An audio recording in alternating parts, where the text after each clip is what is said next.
君の言葉繰り返し寝ても全てもやまないそっけない君の笑顔が恋しくて星に願うのまた会えるよね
feel it in my bones. A spark to lead us through the shadows. But can I fight the way before me? It's coursing through my soul. A road to guide us through the sorrow. Can I calm this storm inside me? I feel it in my bones. A spark to lead us through the shadows. Can I fight the way before me? It's coursing through my soul. A road to guide us through the sorrow. Can I calm this storm inside me? This storm inside me.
The LEC was forged by tons of great moments that forever changed the EMEA landscape. In match history, we look back at the games that will live in the memory of all of our fans, and of course, highlights from the LEC 2023 season.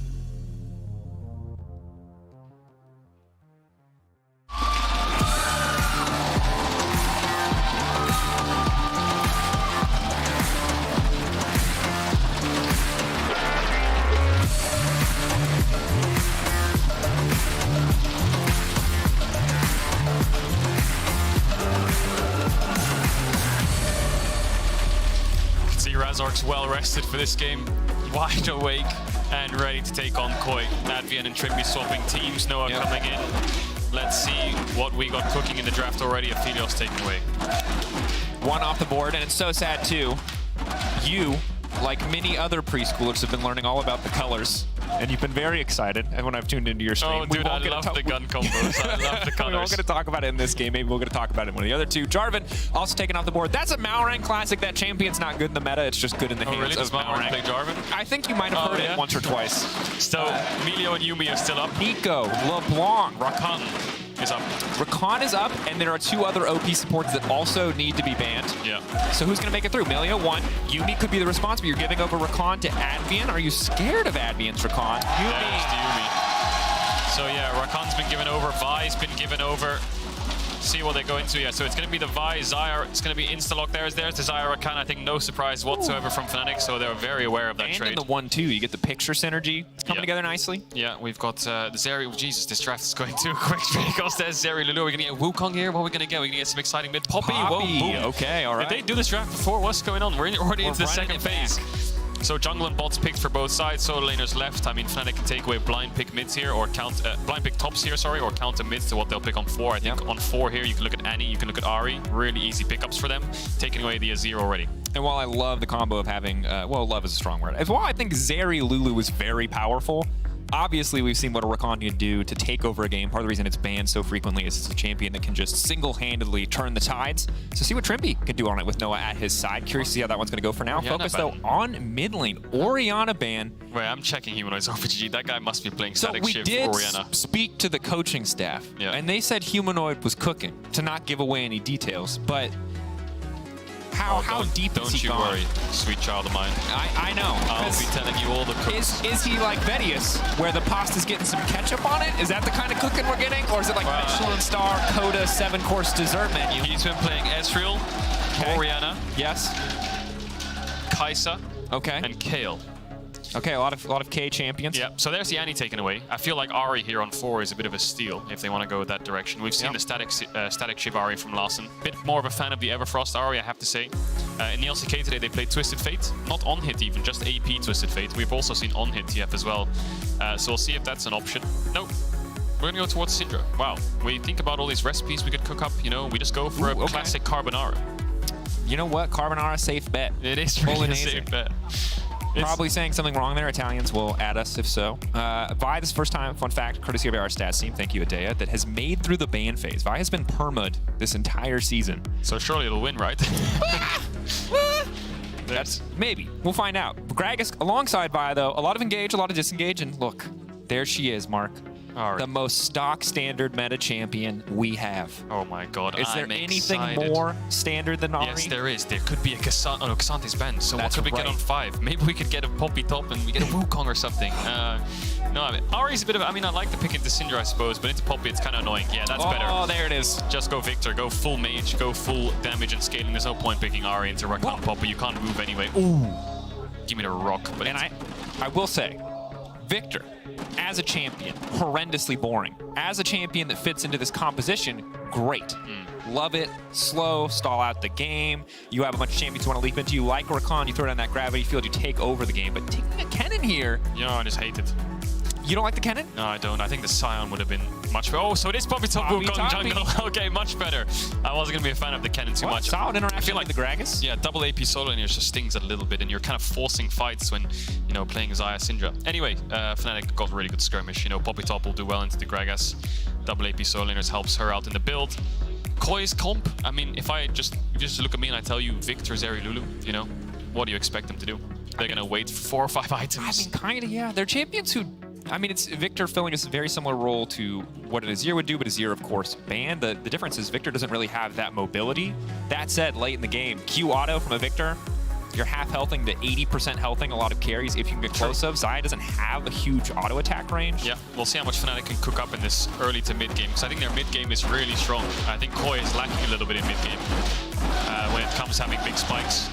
So I think they're playing a little bit defensive in the early stages. Tank top, maybe Malrang can do something in the early stages, you know, take away some camps, slow down the early game by taking away red buff or something, but we'll have to see.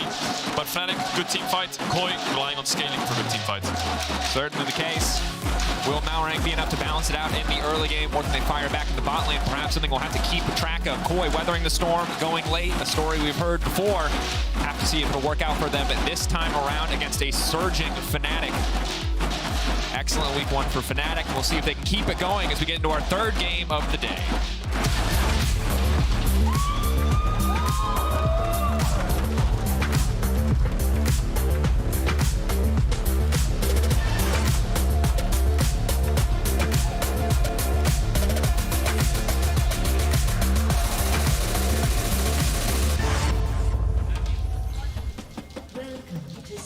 And you know what? Tell me. Every plate of pasta needs a little bit of cheese. Bro, I think we're about to have the kitchen on fire in a second. Everybody's cooking. Aww. The sous chefs, everybody's here. Koi don't want no cooking. I don't know if you've seen the menu, but this is basically the plot of the menu. Fnatic really want I heard some laughs in the audience, so they definitely got the reference. Fnatic really want to look for a fight there. But yeah, nothing given. Malrang's actually running Aftershock Vi, so no Conqueror. So I presume he's going full tank, Radiant, Virtue. Normally on Vi, you go things like the Black Cleaver. But I know. Yeah. No, we're scaling, Daniel Dracos. We're Cull. We're chilling. All right, it's time. It's one of those games where, you know, you're sitting in your chair, you just recline it back a bit. Yep. Relax. Oh, Shigenda. Now just trying to run for his life. Humanoid poking. But he's got the phase rush. And while it is just a phase, he'll move his way back up to top lane. And I think Fnatic have a lot of options. We'll see how they play it out. I like the way Fnatic plays recently, the last 3 games, sorry. Very heavy bot side. Yep. I would like to see them keep that up. Razork really likes that level 4 play towards bot to zone off waves. See if they want to replicate that this time around. Noah really has been the center of attention, I think, for the Fnatic lineup, and for good reason. He's died exactly once. And that 80% kill participation, I feel like, is only possible because Razork is spending so much of his time on the bottom side. But it shows you what this team is all about. Trimby trying to further extend this advantage. Ignite now. Tick taken. Comp trying to keep this one going. Trimby definitely overstaying his welcome a little bit. Avian, is he going to get him, Avian. It's a little personal here on the bottom side. No, it definitely is. Of course, they just swapped teams last split. And so we'll see what happens. Trimby had to flash away already. He's playing Hex Flash Rakan, so that won't sting as much. But here comes the level 2 for Koi's bot lane after that melee creep. And so Fnatic have to respect and back away. Nice try on the level 1 with the Xayah Rakan. They got the cleanse, they got the heal. But overall, losing for Fnatic. Yeah, didn't get either of the flashes, which is crucial there. So credit to Avian and Comp for kind of keeping a cool head as Malrang now showing his face on the bottom side of the map. Will they go for an early dive here? This really stings Razork, doesn't it? So the ward will be there and he's level 3, but he's going to have to chase Malrang down now. Oh, Trimby missed. Up, nice. Side step coming in from Comp. Comp now backing off. Noah's continuing to step forward, getting the flash out now, but Malrang on the way down, and the minions, as well as Avian doing so much work. Ooh. Didn't have to flash in the end. Yeah, the ward's going to spot out Malrang, so now Razork knows what happens. See if he tries to make a play of his own. Avian no flash from Comp. Comp, Trimby burning. First blood now coming through. Immediate follow-up from Razork. But I don't know if that was a good deal. Can they bait the Vi? Does Malrang know that it's warded? Razork can just W this or sidestep it. Step is clean. 2 buffs to 1, but it might not matter. Razork continuing to step forward. Armor stacking up. Conqueror fully stacked. Bit more poke onto Malrang. Yeah, they got the wave in. I think that's what they were looking for, but Advien's trying to pull it back away from the tower, and I think he successfully did. So the jungler's duking it out. Malrang's going to get a base off. It's a 1-for-1 overall. First blood to Advien, but a kill over to Razork. Summoner's blown across the board, just knowing Advien having that flash still available for the 2v2. Trimby's now level 2. Is he going to dive top level 2? Shigenda's around 30-40% HP if Oscar can get a better trade in. Doesn't have the ignite yet though, so maybe he's just expecting Malrang to look for a top grab and he's just hovering in case a fight breaks out. Just trying to cover, it would seem. Yeah, maybe he can invade. Of course, Malrang went red into blue Gromp on their side, so if they actually walk up in here, they can take away Malrang's camp. So, ward shut down. Did they see Trimby? But they can check. They can hit a cheeky tab and see that's the only person on the enemy team with a sweeper is Trimby. Yep. So they can ascertain that he is in the area. I assume they would check on that info, and it does give them the information that Xayah is all on her lonesome on the bottom side. Noah gonna have to weather the storm a little bit there as Humanoid continuing to put pressure in the mid lane, kind of as expected of the Syndra in this early game. Yeah, and as that wave gets pushed in, Trimby should arrive to catch the experience and cover any kind of dive threat. They know Malrang is topside, and I think really good heads-up play by Trimby to just move topside, knowing that the wave's gonna bounce anyway, help his jungler to secure a buff to make sure jungle is even. Now it's ahead, and Trimby could look for a knock-up, but he's just gonna decide against it. Very big wave to play into. Of course, as soon as you start going on them, all the minions will turn onto you. Yeah. So he's just going to pick up the wave here, Noah. And Ghost is up soon. Yeah, I like the move to threaten a little bit there, but it's cold start to cold start right now, however. It wasn't cold start to cold start. A cold coming in a little bit later for Noah. Means the comp's a bit ahead of the curve there. And Malrang. Double wards off the Scryer's Bloom. Relatively quiet early game. I will say that I like that Koi were fishing for some plays around the bottom side of the map, because week 1 they were very chill in a way that didn't say like, hey, it's our plan not to do a lot. It more said that they weren't really finding the angles. Yeah. I think Fnatic were kind of chill last week as well. They drafted that full scaling comp into XL, and they just kind of waited. You know, they were playing Kindred, Aphelios, Yuumi, waited for their power spikes, won a fight, game was over. Here they have to be a bit more proactive though, so we'll see if they can be proactive into Koi. It's all about the bot side 3v3 really, isn't it? And Razork is going to find Malrang. In the extended trade, Razork will win out because of Aftershock, but of course they have bot push, so Razork can't really trade back onto the Vi. Just has to get pushed out of this river. Has a pink ward to work with, so we'll see how he decides to use that to navigate back down here. He's going to put it on Drake, just in case Malrang tries to sneak it away. Yeah. That's one of the nice things about the Aftershock, especially if you're not going to try to force the fights, then it's very good that you're just successfully nullifying a lot of what Razork wants to do in the early game by just keeping him away from the bottom side of the map. Level 6 is going to be the big break point that we have to keep our eye on. Yeah. Oscar's mostly focused on getting that wave and not as interested in trading with the Gragas. Always kind of a losing proposition to trade against the Gragas, I feel like. Nice trading by Advien.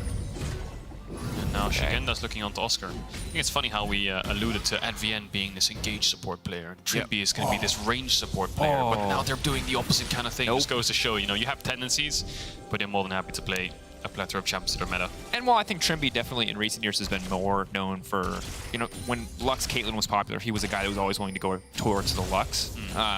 I think one of his OG champions was the Rakan. This is kind of what we've gotten used to seeing him on. And Advien, Lulu's certainly strong in the meta at this exact moment as Comp leaps out over the wall. Again, pretty positive trade. Oscar knock back there, sidestep. What? That was not a bomba. That was a whiff. Big whiff.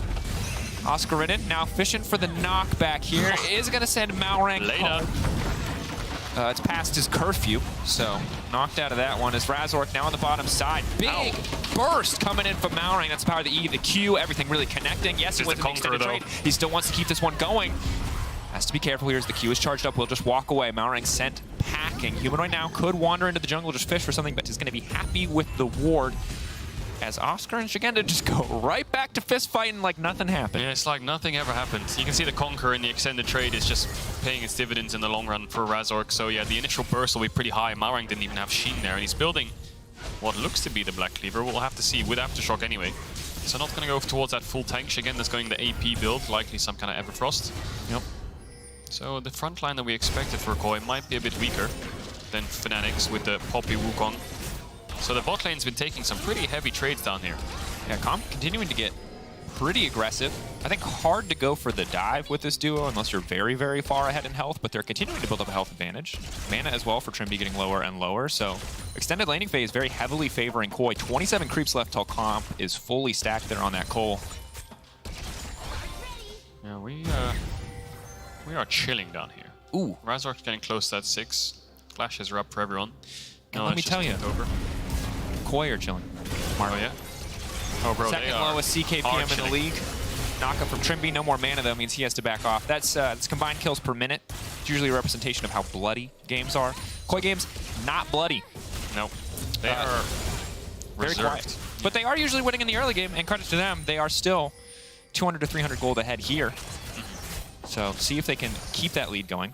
Because I think as we get later, we talked about scaling obviously being the name of the game for Koi here, but I just think in late game fights, I'm always going to trust Azeri just a lot more than I'm going to trust Xayah. You can have these hero moments with Xayah. She can peel for herself, and that's a great thing, but Zeri does Zeri things pretty consistently since she was released into this game. I think if a champion's name becomes a verb, there's something wrong with that champion. Just Zeriing it? I'm just Zeriing right now. Yeah, just absolutely Zeriing. Every single time there's a verb like usage from a name, you know, you're just OP. So yeah, we'll see what Comp can do. It's gonna base on a lot of gold. Still 10 stacks on that Cull.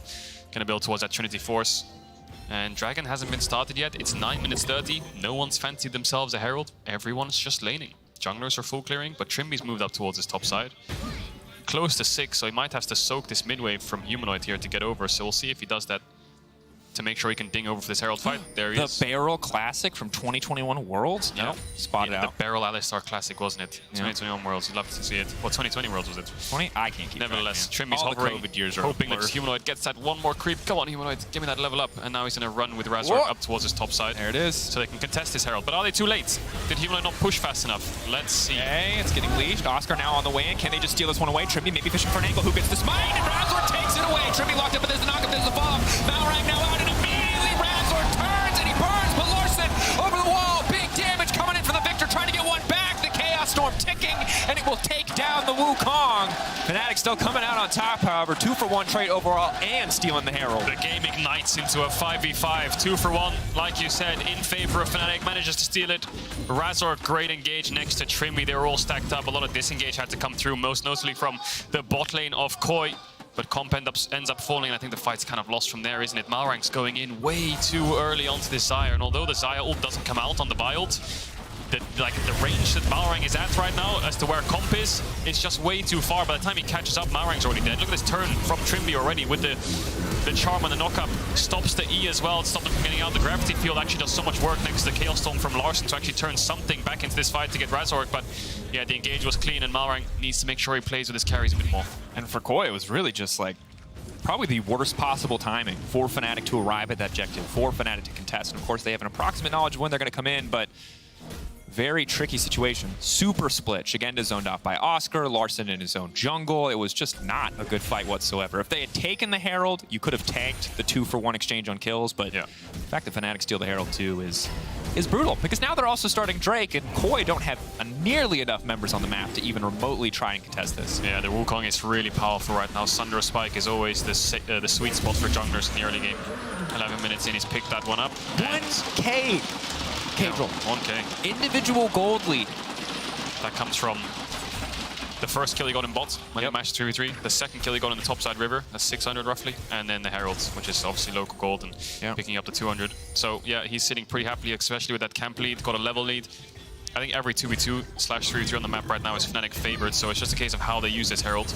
Oscar has it, obviously, so I mean, the easy way is just dropping it top, but I would love to see some kind of shift from top to mid to use it for Humanoid. Pump more money into the Syndra, obviously, if she can get snowballing early, she can take over a game. They have double TP and Humanoid spacing. There's a ward behind Koi's bot lane, and they have no flashes. If they overstep here, TP's going to come in. Ulti now goes in. The retreat now trying to come out from comp. The ulti used, the wild growth used, but there's just too many members on the bottom side. They don't even need both TPs. They're just using one. They just use one. I saw Humanoid basing, so it looks like the call was for Humanoid to base and cover top, and that's how you use the Herald. You know, you don't want to use it top for the Poppy. Oscar getting himself involved, TP ward behind. Get in there and get Noah some gold. And then what the beauty of this rotation from Fnatic was the fact that Humanoid can base and run top from base. Oscar can run from bot to mid, so they don't actually lose any waves on any of the lanes, while also getting Herald onto this bot tier 1. So I think the whole macro setup was just perfect from Fnatic. I love the dynamic lane assignments. It's something you just literally never see in solo queue. People adjusting on the fly what waves to pick up. Yeah, without it being like a crime, you know? Exactly. It's the most efficient way, right? Syndra can't really run mid because then Poppy can't get to top. So, you know, you just shift up one, +1 in every lane upwards, and then, yeah, Oscar can just take over mid for a little bit. Obviously, you'll have to swap back, but that's not going to be too hard. As you push out these waves with Syndra, you can start to run mid now, and Oscar can run back up. And this is a huge deal because moments before that play broke out, Comp was almost 1,000 gold ahead of Noah. Now he's only 500. You've halved that lead. Really not that significant at this point in the game. We'll be able to finish the Mythic soon, and that might help a bit, but already seeing the Kraken in the hands of Noah. Fnatic, again, resuming. It feels like a brief pause in the early game around their bot-focused playstyle as Koi were able to kind of limit it. And now, where's Razork? Right back to the bottom side of the map. Yeah. Home sweet home. I think Fnatic would love to do the same play again, but with Humanoid being involved this time, the only worry you have now is Koi has double TP. So as much as you can make the proactive play, it can backfire very quickly. So Fnatic needs to be careful. Oh, Oscar getting a grass stack. He says farewell. But you can see, if you look at the minimap again, just to bring it up quickly, they put a ward behind them now. So Koi's kind of saying, you know what, we'll try the same thing. Our turn. But it seems that Comp's actually going top instead. So they've got some kind of swap going on here, Koi. I'm trying to think as to why they would be doing this. Herald's 2 minutes away, so it's quite early. And maybe there's some kind of freeze on bots from Noah, where he's just like, I need gold. No, it's just going to be stacking. So I think they're just going to say, maybe we can trade towers, tier 1 for tier 1 on sides, but I don't think Oscar is going to be diveable. Bit tricky. Razork gonna get body slammed when he's invincible, because again, I think it's What? Why did he stopwatch? Why did he stopwatch? Why did he stopwatch? That was the worst stopwatch I've seen in years! Shigenda now running. It was a prank, bro. Let him leave. It was a prank. I was just kidding, guys. Please, no, the knockup. He flashed into it. He flashed into the knockup. Oh! What? That was disgusting. That was disgusting. Awful. Don't make me watch tele. That was a good stopwatch. That was a good stopwatch. That's how you use the stopwatch. I was going to talk about Evan Shroud for Oscar, because I like that as a tank item for the team, but... So they got bots now. Do we pretend like that never happened? Did we just never talk about that I think again? if you're definitely on his team and you press tab and look bots, just say, nice try. No, we have to watch it again. Okay, here we go. So first, a miracle happens. Gragas, unbeknownst to him, saves his own life. Wild Wukong has appeared. Wild Wukong appeared. And they tried to say go Pokeball, but then he accidentally clicks run. Yes. Actually, not run. Stopwatch. He picked Pokeball when he should have picked run, Mark. I think is what we're trying to say. He had an opportunity to run from the very strong Pokemon. And then he clicked run again, but it says now you can't flee. Yeah. This is like early seasons Ash Ketchum. Just absolutely running it. Getting assaulted by a Pikachu. Just like zero hope. My god. So no flash or stopwatch now. And I think that stopwatch came from his room, so that stinks. Wow. It's always something with Shigenda, isn't it? It's always something with us. Why is it every time we Yeah, cast it's this also with stuff us. happens? Knockback. Malrang. I think it's Q He's ult and probably he's dead. dead. No? Flash Q ults from Humanoids? EQ? Oh, nice flash out.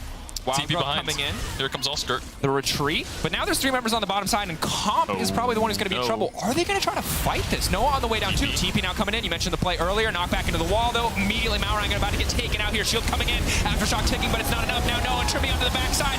Oh, Trimby. Oh, Trimby. It's down. Trimby might get taken out, but can they keep the fight going? Larson desperately trying to hold on, but the feathers fly, and down go Koi Shigenda. He just got back. He just respawned, and back into the grave he goes. Fnatic are relentless, aren't they? Pushing out bot there. Koi, they managed to collapse down. Razor gets his 500th LEC kill. 100% kill participation this game. 5-1-5. And they don't take their foot off the gas. Humanoid's TPing top. He wants to push that wave in, try to get a tower off the back of that. They're going to get the second dragon too. So Fnatic really have come alive in summer. Fnatic popping off Obviously, we're still only on the 4th game of the season, but definitely looking like a team that has been reborn here in the summer split. We talk about the support swap. It has done wonders for the team. Trimby showing up clutch in that fight, and I think Razork, the other big benefactor. We've heard him say it in interviews, but now that Trimby is calling a lot more of the shots, Razork just gets to focus on being a hands gamer, and the hands are good. Koi's trying to push out bots here at Vian, and Com trying to get the wave out. TP behind from Oscar, and here he comes in. Malrang realizes he can't run away. So you can see Oscar and Razork off to the side, take him out. Comp's pushed back from the Scatter of the Week. TP comes in from both the solo laners, but their jungler's already dead. And then watch Trimby here, double knock-up, double charm. Everyone's basically CC'd from the Rakan. And it feels different because Fnatic, as soon as things are happening on the map, they're decisive. The TP's already coming in, they're already collapsing bot, they're chasing the kills, and then as soon as that happens, Humanoid's TPing top. Things like that is what you want to see. Decision making in the moment, split-second calls, just to make sure you're getting at least something from winning plays. And it feels like now Fnatic with this 5,000 gold leads, 2 dragons, they're going to start to run away with it. They're going to have side lane prio. This Herald's up. That should be an easy pickup. That has a free mid tower segue as well. There's a lot of easy plays for Fnatic here. Yep, zooming around the map now. This stage of the game, they're simply too far ahead. Koi gonna need a big man or pressure advantage to get anything done on the map. See if Fnatic make any missteps right now, but they are in total control. We highlighted it in the draft, and we can say it again. Scaling, if we go late enough, still incredibly powerful for Koi. Larson and Comp, if they get on an objective first, it is so difficult for Fnatic to approach without a flank. That said, when you're at this kind of deficit, getting first setup on any objective is a tall task. It really is. So Humanoid's top with no TP. So 1-3-1 right now for Fnatic. Looks like Koi's only real way to match this is just kind of group mid, and the whole purpose of grouping mid in their comp is just to clear waves. They need time.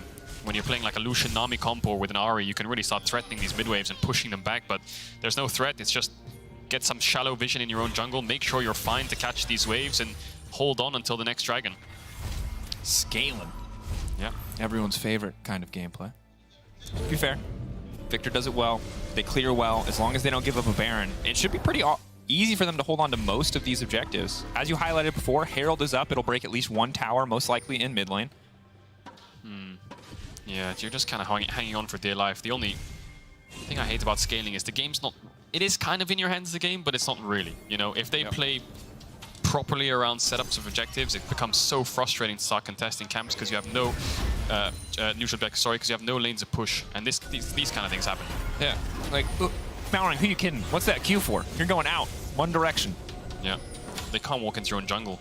Your jungler starts to bleed out. Here comes the Herald. So Herald bot tier 2. Oscar's got a wave stacked up. All of Fnatic's moving down. So this is going to be a 5v5 siege. I mean, Comp's a little bit far. They'll get the crash. Can they get the tower is the question, or does Koi want to pull the trigger? Their engage sucks, though. It's only on Shigenda. Herald charges. Trimby off to the side. Oh, they have no threats. What's stopping Fnatic from walking up? What are they scared of? They also rotate way faster to mid lane. So with the mid wave pretty even, they might be able to push that in and get mid lane tower as well. Comp has to be careful about approaching the wave without his entire team there. And you might be like, Cagel, aren't you scared of the Vi engage? Yeah, the chainsword aftershock Vi. It's kind of like who's going to follow up? If Victor's on in range to flash ult as well, I think there's context is important. You know what I mean? There's no kill there, is there? I mean, there's a Xi ult. I think when Humanoid picks up a stopwatch, he's basically run out of targets. If I see a woman with giant robot fists barreling down on me, I'm terrified. Unless there's a Wukong with like a bunch of different swords in his hands, then I'm probably chilling. You know? Isn't it staff? What is Divine Sunderer? Oh, you're looking at items. I'm looking at items. No, he has a staff. He's got a very long staff. Have you seen how long that staff is? It's a big. It can go to the moon. Monkey King, baby. Monkey King. No, I don't know what Sunder is. Enhance. Enhance. Zoom us in. Zoom us in. Yeah, no idea. It looks a bit like a sword, really. If you're enjoying watching Koi play today, they'll also play tomorrow versus Team Heretics in our LG Ultra Gear match of the week. Big. Game 3. Game 3. Or Game 5. Game 3. Middle of the day now. Looks like a club. I've changed my mind. It's some kind of like sword club. Yeah. Let us know what it is if you're a member of the art, design, or LEC fandom. Those are the 3 groups that I want to hear from.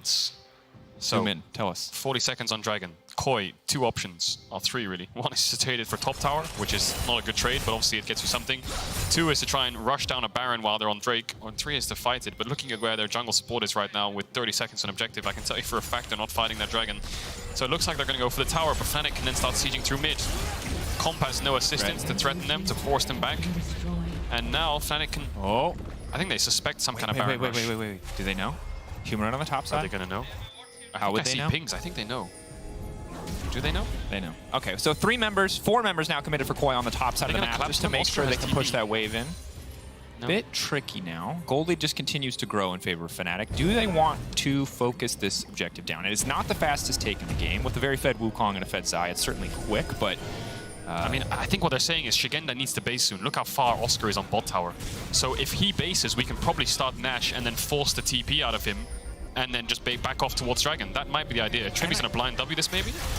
Shigenda now just gonna retreat. Knockup is there. Trimby, bit of a blinking health bar. He's losing so many creeps on bot wave. Oscar's pushed all the way into tier 3. Shigenda really needs to get that back off, but now he's realized that's going to be gone by the time he bases. Now he needs to stay. I think Fnatic are threatening to force his TP here, and he's just kind of being pulled around after getting that base stopped. Money's just being deleted off the map. Money that Koi desperately need, and credit to Fnatic for keeping a cool head. How many times have we seen teams just 50-50 Barons? That was an opportunity to do it, and they're not going to fall for it. Comp checking, immediately wallbang. Koi.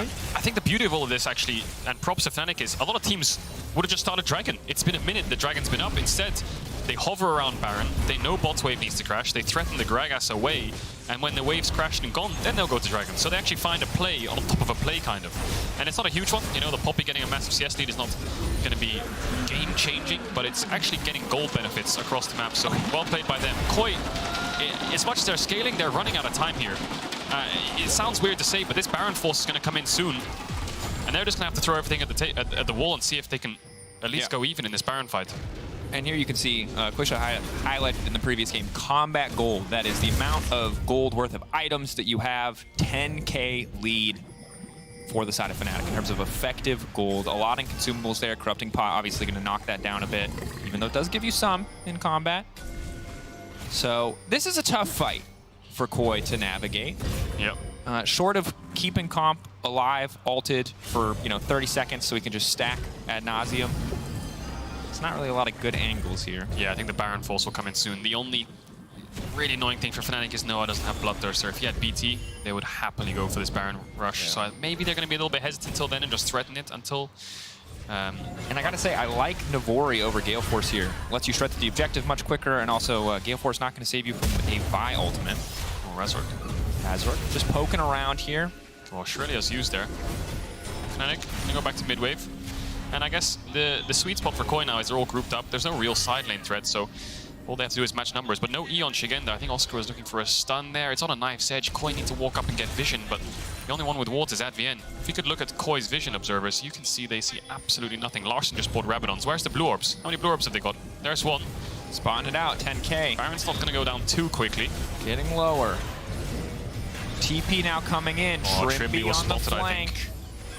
They see him there. Humanoid continuing Baron's to poke. down. They're going to get the objective. Koi immediately running for the hills. They thought they had a little bit more time there, not respecting the potential. Navori, those E's coming in over and over again for Noah and for Fnatic to clear that objective. Interrupt on Oscar, then jump in, but Razork right into the Trimby follow-up. Fnatic taking the fight thus far. Shigenda goes golden, now tries to turn back onto Noah. Noah quite not firing the ult the right way, but Shigenda now running for the hills, and Fnatic just tearing through them. Comp still standing, but Noah wants to finish the job. A double for Humanoid, a Baron, and a massive fight for Fnatic. This is a stomp. Where's Humanoid's flash? He's going to commit it. No, I think Advien's dead no matter what. So Shigenda, only man left standing. Razor gets taken down. You could see Koi didn't want to fight that in the first place, but I think a small interaction happens to Koi there, which actually allowed Fnatic to get engaged. I think Shigenda W'd as Razork flashed in. I'm not sure if that was intentional, but that means he couldn't E him. So if you actually see, as the Baron dies, Fnatic want to fight. Koi don't want to fight. There's no point fighting. The Baron's gone. We just need to stall, get this wave, go bot, get that wave, and try to stall the game out. But I think what happens here is, as Shigenda throws his next Q, he's going to W straight after it, and then he can't land the E on the Rakan engage. So you'll see here, throws Q, he's going to W, but now he can't stop Razork, so he gets on top of 3, and those nice carries as well, right? So I think that really hurts Koi at the beginning of this fight. Comp manages to get a little bit of damage back with the Chaos Storm to force Razork out. And I think you'll see him pick up the kill as Razork goes back in. Maybe he could have just backed off. Didn't want to leave Oscar, but gets taken down. Noah flashes over the wall and they get the kill. Fnatic get the Baron, 4 kills. Souls up in around a minute and 30 seconds, minute and 40 seconds. That's 10k gold lead. And you can see the damage numbers from the carries on the side of Koi are starting to get more and more respectable. But it just might not matter. Fnatic with this Baron buff, they break open the base. It's going to be pretty hard for Koi to survive any further. That said, again, Victor wave clear, pretty strong. TP coming in as Shigenda wants to stand strong and make sure they can't break open that inhibitor line, but Oscar already split pushing. Yeah, trying to push in those mid waves, has the TP if anything happens. See if they go for an engage here, Koi. Malrang just short on the Q there. It's so hard, isn't it? Humanoid has flash, Noah has ult, 2D ready, go on. Razork's not your target. Just gonna have to hold the Vials for now and maybe just try and slow this siege down. Victor's got a little bit of wave clear. The Zeri is getting stronger towards that Bloodthirster, so 80 items. If you look at the items here, despite being down 1k gold, it's not that much discrepancy, just a crit cloak benefit right now for Noah. Yep. Trippy shout, go, go, go. He's ready to match the play here, taking the time. Australia is now coming out. Interrupt from Shigenda this time around is clutch, but the tower has already fallen. Yeah, Inib's dead. No mid wave though, but you can see Fnatic are playing on top wave because they want to go top to mid to bot. They want to shift from top downwards towards the dragon in 30 seconds. And they're going to move towards mid now. Bases can't come out. You can see close to Rabadons, close to Guardian Angel, close to Bloodthirster. Those are 3 massive items if they pick them up now. And I think that's as good as game if they get those. So there's 1, there's 2. And Razork, let's see if he has it. He's standing in base. Does he have the Guardian Angel? And if he does, I think this dragon fight is going to be horrific for Koi. They're going to have a miracle. Yeah, there's 3. I'm going to be honest with you, Mark. I think it might have been horrific even without the GA. Yeah, I agree. It's a big deficit. 10k difference. Yep. Again, the carry's relatively close, but the stopwatch is going to matter a lot in the fight to come for Noah. Another tool to interrupt any potential engage or follow-up. Fnatic take full control. Koi grouping, pushing into the bottom side of the map, willing to sacrifice that wave. This is an all-or-nothing play. If they die here, the game will end in the favor of Fnatic. They can double TP as well, Fnatic. There's no TPs on Koi, so they didn't have to opt into this fight, but I think they're so strong that they might just go for it. Oscar, Trimby waiting over the wall. Shigenda over the wall as well. Can't E over now, trying to get out to safety. Sidestep, fancy footwork, but Shigenda now still in trouble. The cast coming out, but he just gets one shot. Humanoid, so much damage. The double stun. He gets it done. Lysindra so damn strong. You got super minions in the base. You got a Cloud Soul to boot. The Dragon gonna try to reset, but it does not get the opportunity. Advia, no flash. Just easy pickings at this point. TP coming in. Fnatic, bit slower in the early game, but once they got control, they never gave it up. Koi falling to pieces at the hands of Fnatic here. Razork might just get taken down. Proc the GA. Trippy going in for Larson too. You can tell it's personal. Former teammates, now rivals, now enemies, now competitors. They want to finish the job on Larson. The knockback from Oscar to make sure he gets the kill. Well played from Fnatic, moving up to 3-1 in the LEC Summer split. Thank you for watching Match History. Every single week, new moments and legends are born, and today's action is just about to begin. Stay tuned.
moving.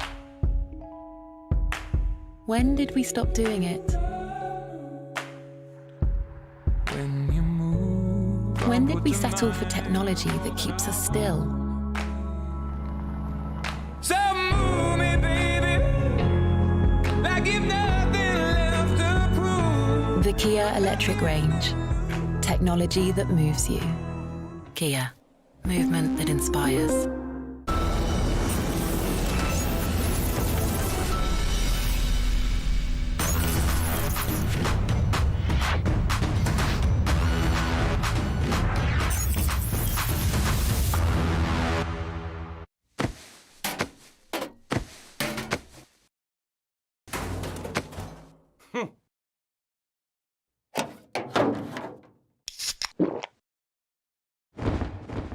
Red Bull gives you wings. Danke, Marine. Okay, come up with a new banger copy pasta. Ask that later. Definitely speak to Law about some hair advice. Have a break. Yes.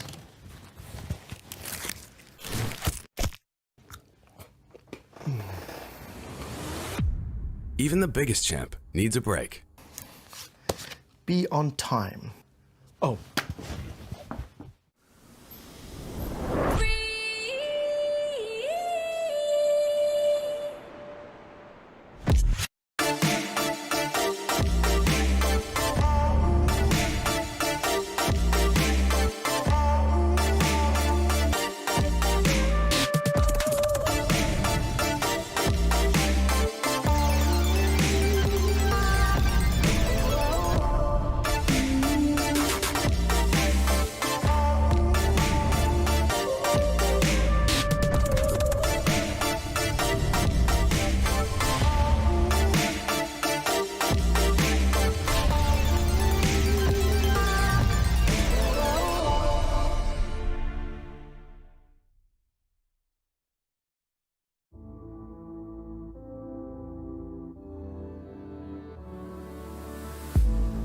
If you had it all, would you look the fall in the eyes? Could you walk away this time? Will you realize, recognize it's never over? And the flame that once had died, awaken. Will you rise above the days to come? Will you be enough? Will you walk away this time? Look to your left, to your right, leave the pain behind. 'Cause we all face the fires, and we stray from the light. Go and leave the pain behind.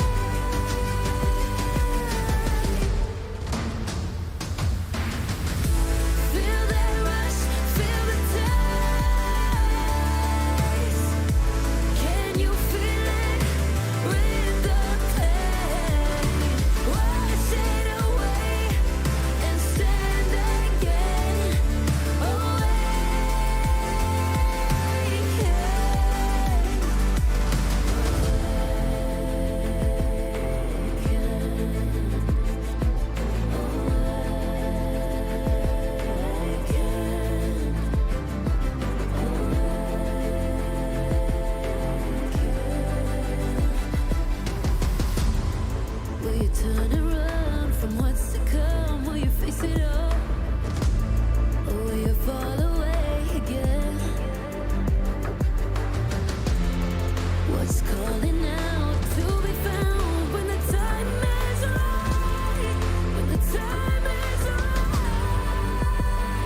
2 of the LEC 2023 Summer Split live from Berlin, Germany.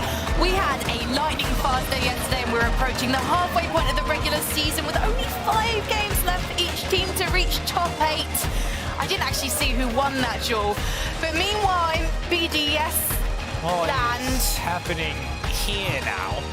I think they're getting archaeology, or what's actually happening? Maybe they're getting ready for the new Dark and Assassin to be released. I wasn't quite sure. Broxer, any ideas?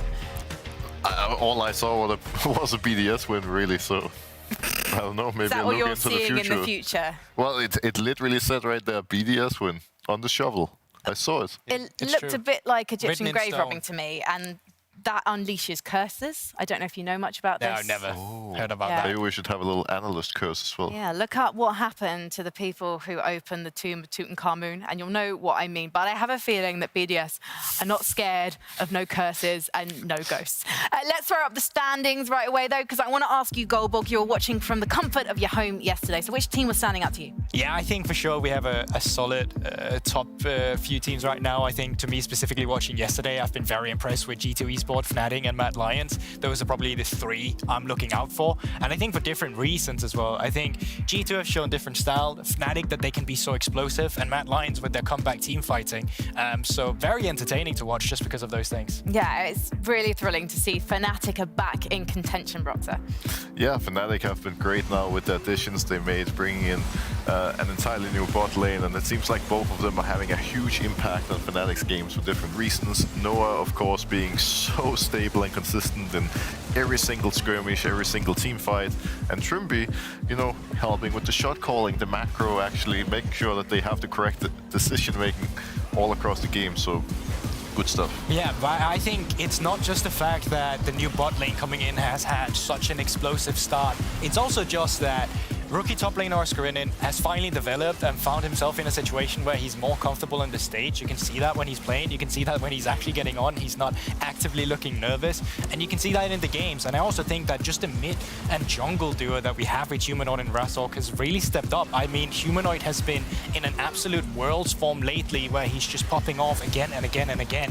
And so the entirety of Fnatic, not just their bot lane, has really elevated themselves. And I did not expect that coming into this split, despite the changes that they had. But if you look back at Fnatic in the previous split, they didn't really know which lane they wanted to play through, but now they absolutely know they're doing it for the bot lane late game, and I think that's given them all so much confidence, particularly Razork, as you Sounds like mentioned. Fnatic through and through. Yeah, definitely. Mad are going to be playing Fnatic later on today. That's going to be our top of the table clash that you really don't want to miss, because we've got some friendships that are going to be truly tested. Kazi and Humanoid, obviously ex-teammates from Mad Lions back in the day, and also Noah and Humanoid, Noah and Chase. There's going to be some hair ruffling. I think this is going to be the big matchup for me today, because it's hard to say if Fnatic has been in a honeymoon phase more than anything. Usually when you change even just one position, the entire dynamic in the team changes. But, you know, if they can also start beating Mad Lions, G2, really show up against the best teams, then they're back at the top for real. You believe in the black and orange? I believe that I believe in them if they win today. Okay. He's hard to please, isn't he? You know what? We're not going to talk about the teams for now. We're going to talk about an even more epic spring season rematch. It's going to be a duel of legends, titans, the absolute best the LEC has to offer. Some would say this is a game that a couple of people have been waiting for over 2 months. So, Goldborg, Broxer, please join me here for those most important game of your life. Wow.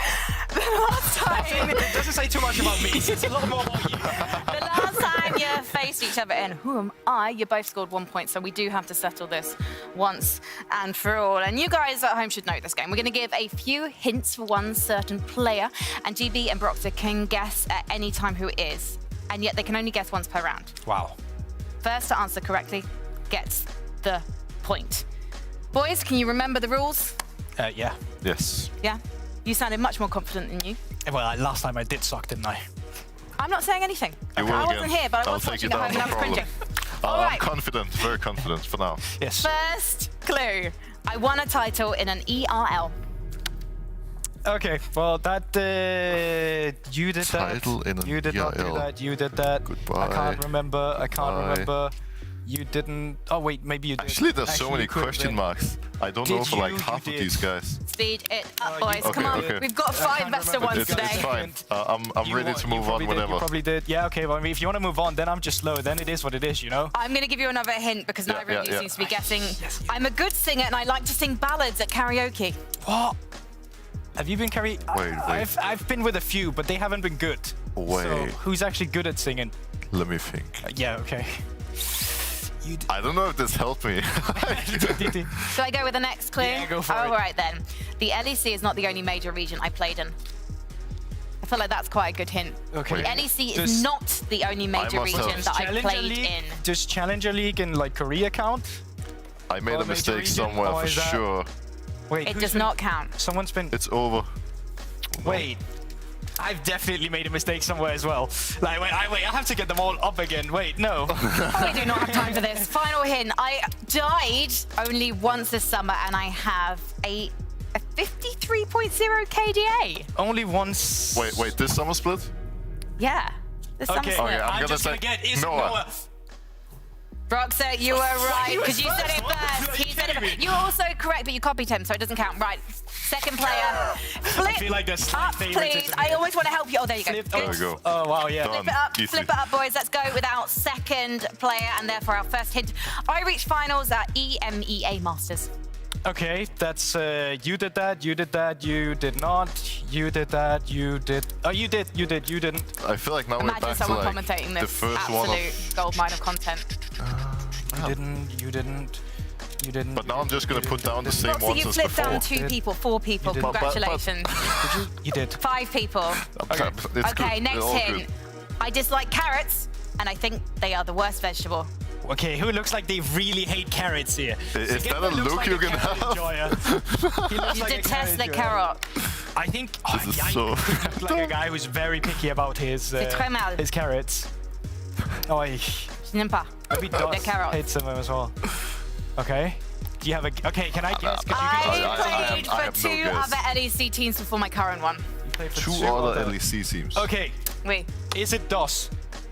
no, negative. What? Wait, You so get a guess, I Boxer, you can, get a I can guess. guess now. Crowny looks like he doesn't enjoy carrots. I'm gonna say Crowny. No. But then what happens now? Okay, final hint. I'm a former LEC regular season MVP. Wait. Former regular season MVP. Is it Trimby? No. Elioya. No. Is it? Did Elioya never I get the spoke MVP? French for half Is it Adam? of this segment. Is it Adam? It was for Teo. He played ERL finals. That caught me off guard as well. EMEA Masters. So yeah. did Okay. you? Oh, okay. Let's move on to our third This and is final one, hardcore. okay? All right, flip it, flip it, flip it. I'm I should flip about it more. to reach 200 LEC career kills. Okay, but Chasey's already done that, so it's not going to take too long. It could be About anyone. to. Yeah, okay, it's not you. Okay, could be. That's actually quite an impressive stat, actually. Well played to this player. Okay. Power to you. Okay, I'm get rid of all the I'm gonna supports. try to snipe it. Yike. Yes! What the? Sorry, I'm so excited because we're about to run out of time. I'm just going to give you the other hints. I used to collect snails and bees. That's so wholesome. I made a top 3 All-Pro team at all the splits I played. I won the LEC in my rookie Okay, but split. I played the strategy out so bad because I should have obviously just flipped it. Like, why didn't I just? But it's another flip. It's, Yeah, it's but- right here. Big brain. Well, You're the just smarter than winner me, then, I is guess. Broxer. Wow, big surprise. Congratulations. A round of applause for Boxer. You did well. I don't really think we should be celebrating that at all. Why not? And in fact, I feel so awkward about Okay. it that I'm just going to throw straight over to Trouble and Abadagi. We're going to talk about the first match of the day. Take it away, guys. Where's my celebration at? Thank you very much, Frankie. Abadagi, thank you so much for joining me ahead of your game today. Thank you. Okay, we just have to tell everyone, we're trying to do a countdown right here, and he had to do a countdown from 1 to 10, and he kind of missed 9. And you said to me, Well, I get paid to play League, not to count. not to count. All right, Abadagi, how has it been being back in Europe? It's been really nice. I've really enjoyed being back here. The time in NA was really nice as well, and I really enjoyed it. But it just feels it's like my home. So it's just a different feeling that I kind of forgot about. And coming back now, being back in the LEC in the studio is really nice. Wow, and obviously you went from Worlds back-to-back with 100 Thieves into joining Excel. What was your expectations when you first joined the team? So I just joined Excel as a sub in like early February. I didn't have much expectations back then. It was just kind of like, I don't have any other opportunities. So I could be a sub for Excel, and even if I get other LEC offers, I can still join them. Like, it was kind of a free deal. So I thought I'll take it and see what opportunities come up. Then for summer, Excel asked me if I wanted to play, and it wasn't an easy decision. Like, I still had doubts in my mind, and I was hesitating about it, because joining a failing team that is like has done bad for 2 splits now is like pretty risky, because you don't know if you can turn the ship around, and you might just sink with it. So yeah, I had doubts, but in the end I thought, hey, I know a bunch of my current teammates already, and I know a bunch of the staff and management behind it, and I know kind of that they will treat me well, and I think I will have a good time. So I wanted to give it a shot, and I didn't want to miss another split without competing. So in the end, I decided, let's just go for it. I think if I make the best out of it, I will still learn from it. And currently, we still have chances to get some stuff done. Currently, we're just looking to make playoffs, and we'll see where it goes from there. You talked about the ship. Abadagi, you and Odo were part of the same ship back in Schalke, and you did manage to pull out the miracle run. Now, yesterday, of course, you picked up your first win in the summer split. How do you guys keep the momentum going for today and, of course, weeks to come? Well, we're just going to look to stay humble. It's just, obviously, we just came from 3 losses. Now we won. Now we got to keep playing well and respect our opponents. We got to do what we learned in scrims, because we are actually doing pretty well in scrims. So we just got to work on still translating it to stage, because I think we've got a lot more potential than we've been able to show so far. So yeah, we'll just keep it low, but keep surprising everyone. And we can't wait to see you guys surprise. I wish you best of luck for today. Abadagi, thank you so much for joining me. And Frankie, back to you guys. Thank you very much, guys. This is going to be an interesting test for Excel, because BDS, they've gone back to their comfort zone, and it played out really, really well for them yesterday. Excel, on the other hand, they did beat Team Heretics, but Team Heretics really overplayed their hand and got punished. They did, but honestly, we take those, right? You kind of have to in these situations. There's not much you can do about it. And I think Excel, they came in with a plan which was good for them. It was this kind of late game scaling composition. You know, they had Odo and Cassante, and, you know, huge credit to Odo, because he's still performing. Patrick had some pop-off moments too. Does this mean that it's replicable all of a sudden just because you beat that? No, it's going to take a lot more, and you're against a way tougher opponent today, especially if BDS is coming in with the form that they showed yesterday and glimpses of their spring season.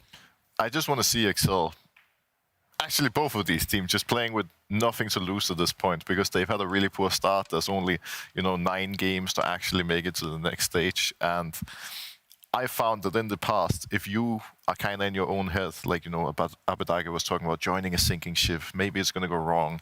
Like, at that point, just take those thoughts, throw them out of the window, and just all in on some crazy strategy and try to make it work. If you're not confident, if you're not aggressive, you're not going to turn this around. So I want to see some fighting. I want to see them battle. And if they are to go out, at least go out, while fighting for your life. I can't wait to see them fight for their life, and I'm fully prepared to board the Excel hype train if they can pull off this victory against BDS. So let's get into the picks and bans with Dagda and Medic and find out. Thank you very much, Frankie.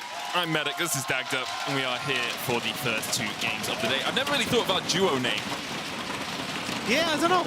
Because the problem is that usually you take a duo name and you add the first part of one person's name and the second part of another person's name.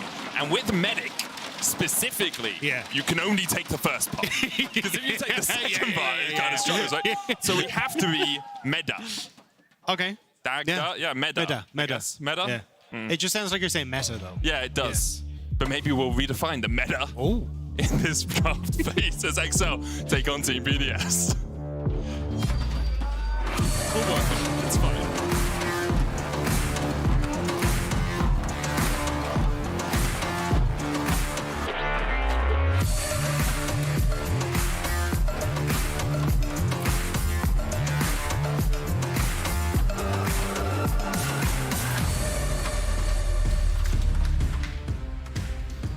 hear the chant that has rung around these halls every day. Yes, we will. There it is.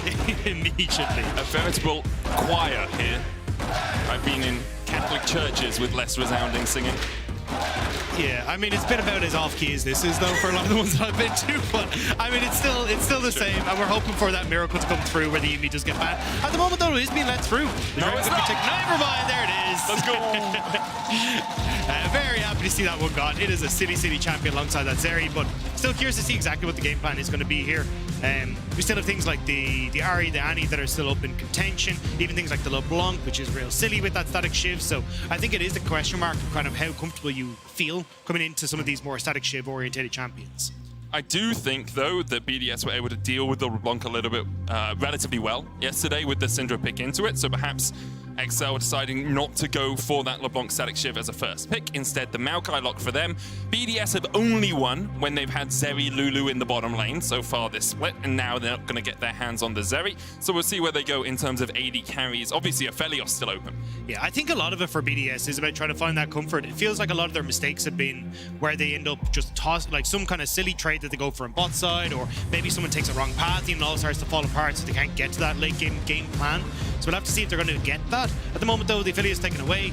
I don't think we'll see the Lee Sin. I imagine that we'll probably end up going back towards something like the Sejuani and just try and answer for any time that Maokai goes in with the ultimates. You just stick Sejuani in front of it and make things a lot easier. Just gives you another tank as well for the initiation later on. XL now likely to look down towards that bottom lane. Xayah Rakan still an option for them and would work well with the Maokai follow-up engage, obviously something that Rakan thrives on. And Patrick very comfortable on the Xayah as well. XL did pick up their first win of the split yesterday. On their way, perhaps, to getting towards their spring split record of 2 wins. Maybe they can even make it past that all the way to 3. It was actually only 3 wins got you into our group stage last split. So if you can get to that position, you are in with at least a shot of making it to group stage. They do have to hit 3rd, though, if they want to try and make it to our season championship at the end of the year, though. So it definitely is a long-fought battle for them to get there. Is there going to be taken, though? I actually thought they would get the Rakan coming through, because I think the big adaptation we saw from yesterday was Peach being a little bit more active, but also working with Limit in a lot of situations, and even working with Abadage on the Azir to try and make things happen. So maybe they're trying to find that spark of magic here again. We'll have to see if that's going to be the case. As on the opposite side, Lulu is a no-brainer here. Aphelios Lulu is just such a strong combo in these team fights. And Rakan not the most fun to play into the Lulu either. You can get stopped by the Wild Growth, you can get stopped by the Polymorph. There's just too many tools in the Lulu's arsenal to stop those engages. So XL will look towards their support and their top lane on their second rotation. BDS going towards mid and top. Let's look at the second phase of bans. I wouldn't be surprised if XL try and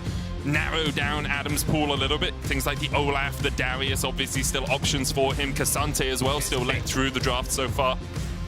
Yeah, and I think trying to get rid of those tanks in the top side is probably your better option here, just because you look at like the Scions, the Cassantes. This is a team fight that wants to try and set up for this Aphelios, so trying to make sure that you can keep that in check. I feel like it's going to be the main protocol here for XL, but they're going to go towards the Olaf. Maybe they're considering something like the Darius as well, but I think you've actually got enough range on XL at the moment that Darius isn't really that big of a threat, so I think Cassante should be your next ban. And enough CC as well. True. The Darius can't really get onto your backline if you have the Emperor's Divide, if you have the Maokai in front of him, if you have the Roots. So I understand the Olaf is good in certain top lane matchups, and because you're likely going to have the blind pick top here, it becomes a little bit trickier for XL to predict what is going to go up towards that top lane. There's the Olaf ban. Gnar and Rakan away by Team BDS. They'll be looking at their mid laner on 4 into the Azir. So this is where, though, you end up with 2 of those big picks left open. You can either go for the Ahri, or you can go for the Cassante.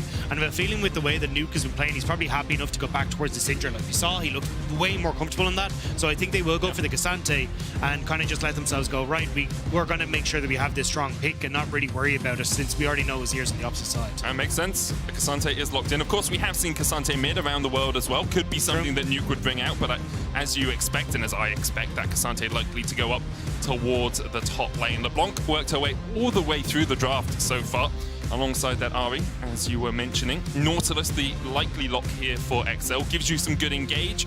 There's not too much disengage from BDS. You've got the Wild Growth, you've got the Polymorph, but they don't have, something like an Emperor's Divide or a Grasping Roots from the Maokai to really stop you from being able to get onto their backline. I will say, though, this combo with the Nautilus yesterday was why XL kind of looked so good. It was Peach on the Maokai, working in conjunction with the Nautilus, trying to establish vision, even having Abadage go for some of these sweep and boops with the Azir as well to set up for that follow-up. So I like what XL are bringing to the table. I mean, strong team fighting, great setup when you come towards the jungle support that can work together. And Abadage, if he has the same performance he did yesterday in Azir, should be in a good spot, especially when you look at BDS. This is a team that definitely wants you to try and play into them, which things like Nautilus and Sion definitely do. But the Azir, the Xayah, like, you should actually be relatively okay to try and avoid a lot of what BDS are bringing to the table. Because Cassiopeia is the final lock here for Nuke. It's something we've seen him on a few times across the course of his career. He's actually only lost 1 of 7 games on it, so very comfortable on the champion. And in this sort of position, when you have a few people, a few frontline tanks, you can stack up that Conqueror pretty easily. You can put a lot of damage down. The question really is, can you then translate that onto damage on the backline, or are you just going to be worked through by this Xayah and Azir combination? Yeah, I think it's a case of how aggressive can you position the Cassiopeia as well? Because if you end up with like the Twisted Advance coming through from Maokai, or even the ultimate coming through, can make things very difficult. Azir has a good amount of range there. Xayah should be relatively safe as well, although like Mazma can mess with her going up for the Featherstorm and that. But honestly, I think at the moment, if I'm looking at both these sides, as long as XL are able to get off to a decent start, playing around the push that they should have, or sorry, the early dragon control that they should have on bot side with the Xayah, and just how much damage you can bring in the early stages, I think they're in a good spot. It's been a while since Patrick has been Sheriff, but people calling for him to come back, and all of us are being proud as we get into the first game of the day. XL versus BDS up next.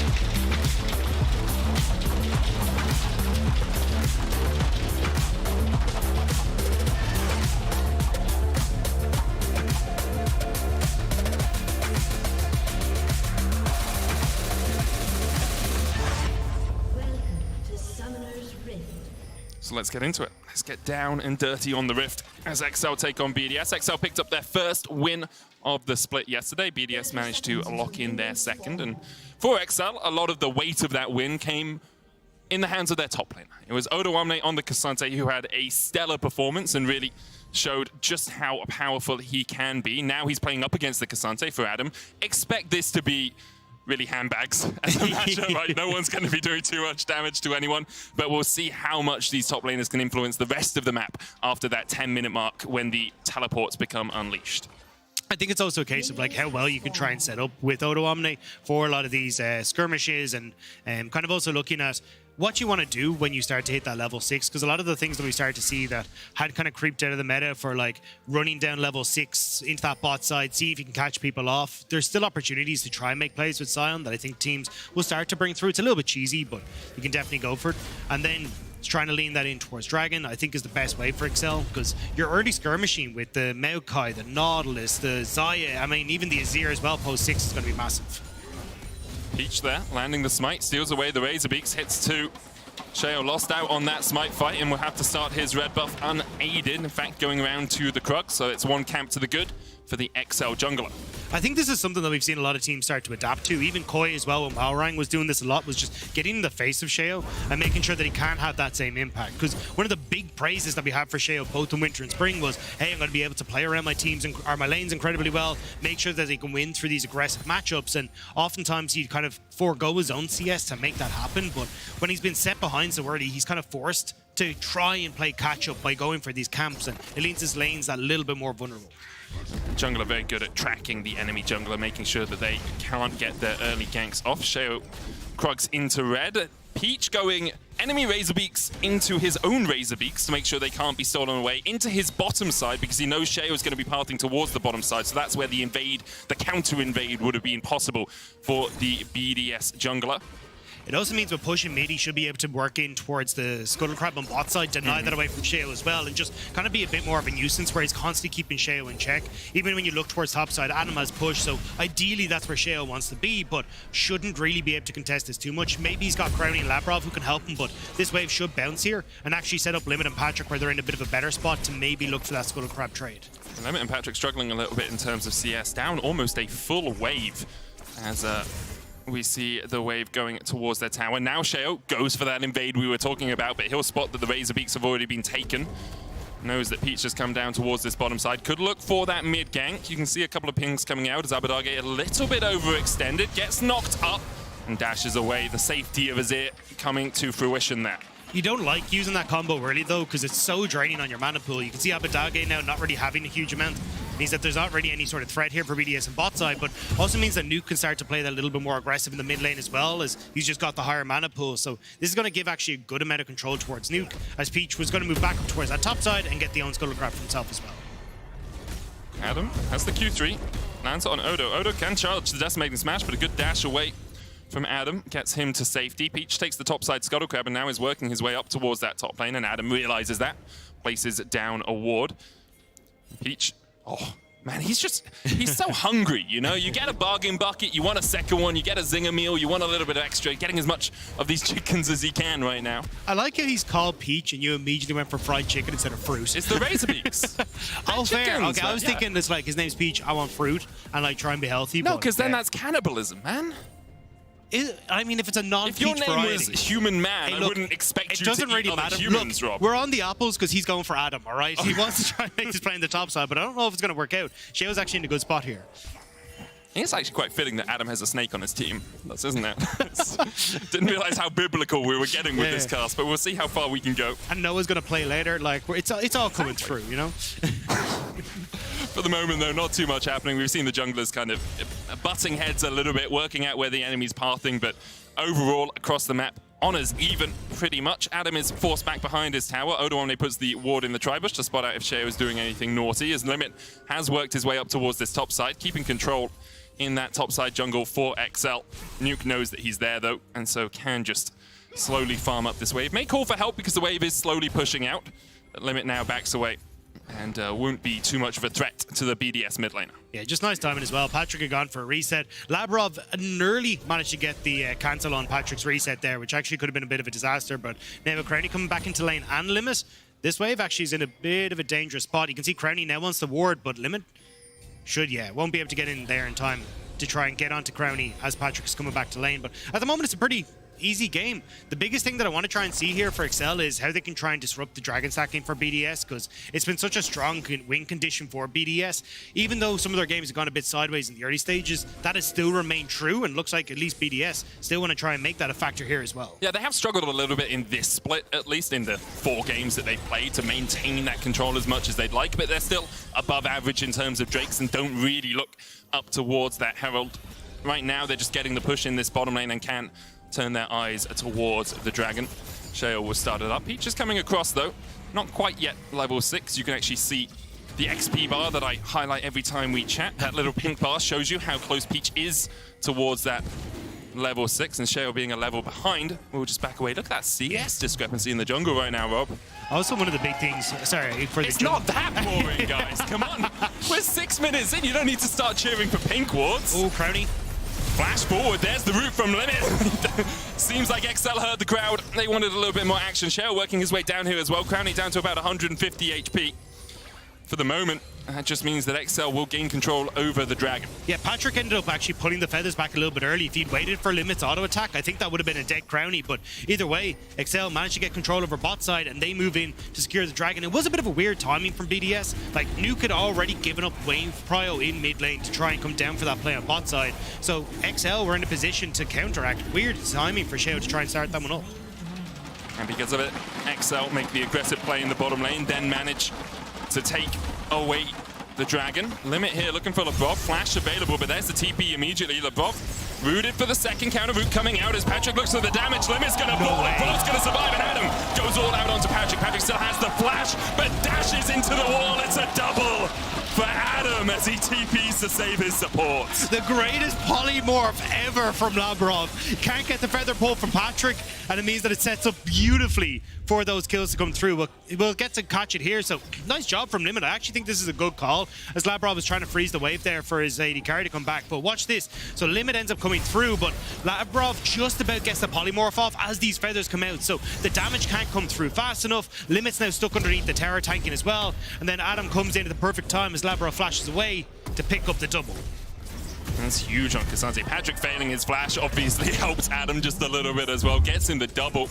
First 2 kills of the game going over to him. It did give Odoamne a little bit of time with that top lane towers. Limit Hex flashes forward. There's the Root on Crowny. No summoners on him. A good turret will stop Limit from landing the hook, but Abadarge's here to help out. Slides him back into the team, and Crowny falls. First kill of the game over for XL. Good answer back from XL, because you're starting to get a little bit worried with both those kills going over. Sheo is going to respond, though, by going up towards this top side. He knows that Adam has already got a little bit of an advantage for himself, so he's going to start to push in. So at the moment, XL at least getting something back in the spot lane, will get a turret plate as well, but it's still fairly close at this stage. I mean, less than 100 gold between the two teams.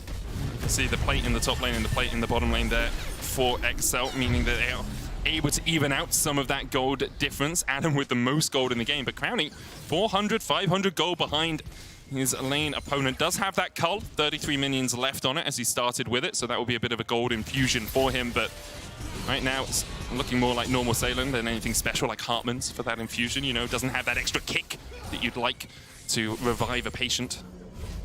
That was probably a bit too technical. I was going to say, I was like, really, wasn't it? Yeah, I mean, there are at least 3 or 4 medical students that are giggling. Oh yeah, they're like, oh, Hartman solution. Yeah, he said the thing.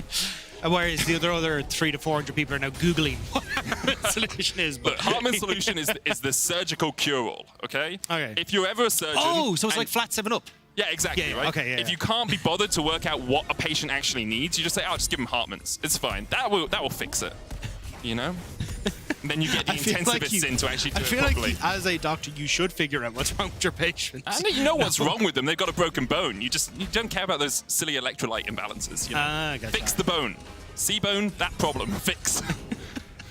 I loved orthopedics. It was great. It's just carpentry. For the moment, though, BDS trying to crack open this game. As they look to see perhaps where this Rift Herald can go down. Seems like they want to put it into Crowny, give him that little bit of extra gold to get him towards his first item, because Kraken Slayer already complete for Patrick, puts him in a very strong spot. Above able to dodge away from Limit there. Peach coming in as well to bolster the defenses of his bot lane. Still, though, I like that what we're seeing out of XL, right? Still trying to play around this bottom side. We talked about how Peach and Limit were trying to link up yesterday. Peach hasn't been as involved, as you can see, with no assist at the moment, but he's still trying to get down to this bot lane and working with XL, playing towards the strengths. And especially since you have this eye on the bottom side and the setup that from Nautilus, it makes sense you can try and look for these dives. Even might go for one before that top side. There's no way Odo dies here. He's a Scion. Yep. I'm looking at bot side, though. Abadarge and Peach considering going in. Peach with the long-range ultimate here, but... That's a weird ultimate.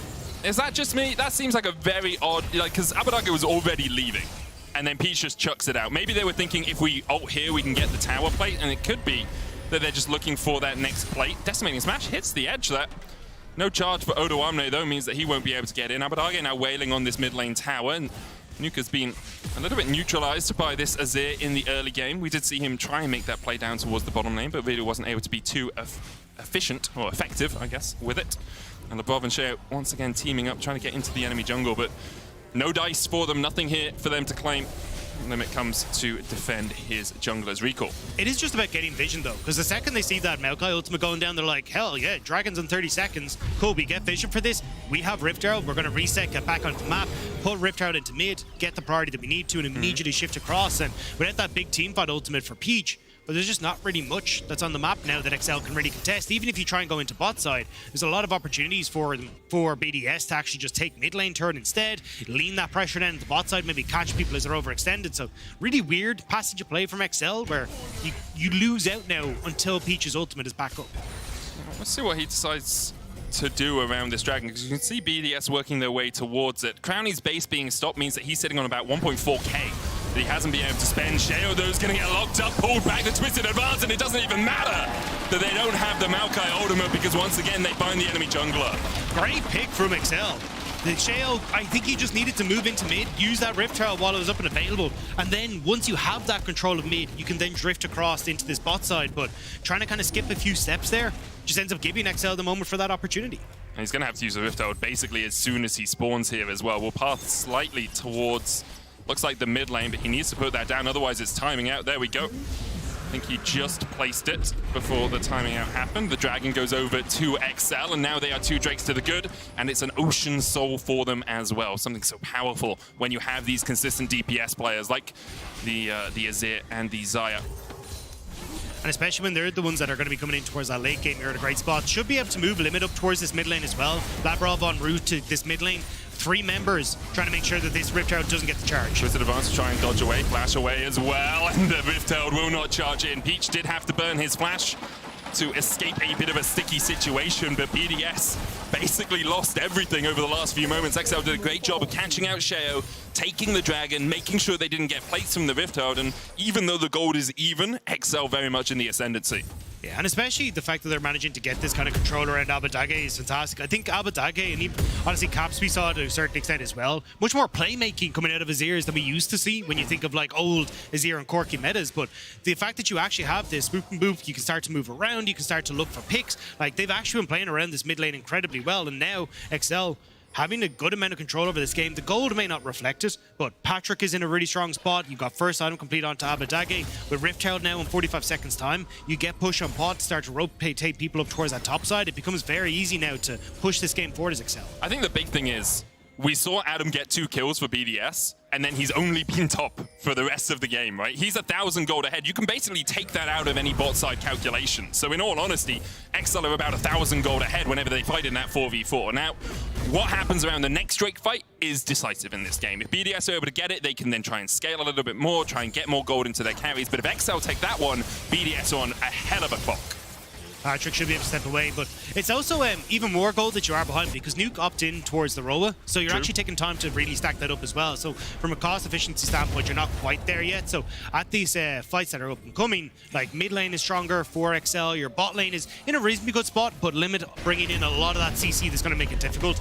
Adam just trying to solo out the Rift Herald at the moment as he's got a bit of an opportunity, and Sheo is going to come up. So actually a nice call from Adam to start this one up because you can see I think XL definitely want to try and at least either commit for that, or maybe they just think, hey, look, we don't really have position for this. We're just going to take bot tower instead. Yeah, it looks like it is just going to be a full tower for XL. Can give the local gold to Patrick as well. Continue to accelerate him in terms of AD carries. Kraken complete already. Has the BF and a crit cloak as well. An extra 400 gold. He is in a prime position to carry this game from here. Alongside Abadage, of course, on the Azir. His most played is the Azir for Abadage. It's like about a 60% win rate. Oh, 53% win rate on it all time. And I still remember, you know, in his Schalke days, his Shurimus shuffles, something that he was very well known for at the time. And maybe XL trying to revive those days. You know, the Miracle Run, it's always a possibility. We don't mention it much. But from 0-3 to...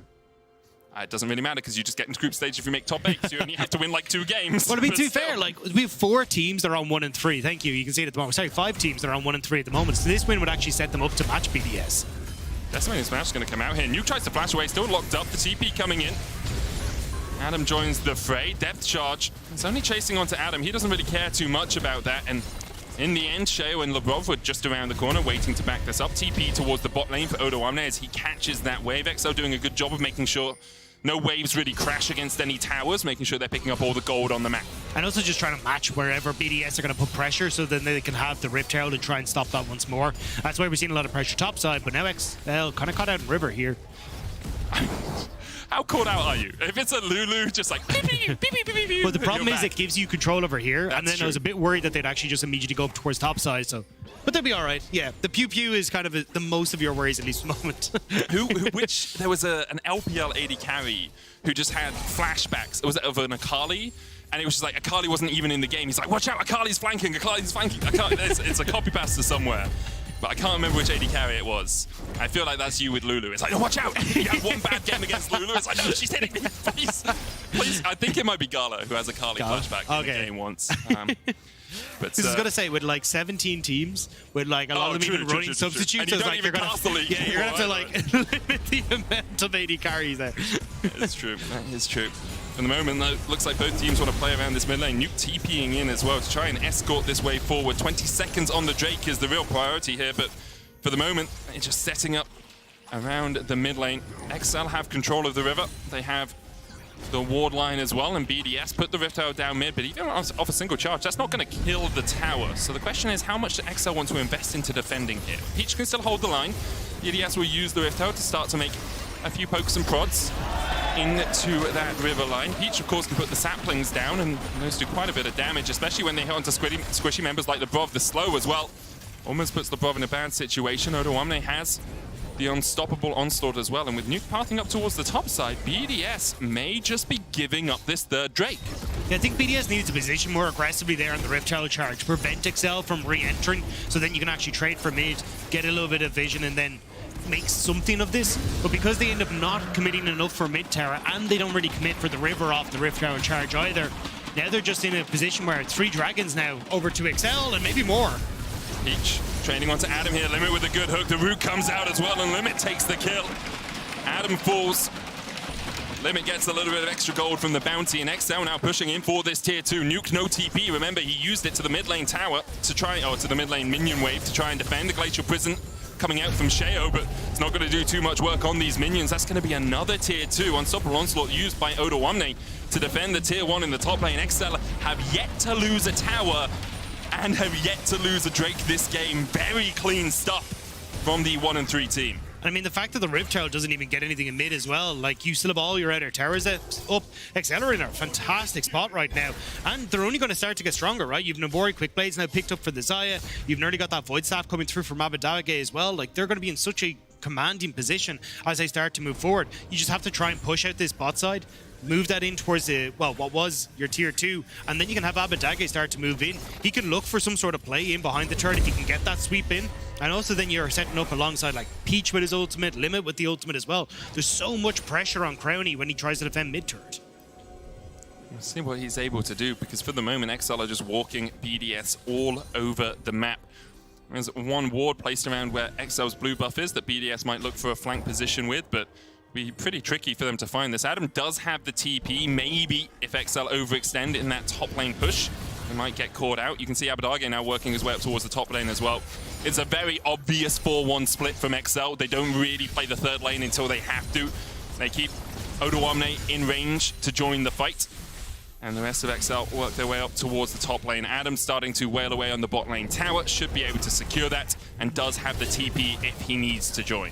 Yeah, and I think that's where XL are kind of struggling a little bit here. They're a bit slow off the reset to get into position, especially with Abadage, who wasn't in top side. They're a bit worried about a TP and a potential play, so Abadage can't actually go towards the bottom side to try and save it. There's the depth charge as well. Nature's Grass coming out. Sheo realizes the Bob's being caught out, gets rooted up. The TP coming in as Adam looks to join the fight. BDS advancing, Adam dashing forward to Peach. Peach no flash as he tries to get away. He's locked up, he's grounded. And we'll see him another day as he falls to Nuke. XL now have to be cautious around the fact that this Baron could be a target for BDS. No jungler on the enemy team means that you can just call for it, especially with the Calibrum and Crescendum combination and a Cassio to boot. Patrick, root caller, kills the buff, the crit helps, and now Adam's hooked up. He's diving on towards Abadage, he'll flash away. Sheo going forward as well. Glacial Prism on Odawamne, but it's a battle on 2 fronts as Nuke and Adam keep Abadage in Limit at bay. In the end, the Baron stopped. BDS unable to get another kill, but XL secure the life, or the health, or the death, I guess, of Lebrov.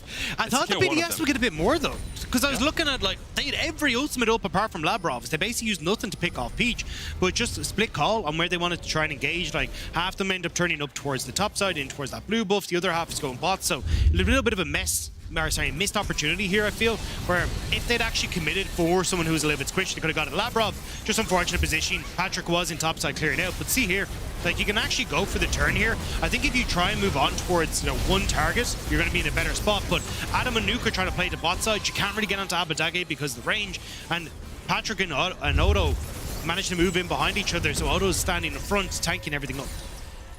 I think that's one of the major struggles for BDS in fights like this, is Abadage has so much range, Patrick can play so safe, and when you have this beefy frontline in front of them, can become very tricky to actually get onto that backline. You have to kind of work your way through front to back, which is a tried and true style of League of Legends, but can be tricky when you have so much DPS coming out from the enemy team. Void Staff complete for Abadage.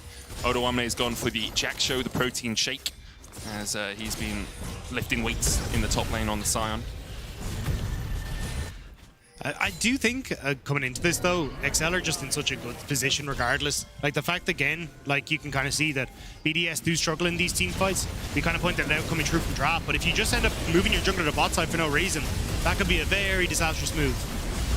Baron down to 6,000 HP. Abadage on his way. Peach still in mid lane. 3,000 now on it. Limit trying to go in. Adam trying to keep that front line alive. The Baron secured. Can BDS get out? Nature's Grass coming in from the side. A good double knocker as well with the depth charge. And already Crownie's down. Adam falls as well. 3 members of BDS able to walk out. wounded, see their comrades fall, but still manage to survive and keep that Baron buff alive. I mean, it's a nice attempt from BDS. They saw Peach moving down to the bottom side on that ward. They were like, look, let's try and go for this. We can make it happen. Unfortunately, though, they don't end up to get out. They lose a lot of damage on bot tower. They'll lose mid turret. They should lose Dragon Soul as well, as that is just about to spawn. And without Adam and Crownie, there's no real way to contest. Yeah, smacks of desperation there from BDS, you have to feel. XL now in prime position to secure the Ocean Soul, and that lasts a tad longer than the Baron, which will be down in 2 minutes' time. The only saving grace for BDS is that they denied the Soul and the Baron at the same time. But we'll have another look at this, because it's exactly what you called. Peach was on the bottom side of the map. Yeah, and they think, all right, we can try and burst this down. It is incredibly close, but it's basically a case of now, once this goes down, Adam sacrificed himself, but BDS need to make the call to get out. Like, everyone just flash over the wall, use whatever you can, but it's just not really in a position to go for it. But I think you kind of have to before that ultimate comes in from the Maokai. And if you manage to go 1 for 4, like, you actually are pretty happy with that about getting Baron, but losing 2 and then Soul just means that you're really not in the best of spots. And XL in prime position to start closing this one out. You can see Patrick and Odo teaming up in the mid lane. Adam pushing bot, does have that TP. Where are we in terms of flashes? Well, Patrick does have his, but has no ultimate, and Limit, no flash on him either. Death Charge hits onto Crownie. Nature's Gas comes in from the side as well. Adam TPing in, but he is very separated from the rest of his team. Good news for him is it's only the Azir trying to work his way through him right now. Polymorph on Odo as Adam continues to go forward. Peach dodges away from the Glacial Prison there with a twisted advance. Adam having a dash away. Unstoppable Onslaught will lock up Adam, and he's gone to meet his maker. Alongside Eve, it seems BDS took the fight, but in the end, it's XL taking heads. Nicely done by Peach, dodging away from that ultimate and then managing to set up the team as well. And BDS, as you said, it feels like desperation, trying to see anything that they could pick, but with everyone locked up thanks to Peach's ultimate, there's very little follow-up from when Adam arrives. It's just really well played by XL. Their disengage working wonders. It's something we talked about a little bit in the draft. The fact that for BDS to get onto this backline is a very tricky affair. XL in a commanding position now to continue to use Abadage in these side lanes. No TP on him, but he can clear these waves very quickly and has the relative safety of his own tower. Originally, Limit goes a little bit too far forward. Yeah, it definitely does. Has the stopwatch though. Sheo forced to flash away. And here, Adam, like, I get the idea. It's like, oh, we can actually try and turn this, but the fact that he turns up towards the top side means that it's impossible for BDS to really follow him. And then as well, a lot of people being zoned away. Like, look at Nuke and Labrov, Patrick and Odo keeping these out of the fight. So it ends up in this sort of 3 versus 5 for a good portion of this, where the rest of BDS are able to follow through. You don't have the damage dealers in position, and Crownie's forced to walk away as the rest of his team is falling. You can see Crownie Gale forcing forward, looking for those roots as well from the purple gun, but then has to burn the flash to get away from the charging Scion. XL grouping up towards this top side. Odo is down in bottom lane. Pushing in, has the teleport. Nature's Gas comes out, Adam blocks it, and BDS almost get everyone behind it. I think Labrov was just caught out a little bit by an edge of a grasping root, but Odo applying that second point of pressure. Mid lane as well can be pushed in here by XL. Odo will be able to demolish this tower. Fells it like a lumberjack felling a tree. And as soon as he sees that BDS aren't on vision anymore, he backs away. He knows that he is the weak point of the composition at that time. Odo very experienced with being the weak side. And now XL, after they see BDS's reactions, can just come back up here and take the tier 2. They are 5,000 gold ahead. There is an Elder Drake in 2.5 minutes. There's a Baron in 2 minutes as well if they want to wait that long. But in all honesty, if they just keep doing this, it looks like BDS don't have an answer. And this is fantastic for XL, a team that has to try and make it as far as possible, like 3rd place, to get themselves into the championship, season championship, to make sure they can actually get in towards the Worlds as well. Specifically 3rd place at the end of playoffs. They can just sneak by into group stage if they want. Having already lost 3 games, unlikely they'll make it to the top of our table, but if they can get into playoffs and then get 3rd place, they have a chance of making it into our season finals, which is our 4 weeks at the end of our 3 splits that crown our eventual LEC champion. And look, I don't think they're quite there yet. I think when we look at this team, there's still mistakes, right? Peach moving down towards that bottom side when Baron was up. Some of the synergy in the early stages aren't quite there, but you're starting to see that, you know, the wheels are turning.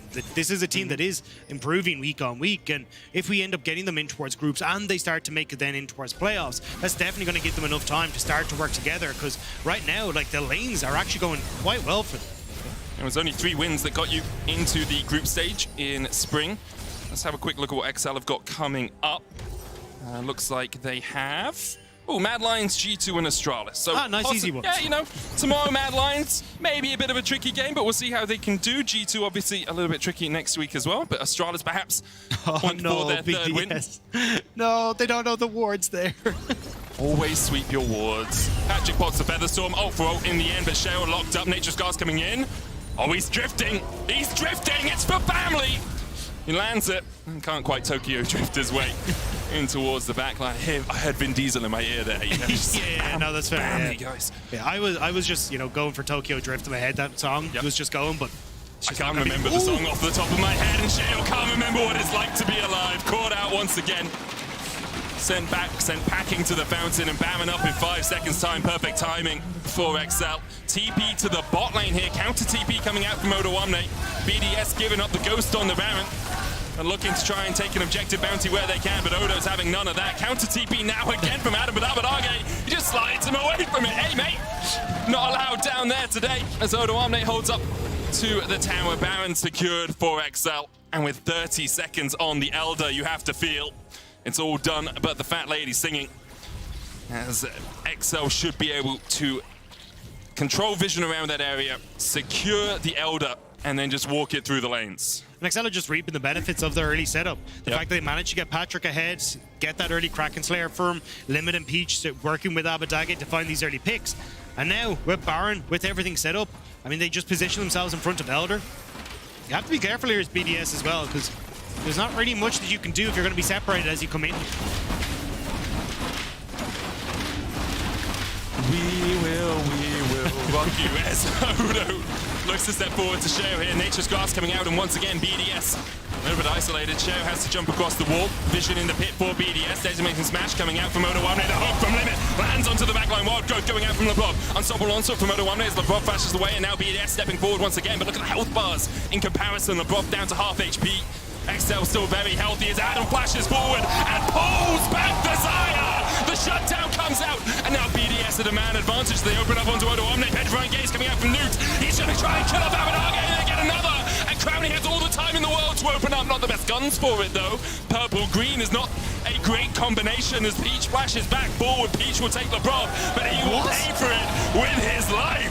And in the end, it's BDS who managed to win out the Elder fight. It's Adam Diff. The fact that Adam managed to get that play onto Patrick, pull him back into the team. They stopped the flash from coming through as well.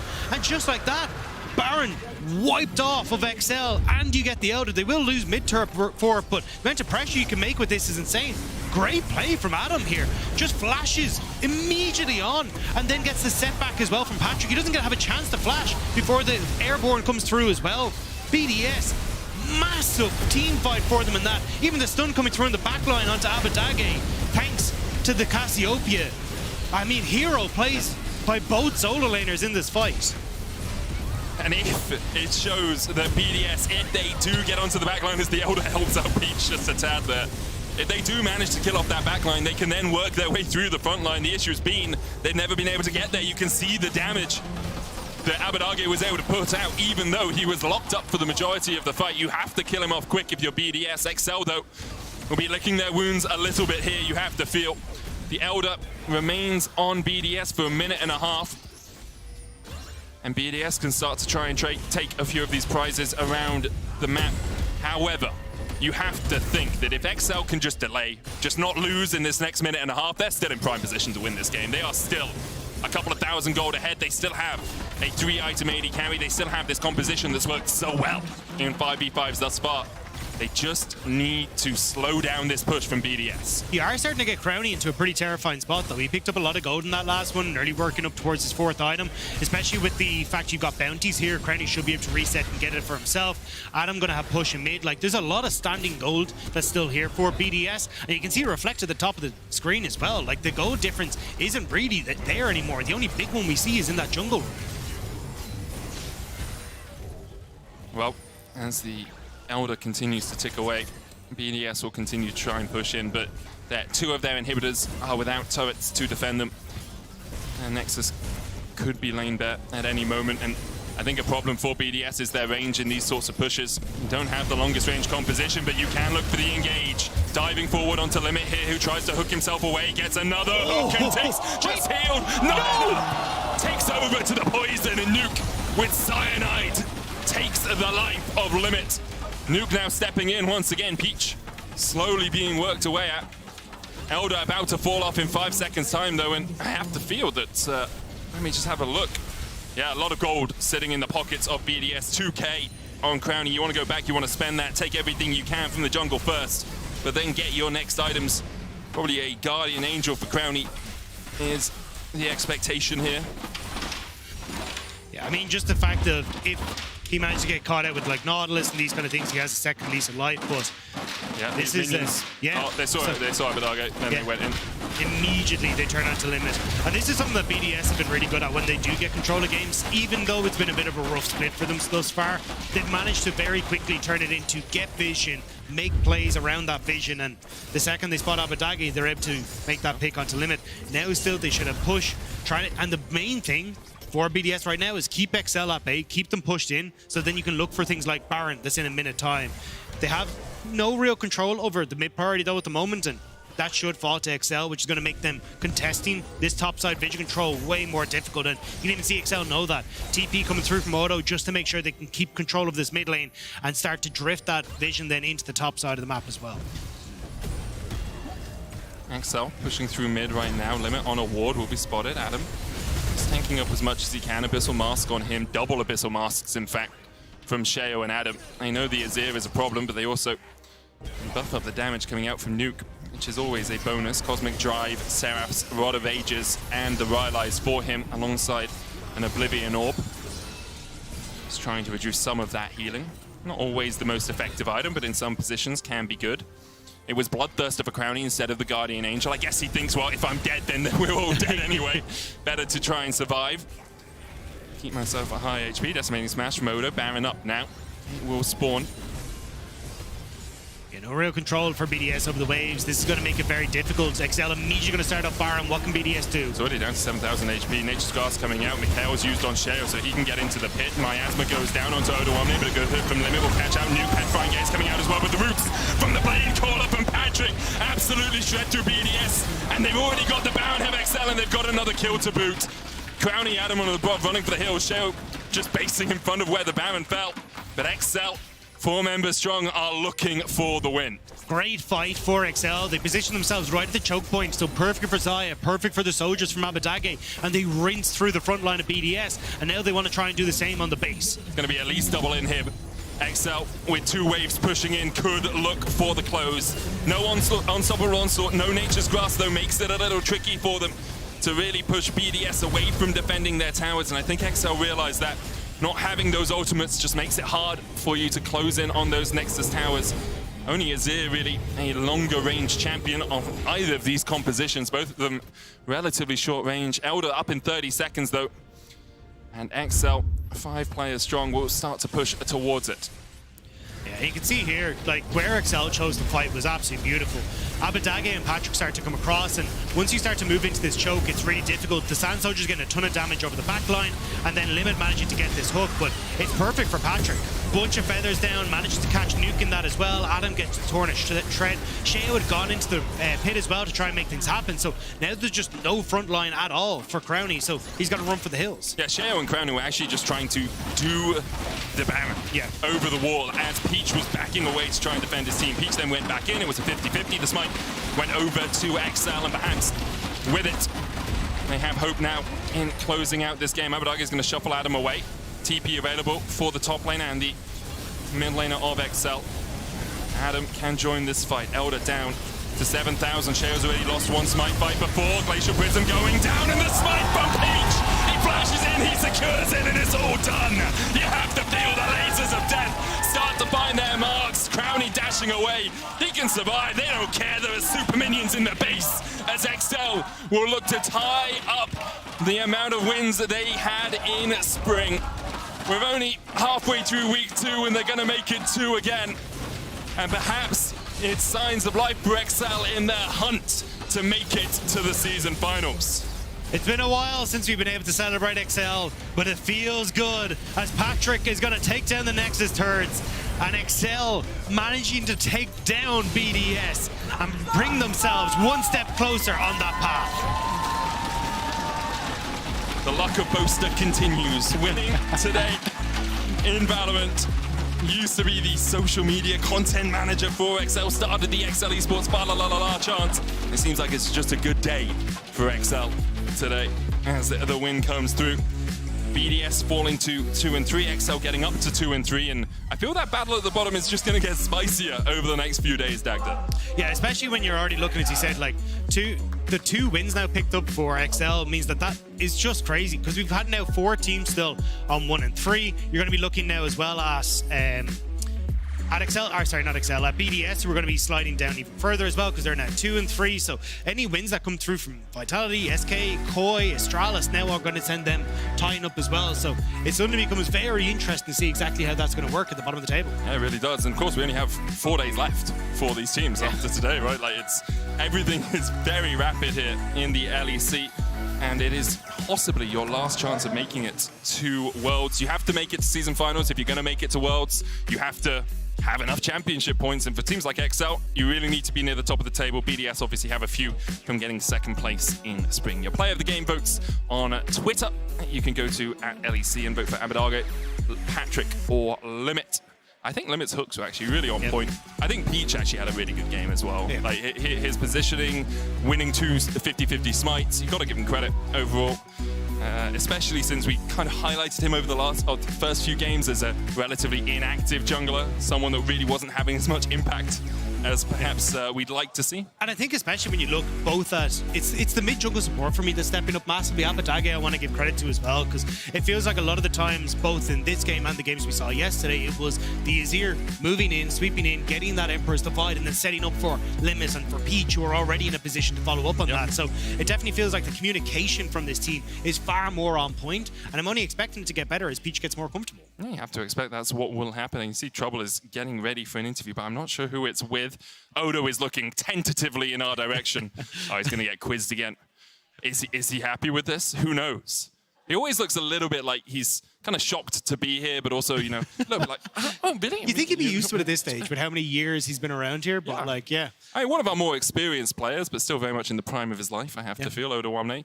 Especially with his performances last year. Like, it's so often you looked at him and he's like, he's the guy. Like, but he was, and even yesterday on Kasante. But I think that's the sick thing about Odo is that he's not only a very good player, it's that he's got that years of veterancy that he's now bringing that experience to a team like XL as well. And you can see it in his performance yesterday and now in the sign here today as well. Had a great performance today and yesterday. We're going to hand it over to Trouble, who is standing by with Odo. Thank you very much, Medic. Odo, congratulations to a weekend so far on the 2nd week. How does it feel? I mean, am I going to get interviewed every day now? Or yes. How is this going to go? I mean... For every win XL gets, you get interviewed. Yeah, I mean, we take those, I guess. But what was your question? Because I was stuck in my meme a little bit. How do you feel after a 2-0 weekend already? Oh, I mean... I mean, the game was really clean, and then my superstar backline decides to just grief at Elder, and then my superstar jungler flips the Nashor and he wins it, and then he flips the Drake and he wins it. So you just let him flip?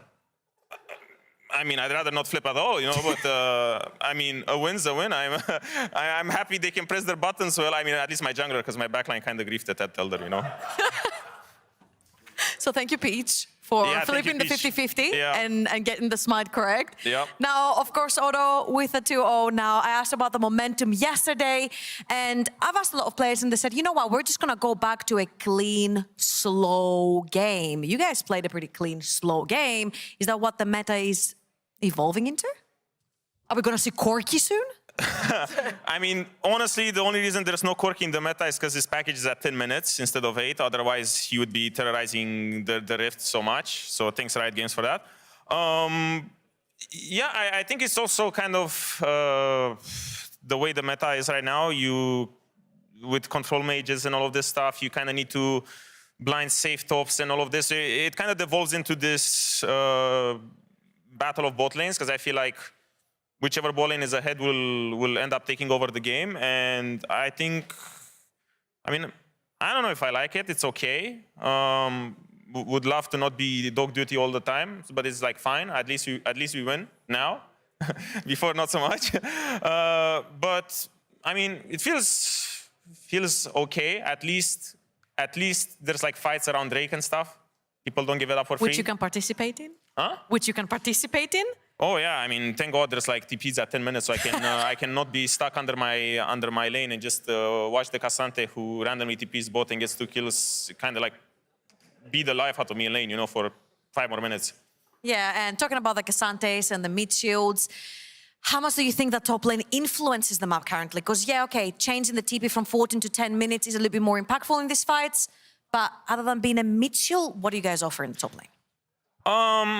I mean, some top lanes are still taking the bait of TPing, you know, right at 9 minutes or around 10 minutes, and then they don't have it for the rest of the map. Because, for example, Adam TP'd at like, I think, 11 minutes on top, and he got a plate. And a lot of time, you will get to see this trade where people take the gold from the plate. They usually take a plate or 2. But I think, for example, the top laner that keeps his TP gets to kind of passively influence bot, because bot lane is always going to be like, oh, we can't fight because he has TP, you know?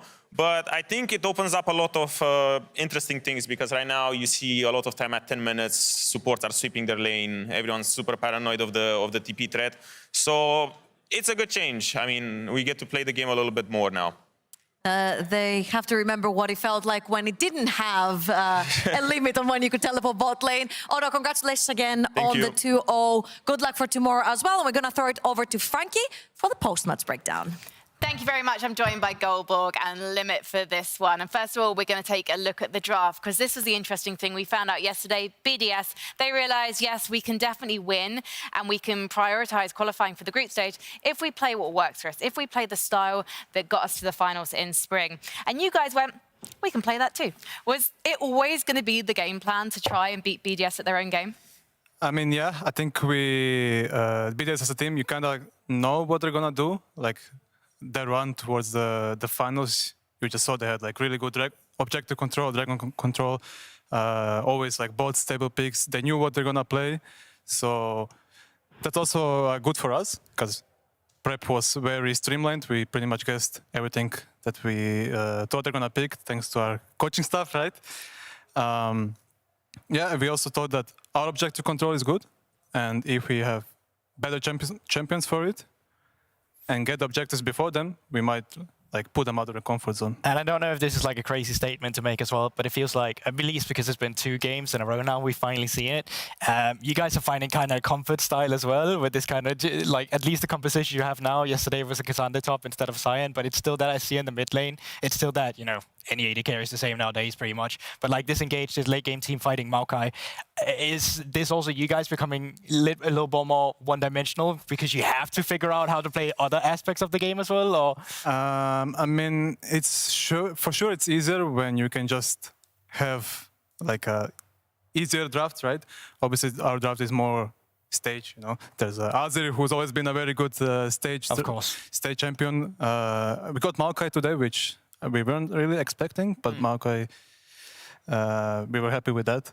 And yeah, we just went with a more stage draft, so we can focus on things that were actually a problem for us. Yeah, right? yeah. Is this the style you're playing in scrims? Because we hear you're destroying. Oh yeah, league it all. I mean, kinda, yeah, pretty much. I mean, we were sad after the first fake Ragged 03 because scrims were going decently well. I don't want to jinx anything. Yeah. But we tend to try to practice the champions that we're gonna play, obviously, right? Otherwise, scrims don't really make much sense, do they? Maybe that's what's happening with Mad Lion scrims, because apparently they're not winning any of them. Right, let's talk about the game in more detail. It's like I'm allowed to meme on Mad Lions. They're 4-0 right now. That's going to be a great game. Match 5, Fnatic versus Mad Lions. But we've got to talk about XL versus BDS, because this is a key win condition for BDS. It's always prioritizing those initial early dragons, but you beat them to the punch. I think we can take another look at that. So talk us through setting up for this first dragon. I think Abel was calling here that either Casio, she needs to base. We had Peach close to us, but we tried to start a fight because obviously we have Peach to play close to us. He has Maokai ult, which is a very nice spell to have. Then we see Afil is obviously very low, he cannot fight, and it's just very simple, very Drake. It's that, right? It just feels very simple. We cut out the bot lane dive, so you don't have to talk about that. Yeah, we forget about it. Yeah, exactly. But I was actually really impressed with XL's early game in general. I thought Peach was super solid on the Maokai and was actually quite had an advantage against Shio, like taking the Raptors again and again, getting just pretty much automatic leads through jungling alone and pathing, but also just the laners themselves. You had to see it, pretty much always the mid lane priority. You had the playmaking potential that gained the bot lane priority, and it was so easy from this point in the game. They just kept stacking and stacking and stacking and stacking. And throughout this, you just think to yourself, they're easily going to win this game. It's going to be a clean game. It's objective stacking, everything in working in their favor. There is no way that they can screw this up. And then we did. Again. So talk to us about this, because first of all, I have to say, Adam was insane. I'm sorry, he did really well here, but what happened in this fight, True. I mean, Patrick got Cassanted, as they call it. I mean, I think we can also make the job for Patrick way easier. It's kind of weird that Cassanted can just fly through the 3 meaty boys. It's me, Odo, and Peach so easily. So that's something to review on later on, of course. But yep. Honestly, I was a bit stressed in this situation because we kind of lost the game like this last week. Yeah. So I was getting a bit tense, but I think this time we actually played better at least. So what was the difference maker from week 1 to week 2? Because Odo was telling Trouble yesterday that those games last week were winnable. So why do you think this time round you're actually able to come back from those pressure situations you find yourself in? Well, we reviewed the games, obviously, right? I mean, it sucks to lose a situation like that against SK, where you just have everything to win, and then we kind of agree that if we just did sit for 30 seconds, we would just win the game. So it was more of focusing on objectives, the things that are going to win you the game, because situations like this are kind of hard to get in scrims. For sure. You know? That's why it's a bit harder to practice, and that's why everyone gets so tense and stressed when, okay, 30, 40-minute Elder comes in, and you're like, oh, do we do this, do we do that? But we just talked about it, like, imagine the situation as well as we could, and yeah. I mean, it's so hard as well because, and I mean no ill by this, but when you are a struggling team as well, there's so many things you know you have to get right. So even just getting to that point at times can be hard. And then even going into the situation where you have to practice that, oh, we have the Nashor set up every single time as well. Now let's practice how we actually do the dance around the bigger objectives towards the late game. But, you know, flipping and flopping, it kind of worked out in the end. Like, you know, it's a 50-50 for a reason, right? So you lost it the first time, you get it the second time, and I can imagine a sigh of relief after that one. Oh yeah, I mean, the moment I saw the Elder pop up on my screen, I'm like, okay, we're just gonna steamroll them, right? I mean, prior to this, we were discussing whether we want to TP in their base. Do we, like me and Odo, do we stop the bases as our carries try to end the game? Then we just came to a 5-5 flip, which is we're not proud of. But yeah, sometimes. You're here though. You've won. Yeah. And Odo in the interview was throwing you guys a bit under the bus. He was saying you guys are very willing to flip, but you're telling me he was part of flipping. How much of this is a team effort? Were you all in on it? Hey man, we were all in it together, right? Yeah. It's just miming it, of course. Yeah. Right.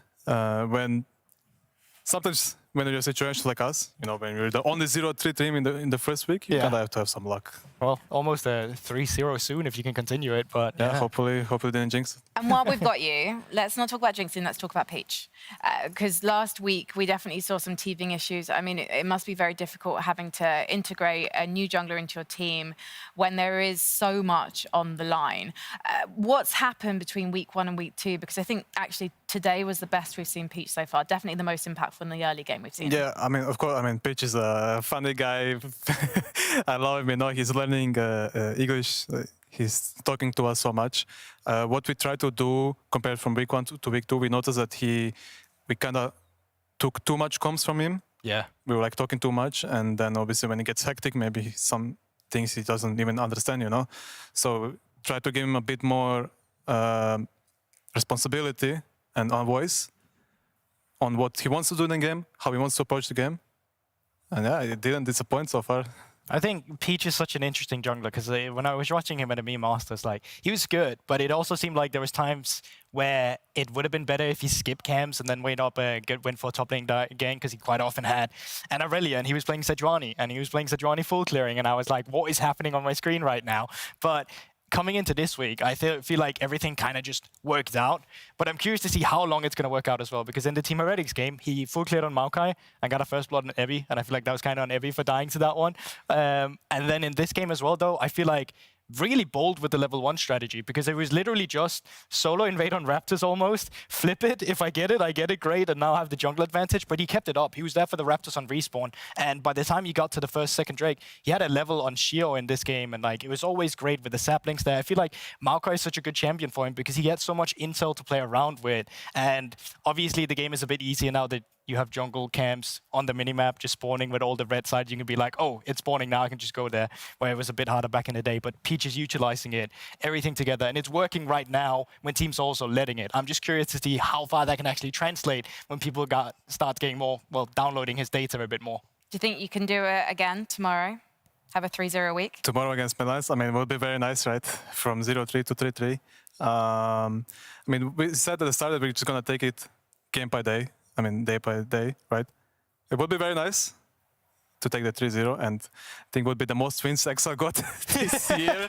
So yeah, I'm sure everyone at Excel also would be happy, but we'll be happy. So yeah, we'll just try our best. Well, we'll be happy too, because we love an underdog story, and we like to get on that lower bracket miracle run. Not that there's a bracket, but that's the phrase that I'm saying. And so that's what I'm sticking with as we head into the break, because on the other side of this, we're going to have Astralis versus Vitality. One of these teams is guaranteed a win in week 2, but who's it going to be?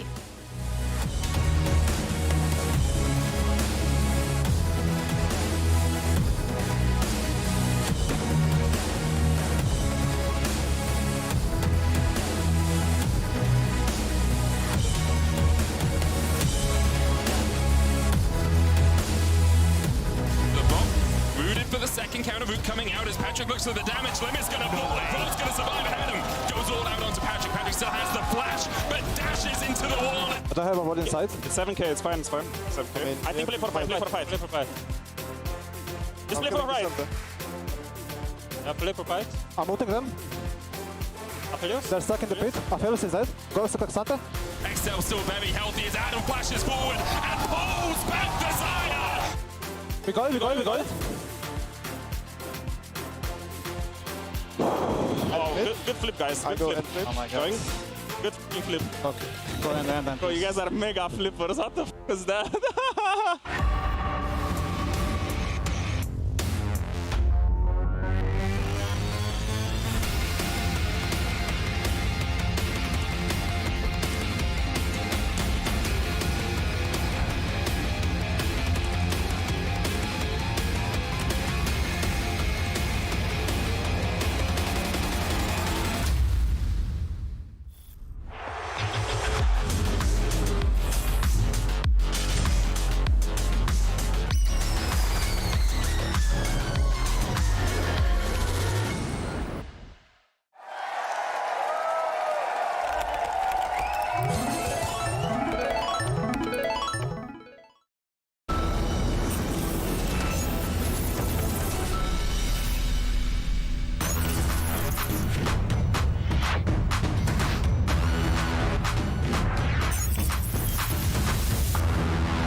Get ready, summoners. League of Legends is now on Displate. All your favorite champions on officially licensed metal posters. Stunning details, easy setup, more durable than Malphite. Join 3.2 million satisfied customers and fill your room with arcane energy. Order now at Displate.com.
And here we are, back for game 2. What a surprise.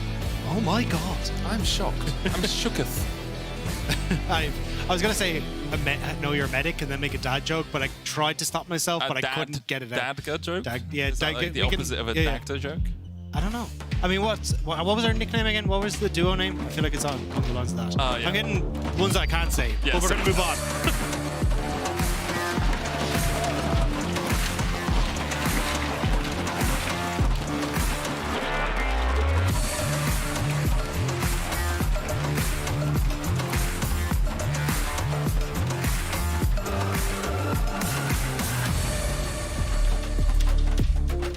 And away we go into draft. Vitality and Astralis. Two teams that have not had the best start to the season, both at 1 and 3. One of them will stay down at the bottom, and one of them will go up to join the dizzy heights of BDS and XL at 2 and 3 after this game. Yumi is banned! Let's go. The crowd will always celebrate. But yeah, I think the big one coming into this is seeing what Astralis want to go with. Because we got them cooking a little bit over the last few days. Like we've seen the Yasuo and the Akalis in the mid lane. We got to see like the Rumbles in the top side. Like I still think this is a team that has a lot of creativity in their drafts. We haven't seen the stock standard, but we'll have to see if that's going to be the game plan going forward.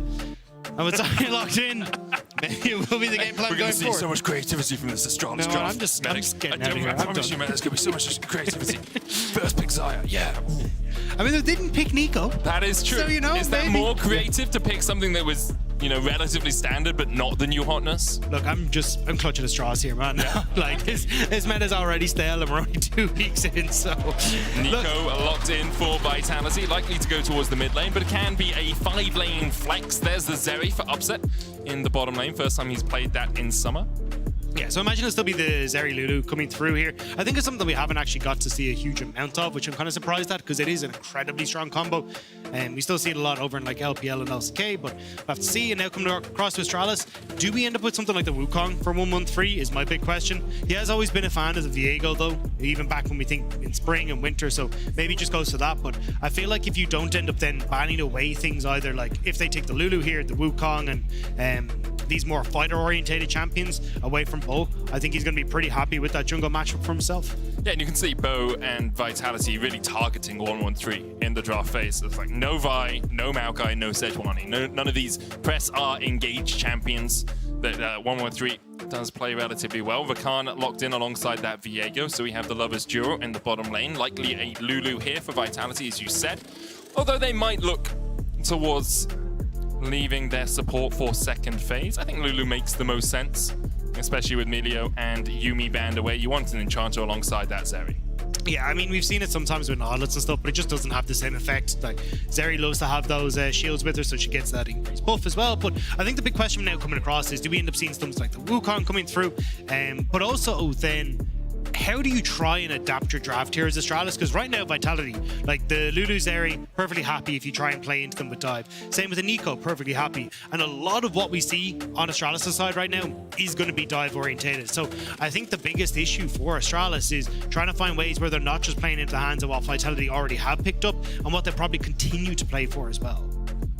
I wonder what Astralis really want to do there then. How do you stop Vitality, who have already got such a strong core of their composition, right? Because you can add basically any top lane tank alongside this Vitality and it works. You can add basically any jungler alongside it, assuming they have strong engage, and that works as well. So it feels very much like Vitality have got everything they need, in essence, for this composition to come online. Yeah, and I do agree, and I think that's where it becomes a little bit difficult for Astralis. Like, even the fact, I think they've copped it as well. It's like, okay, we're going to get rid of the Poppy because we're definitely going to be playing dive in short range into this.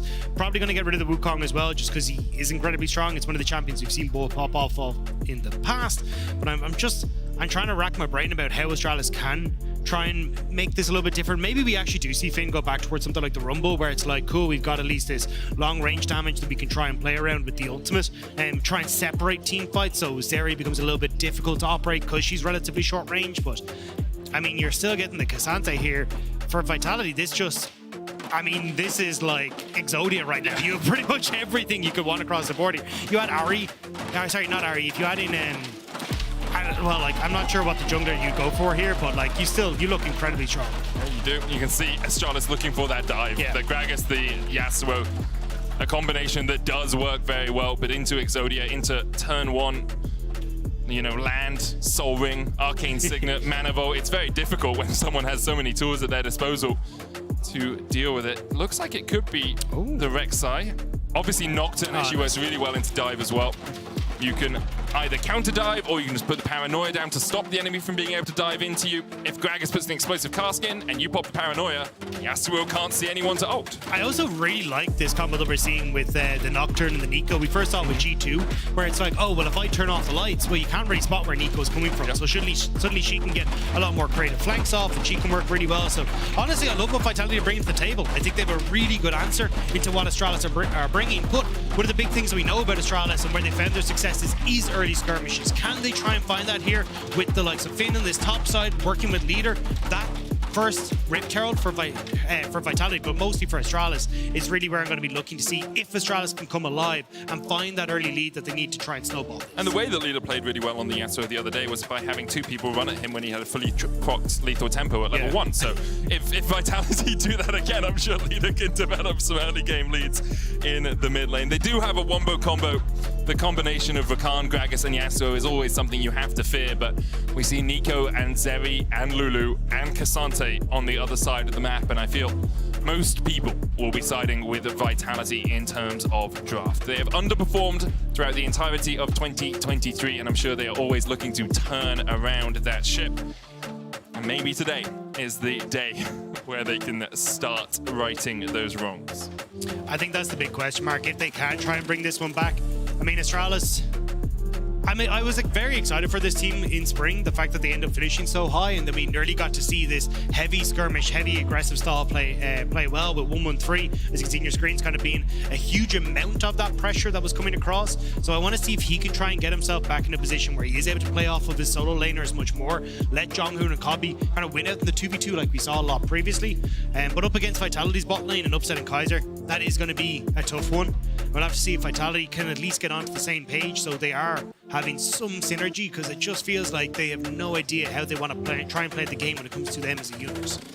See Leader there? He's doing like a waggle his finger thing and then realized, nah, I don't think that actually looks that cool. And just like started looking down. We do have a small issue with the lobby. We're remaking it off air with the same picks and bans. One of the players was unable to set their runes in time, and so we're just getting that rectified. They'll rush through the lobby, I'm sure, and get us into the next game. But sitting at the moment as both these teams are at 1 and 3 is a difficult road to walk from here on out, because things don't get any easier for you. You only have 4 more games after today, and you really need to get to that 3-win threshold if you're going to be able to make it through to our group stage. Just having a quick look at who they both played. Astralis lost to Fnatic, lost to Mad, lost to Heretics. Okay, can kind of forgive that. Vitality have lost to G2, Mad, and Heretics as well. So both of them haven't had the easiest road here, but wins in games like this can be super important.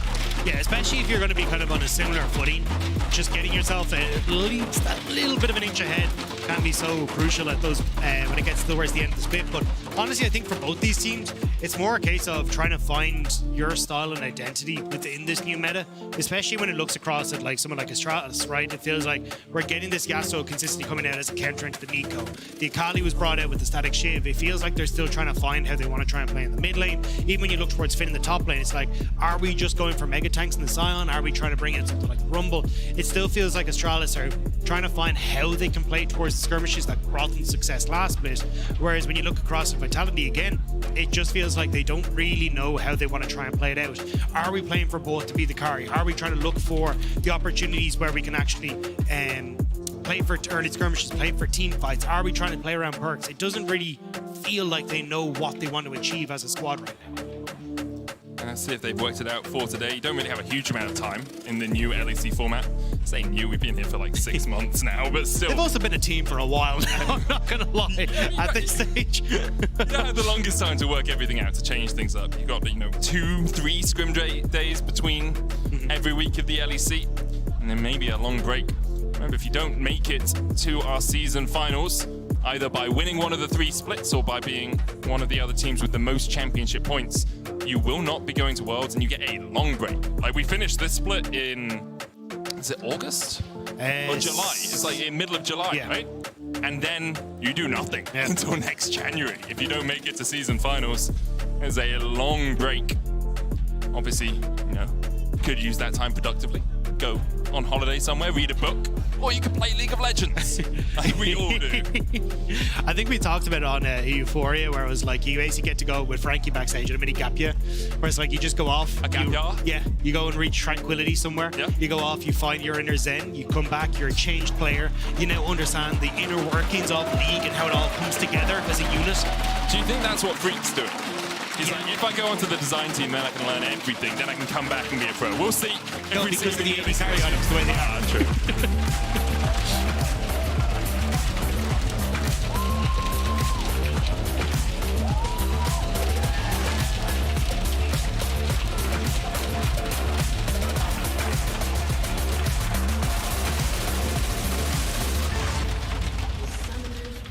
Onto the Rift we go. You know, I spent my gap year working as a healthcare assistant in the UK.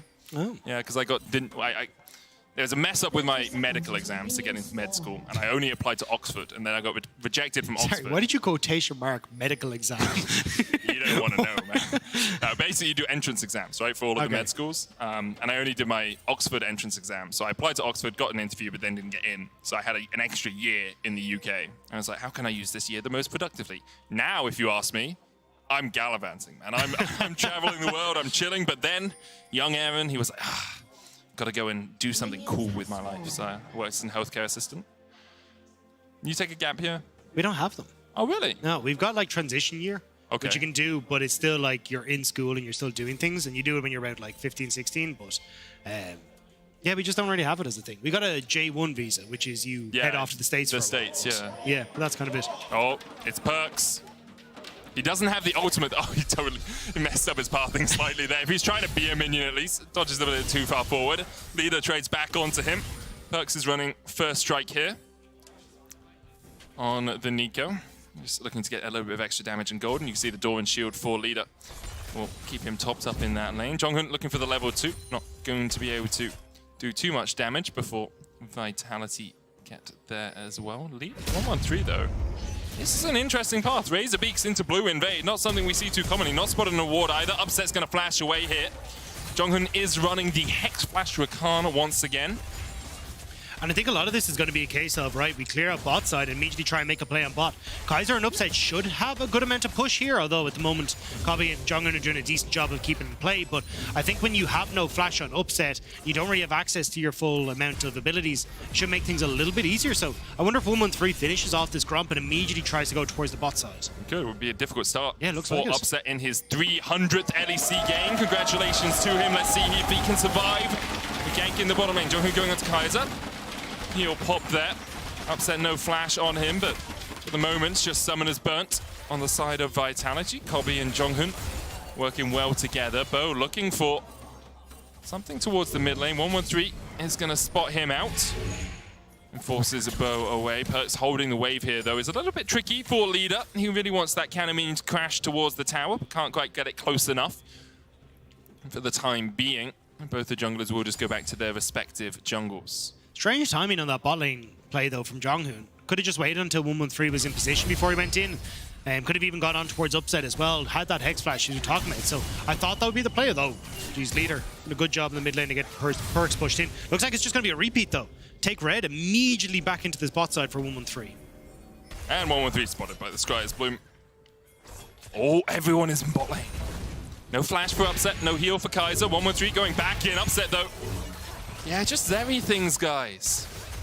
So safe. Leader is also roaming from mid, so I think Vitality kind of realized that they need to get on out of there. But it does mean now that you've invested a lot of time as Astralis in trying to make this bot lane play happen, and it hasn't really amounted to anything. Yes, 1-1-3 did get Bo's camp, so Bo kind of in a similar situation, but it's been a little bit messy at the moment for Astralis. Jonghyun trading in once again. Gleaming Quill will heal him up.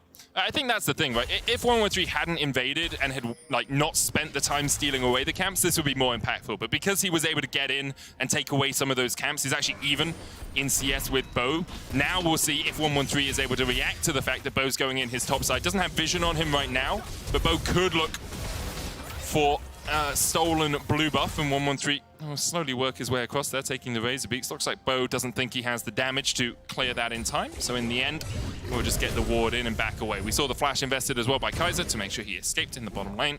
And it's what you can do on Rakan. You know, constantly E onto your ally, W forward, burn a flash, E back. I was going to say, for a man who's in a bad matchup, he's doing an awfully good job in his bot lane against summoner spells. Yeah. Both summoner spells gone now on Vitality's bot lane, and when you look 1-1-3, he's actually still going to have his top side jungle, so can clear that out, move back in onto the Krogs that are going to be in this bottom side, and again, just try and rinse and repeat here. And with Leader, the amount of control that he has over mid lane, it's kind of difficult for both to really do very much right now. Actually, I think it's one of the reasons I kind of like the Hex Splash Rakan. I'm still not sold on it because you have so much mobility in the rest of your kit, but especially against something with a dash, often people will stand just at the edge of your W range and then dash away. And if you Hex Splash, then they can't just dash away because you're still going to hit them with the W. As Jonghyun and Kobe get their combined recall off in the bottom lane, and we'll get out to safety. Currently, not much happening across the map. A slight CS lead for Perks in the mid lane, a slight CS lead for Photon in the top lane. And Vitality able to weather the storm of some early pressure from Astralis in the bottom side of the map. Yeah, I think a large portion of this for Astralis, though, is them realizing, hey, look, we kind of need to get these early leads, because if we don't have the one-shot potential from Finn and Leader onto someone like Upset, who will end up very tanky with the builds as Zeri tend to go, even especially with Kaiser in the back pocket as well, we're going to be in a bad situation. We are heavily playing into Vitality, and they've a ton of things that pop off in those scenarios, like the Cassante, even the Nico as well, very happy in that position. So a lot of it is going to come down to maybe looking for picks like Kaiser here, but just getting a bit of damage, shouldn't be able to follow up too much. Kaiser supported. 1-1-3 still going forward. He has Jonghyun. And mid lane push, which means they can force Bo and Kaiser out of the jungle, but there's nothing here for 1-1-3 to take. The Gromp's gone, the Wolves are gone. In all honesty, sure, you push them away, but Bo doesn't really care. There's nothing up in his jungle for you to take, so all ends well for Vitality. Astralis going to start up the Dragon here. 1-1-3, still only level 5, but so is Bo, and as Vitality clear out the wave, they can come across. Perks does have that 6 to pop Blossom a possibility. Dragon down to 2,000. Bo now stepping in. TP invested by Finn towards the bottom lane, and Vitality see it and call off any further play. It's nice timing from Astralis. They knew both flashes were still down for the Vitality bot lane, and Leader just hit 6. So if you end up with Jonghyun going in, you can look for some sort of big play on towards the bot lane, and maybe you can find those early skirmishes that we were talking about. And it doesn't quite work out for them, but they do get the Dragon still, so just finding that timing window was nice for Astralis. Yep. Did have to invest the teleport for Finn, which means that Photon will have his, but doesn't really lose too much. The wave pushing in, and Finn was already losing out on this matchup, where Photon doing a good job on the Cassante. Will be 2 plates in totality over to the Vitality top, and so he'll be in a pretty sizable lead up towards that top lane. This will have an impact, though, in just a moment's time, where Finn hasn't really had a chance to reset correctly, where Photon now should actually be able to go back, spend some gold, and look towards Rift Tail this in 30 seconds as well. I think Astralis definitely want to try and get their hands on that. Like, again, just getting gold into some of their carries is going to be important, but also in just denying that opportunity for Vitality to get some control back in this game, at least in that bottom side, get some of the gold back in their favor as well, is going to be quite nice for Astralis if they can keep this up. Yeah, they just need to keep the foot on the pedal a little bit, right? Because otherwise you do start falling foul of the Zeri effect and the Nico effect and the power that these champions Cassante have. effect. And the Cassante effect and the Lulu effect as well, if we're going to put pile them all in there. There's a lot of effects from the side of Vitality. Astralis did set up a bit of vision around the Rift Herald. Leader will get the push once again. He's been doing this very effectively into Perks, who doesn't really... I mean, you've got the Blooming Burst, you've got your Q to wave clear, and you've got the Tangle Barbs as well if you want to use it, but the damage you get off that Q is not too massive in the early game. Often you want to get towards that first, well, at least half an item, you know, a lost chapter. Jonghyun here to support his team as Vitality now will just push out mid. This is a Rift Herald. Astralis getting both the neutrals in the early game. Vitality trying to get a push in mid to try and to take a plate out of this, but actually looks like they might just play towards the bot side jungle instead. Yeah, it's a good call from Vitality.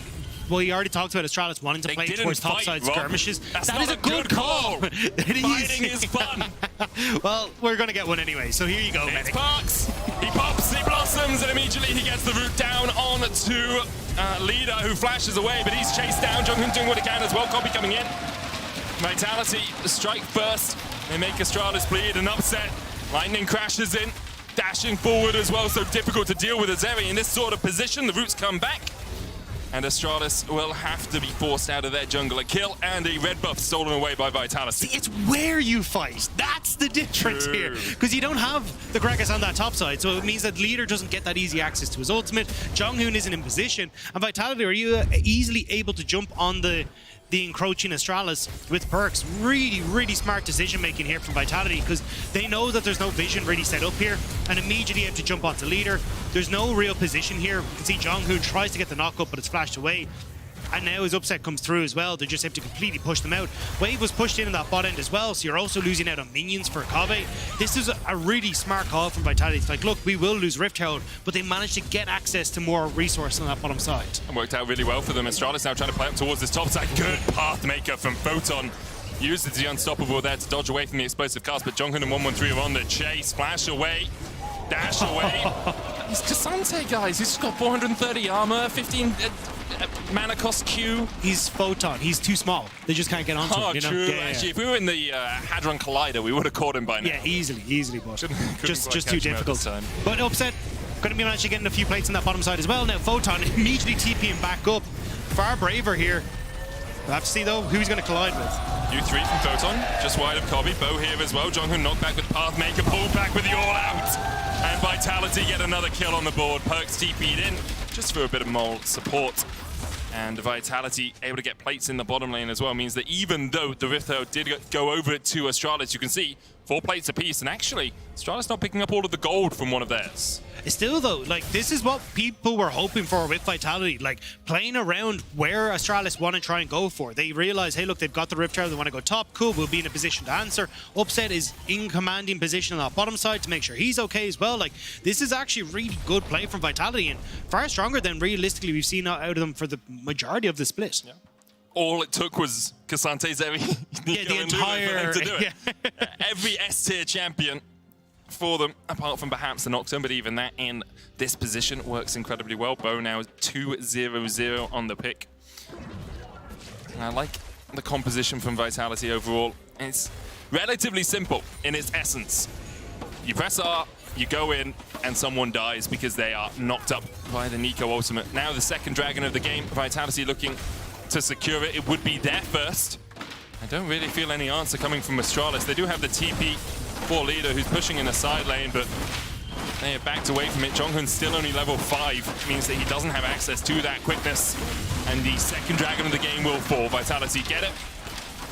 And they are in prime position to continue to close this one out. Obviously only 12 minutes in and it's only 1,000 gold lead, but the lead that Astralis needed to get in the early game has not materialized. Still though, Astralis at least for the TSM charts that get me, man. Most of these people weren't in esports when the TSM chart was a thing, you know? It's like we're talking all the way back in IPL 5 days. You guys could sing Bubble Pop. You know, that would be classic. But instead, you chant TSM. I didn't say chant it. I mean, ask and you shall receive. What do you want? Bubble, and the monkey finger. Man, those were the break screens I love, you know? Were you there for IPL 5? Did you know, like, I wasn't there, but did you ever watch it? Probably not. Basically, there was a lot of breaks, a lot of like tech pauses and delays. And they played this song, Bubble Pop, by some K-pop band.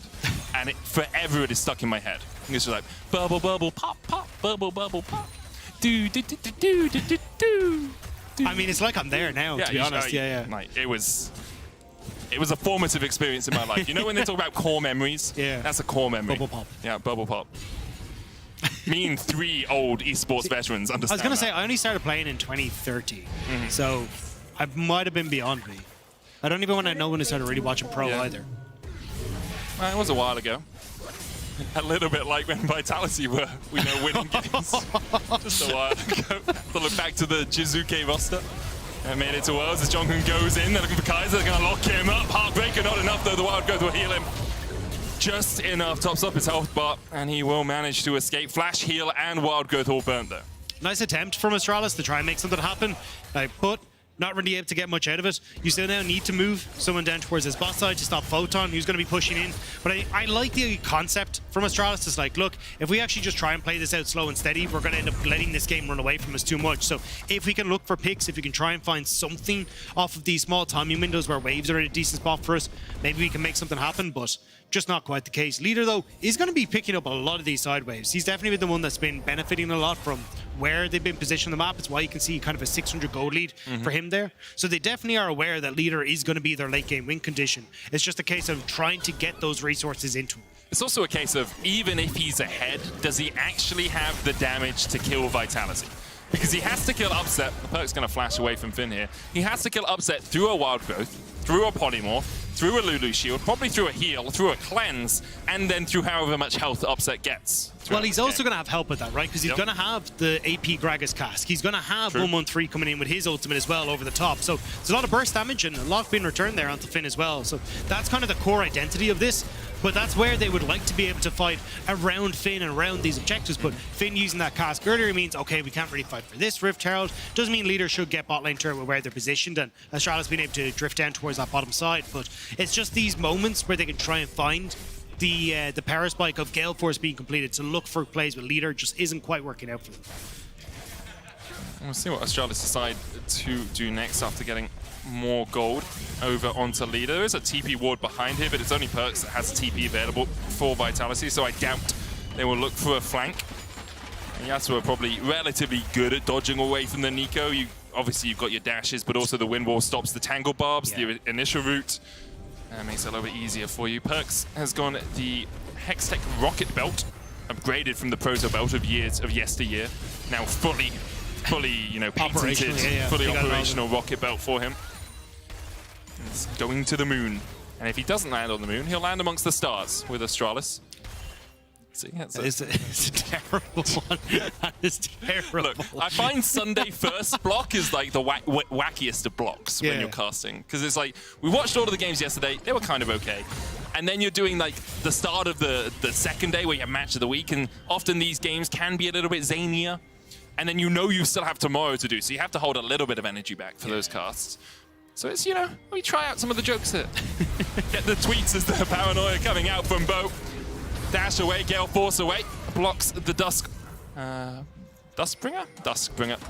from the knockdown Q. And Leader's able to escape, but he does have to burn his flash for it. Bo did burn a flash and the TP from Perks as well. Fight, fight, fight, fight, fight, fight, fight. I mean, they did just try to fight.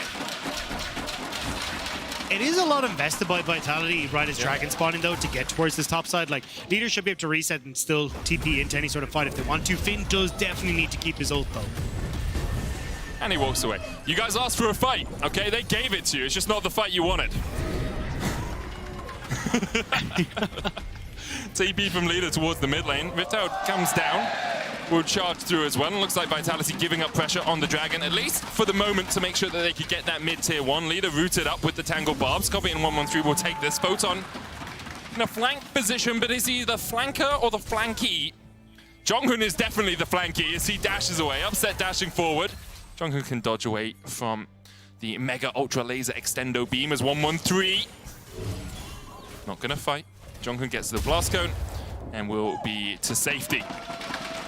Yeah, you can cheer that. Still, though, with Astralis getting that Dragon, they're able to provide a little bit more time where they don't really have to worry about Vitality trying to get any. You're buying time for Leader to scale into this, Kabe to get to a position where he's happy, so it is going to work out pretty well from Astralis. Vitality should have had much more control over this game, and it feels like, again, they're just not really in a position to fight for the objectives they want to because they're trying to make these weird picks and side lanes that they don't need to. I agree with you, Dacta, entirely. It was a very salient and informative point. Away! Okay, let's try this. Rest in peace, boiled water. It will be missed. Oh, God damn it. It's a good one, right? What's the best thing about living in Switzerland? The flag's a big plus. Paranoia coming out in the bottom lane. But 113's fine, knocks Bo back. Bo can just walk away from it. And you're on that Dustbringer, you get extra movement speed. Finn also just being caught up. The Switzerland was pretty good. I've heard it before. Oh, yeah. Yeah, but as you say, Vitality keep trying to make these side lane plays, and they're not working out. not really getting too much out of it. And Astralis got their second dragon of the game. 3 minutes until they'll be on Soul Point. And as much as I do think the Vitality composition scales really well, you look at Astralis, like 2 items on a Yasuo, 2 items on a Xayah. That's a pretty powerful point to be at if they can get there before this next Drake. But it's also like, okay, we've just committed 2 people to bot side. Well, now we've actually given the opportunity that... So we can't stick around in mid lane because Upset's now in his own. We've actually invested too much onto the bot side, so if Astralis show up for a play on mid, well, we can't do anything. So Upset has to give up mid turret now as well. And now Astralis know that they're playing with this advantage because Bo doesn't have his ultimate up and available, so they're playing way stronger. So it's not only the fact that Vitality are trying to make these plays and it's like, oh, well, you know, we'll get him next time. It's like, no, you're actively losing opportunities on the map because Astralis are responding well. And that's kind of been my biggest gripe with Vitality is they're making plays that they don't necessarily need to, and it doesn't feel like everyone's kind of thought through, well, what happens after we make this play? Like, what's the next step that either the opposition could do, or we could potentially find off of that play as well? Yeah, and when Broxer talked about them yesterday as well, he was saying that it's like it's very solo queue, right? Yeah. It's very much like, oh, I see an option, I'll take that option. You go for the first thing that you notice, you go for the play you think is best rather than working out what is best in the long run. You know, I used to work at a orange juice factory. I got canned. I couldn't concentrate. That's terrible. What's more entertaining, the cheers for killing pink wards or Perks getting caught?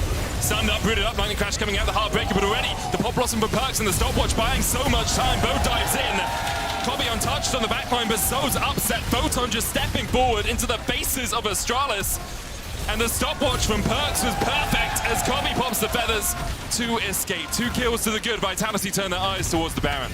I mean, nice pick there from Vitality. It was Astralis who tried to go, but I'll have to double check. Leader couldn't get his ultimate off. I think it was the Nocturne ult that prevented him having vision of the knock-up, which worked out perfectly there. So now Vitality, they get to turn over towards this Baron, and there's not really many opportunities for Astralis to get in here. They're going to try and maybe look for something, but no flash and no ult for 113. Nor for Finn. Kobe does have the flash, but all he can put down are some feathers. Perks dashing forward here. Finn dodging away. Baron down to 2,000. 113 no way into the pit. The Baron, you have to feel, will be secured by Vitality. Bo with the smite takes it down. Jonghoon looking for a flank position as Astralis continue to try and find a way into the fight. Leader TPing behind. Last breath onto one, but that allows Kaiser Bo and the rest of Vitality to escape. Yes, Perks is dead, but was it worth it? Because Vitality get 4 players out alive. I was surprised to see Leader go for that. Could have actually cut off some of the retreating members of Vitality, but I don't know if he fully had the vision there to realize exactly what was happening either way. I mean, it'll be 1 kill, but the Baron going over, and we'll get a reset here as Finn ends up going in. They do get onto Perks, but so the Nocturne will come through, and also the CC on towards the Yasuo as well, so no hope for him to actually be able to follow up onto that engage, and that's the combo out of the window. And now Vitality, we talked about how good they are at soaking this pressure as it comes through. After everything's been used, Upset is able to just open free fire. There's not really a mega tank on Astralis with Finn going this AP route, so everyone has to run for the hills from Upset. And we talked about it a little bit in draft. That paranoia doing so much work for Vitality means that Leader cannot see the backline to shut them out. Dragon up. Baron remains on Vitality for 1:50. It looks like Astralis may just push through mid, go top, see if they can get a tier 2 in this time, but Vitality have the Baron empowered recalls. Will be able to get back to defend their base. A lickety split. And there is the Dragon going down. 2 apiece now, but Vitality much more in command of the game than they were a few minutes ago. 2,000 gold ahead of Baron for the next 90 seconds. And they have stopped any hope of Astralis stacking the soul in the next 10 minutes. Upset needs to be very careful where he is with Kaiser, though, because there was an opportunity here where Astralis could have immediately run down towards the bottom side to see if they can pick him off. Now, a lot of vision there that would have spotted them en route, but still, Vitality now with the reset. They're in a great spot. This is exactly what they needed, just buy that little bit of space and time to get themselves into a position where now they're going to be looking at 3rd Dragon, potentially 4th Dragon in just a few minutes' time. They have the Baron as well. Or sorry, the Baron is about to time out, so probably won't get too much out of it, but still, they're in a relatively good spot now to just keep themselves up with the pressure. Okay, I've got one more for you. Okay. Oh, Bo spell shields. Jonghoon dodges back. Okay, it's fine. What do you call a dog that knows magic? Houndini? That's good. But I prefer Labracadabrador. Oh, okay. Houndini is solid, though. Thank you. I like that. Probably works better in Der Hundini. Hundini? Anyway, 1-1-3 looking for a flank as Photon dashes in. Q3 pulls back with the all-out, unstoppable with the Pathmaker, and the rest of Vitality trying to collapse. Photon, though, still able to dodge away. The charm comes out, and this might be huge. Astralis find one, Bo pops the stopwatch. Upset trying to put the damage down from the side, but Finn's going to lock him up. Perks coming in as well with the Path Blossom, but Vitality are just way too deep. They tried to do too much, and they paid for it in blood. Astralis, 5 for naught, clean ace. Astralis managing to find their moment to come back into it.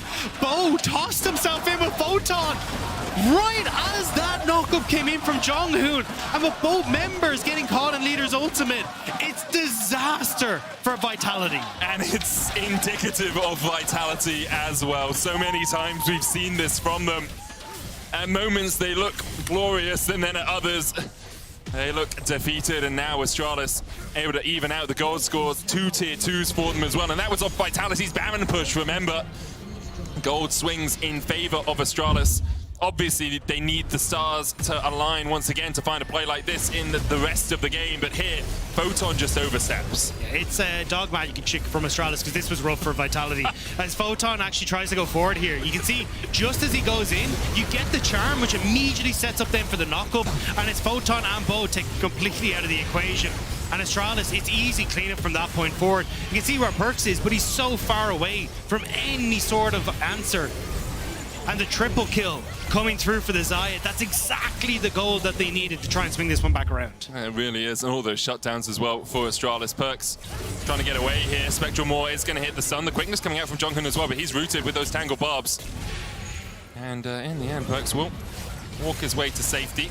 Leader hovering around mid lane. Looks like he's going to be there to push that wave in. The rest of Astralis can't react and back away. Paranoia coming out. Bo going very deep. Dodges the Everfrost, but can't dodge the cast. And Bo almost falls, but the Pop Blossom dodged by Kobe with the feathers. 1-1-3 going forward with a Heartbreaker, and this is in a 4v5. Astralis trying to turn it back around. Photon locked up for the moment. Leader comes in with the TP. Does still have that last breath. But Bo is just so deep. Needs the rest of the Teletubbies really to find those kills. But Tinky, Winky, and Dipsy were nowhere to be found there. Yeah, I mean, he's off in La La Land. Bo should not have been in that position. And I mean, look, the ultimate does come through to try and hide the fact that Perks is trying to make the follow-up play, but I don't know. This is what we talk about with Vitality. It looks so good until it doesn't pretty much every single time. And it's heartbreaking to see, because across the board, these are fantastic players. Like, some of the best that the LEC has to offer, but when it comes down to it, like, they just cannot synergize together at all. Everyone just seems to be on a different page. I do realize as well it's Poe in the Teletubbies. It has been 25 years since I watched that show, so I'm going to forgive myself. It's been about 25 minutes. It's my pre-game ritual, okay? Tinky Winky, Dipsy. Anyway, Astralis now setting up around the Baron. 18 seconds on it. Ocean Drake, third of the game for either of these teams, will be up in 30 seconds. But you can look at it and you can see. And Leader at 3 items. Kobe at 3 items. On the other side of the Rift, Perks and Upset still only sitting at 2. Upset going the Titanic Hydra build, I believe, with the Giant's Belt in his inventory. We'll be building up. He'll be very tanky and he'll do a lot of damage because he's Zeri, but so far hasn't been able to survive through the last fight. And it also becomes harder to do so. When Astralis have vision control like they do, say in Dragon and that, you kind of need to play off of the fact that, oh, well, there could be a cast coming in from any angle. We don't really know where Finn is. So I think the best bet here for Vitality is to try and shove mid and then actually move yourself across to the top side. But Astralis are reading this well. They're like, look, we can just have Leader solo that out, so then we don't actually have to worry about giving up mid-prio. Vitality can't get themselves into position to threaten Baron at all, and you're never actually walking in blind as Astralis to anything that Vitality have to offer. There is one small crack in the armor of Astralis. If you look, I don't often do this, so where's the zoom? Oh. Which one is it? Is it that one? Yeah, if you look just here, there's a ward. You can TP to that if you're Vitality. You can get a good flank position off. If Astralis decide to go towards the Baron, that could be a point of weakness that you have to watch. I don't actually know if it's a Farsight alteration ward. If it is, then you can't TP to it. It is. So you can't TP to it. So it's not a point of weakness. But it still gives vision. And we'll see now as Astralis start up the Baron. How are you going to react, Vitality? Bo does have the paranoia, but no vision in the pit to really spot anyone out. The Baron already taken. Bo pops the Paranoia, but it's just too late. Everybody's coming to get you, Vitality, and at the moment it's Astralis who are next up, knocking on the door of victory. And Vitality are looking to fall down to 1-4. After a relatively strong start in this game, that fight up towards the top lane has really cost them. Yeah, I think a lot of those teams, though, that are, you know, Astralis included, that are kind of sitting there in the will we, won't we get into the season championship at the end, they're going to be very happy to see that Vitality are struggling. Like, this is one of the teams that has managed to do relatively well across a lot of the splits. They've managed to pick up a couple of championship points, so if you're going up against this Vitality that just doesn't look like it has its footing underneath them at all, you'll be very happy if you're still trying to find that spot at the end of the year. And Vitality tied fourth, in fact. Yeah, tied in fourth, in fact. They have 130 points, but BDS is technically above them because BDS got more points in spring. But anyway, they're in fourth with 130 points. That's a pretty good position for them. Even if they finish in bottom 2 in summer, it's possible they'll make it to the season finals. Not guaranteed, of course, but if you are looking at them in their current form, as you say, you'll be licking your lips pretty hungrily as any other team. Astralis now 1-4 split. Jonghoon going forward, but a good double route from Perk stops the quickness. Oh. Keep your eyes on mid, though. Astralis away, yeah, as you say. Finn pushing in mid. Now going to start to move his way across. Will be spotted on the control ward. Perks has the Pop Blossom, is currently cosplaying as Bo. There we are, Pop Blossom, Flash lands it onto it immediately. The shutdown comes out, and that's the power of the Nico. Last breath in by Leader, but that's his last breath as well. Jonghoon caught out with the Paranoia. He's going to get chased away by Bo, and it's 3-0 in favor of Vitality. Vitality need to try and make some pressure off of this, though. You can see them immediately pinging onto the tier 2 and bot side. If they can't crack open Astralis here, they're going to end up in a position where they're still going to have to deal with these sort of fights coming up towards the next dragon and that. But at least the moment, Vitality, good spot to be in. There's only a single creep that's still on that bottom side, though, so someone will have to tank up this turret on the bottom side to make sure they can actually get us. Yeah, Bo can tank it up. You have the Lulu in pocket as well for those shields, the help picks helping you out, and that will be a tier 2 over to Vitality, evens out the gold difference between these two teams. And we've seen the reason that Nico is so commonly banned. You know, you cosplay as anyone, you pop the ultimate, you jump in, everyone gets knocked up. And you can't cleanse it because it's a knock-up. So you can't cleanse Flash. And you do see the QSS from Kobe to perhaps try and get away from some of that CC. It's also a nice call by Perks to beat Bo, because Bo doesn't have to technically be envisioned to actually be a threat, right? You can just follow up with the ultimate. So you kind of see the Nocturne, you're like, okay, maybe we're fine, but it doesn't matter. Like, there's still 2 of them there. So I think a bit of a whoopsie from Astralis and not kind of giving way to, hey, there's a, oh, he was going to be invisible for a little bit, plus the fact that there is a potential threat coming in here. I think that's why they brought Finn down, but now, Bo. Oh, Bo. Oh, Bo. Oh, Bo, oh, Bo, oh, Bo. No, Bo. No, Bo.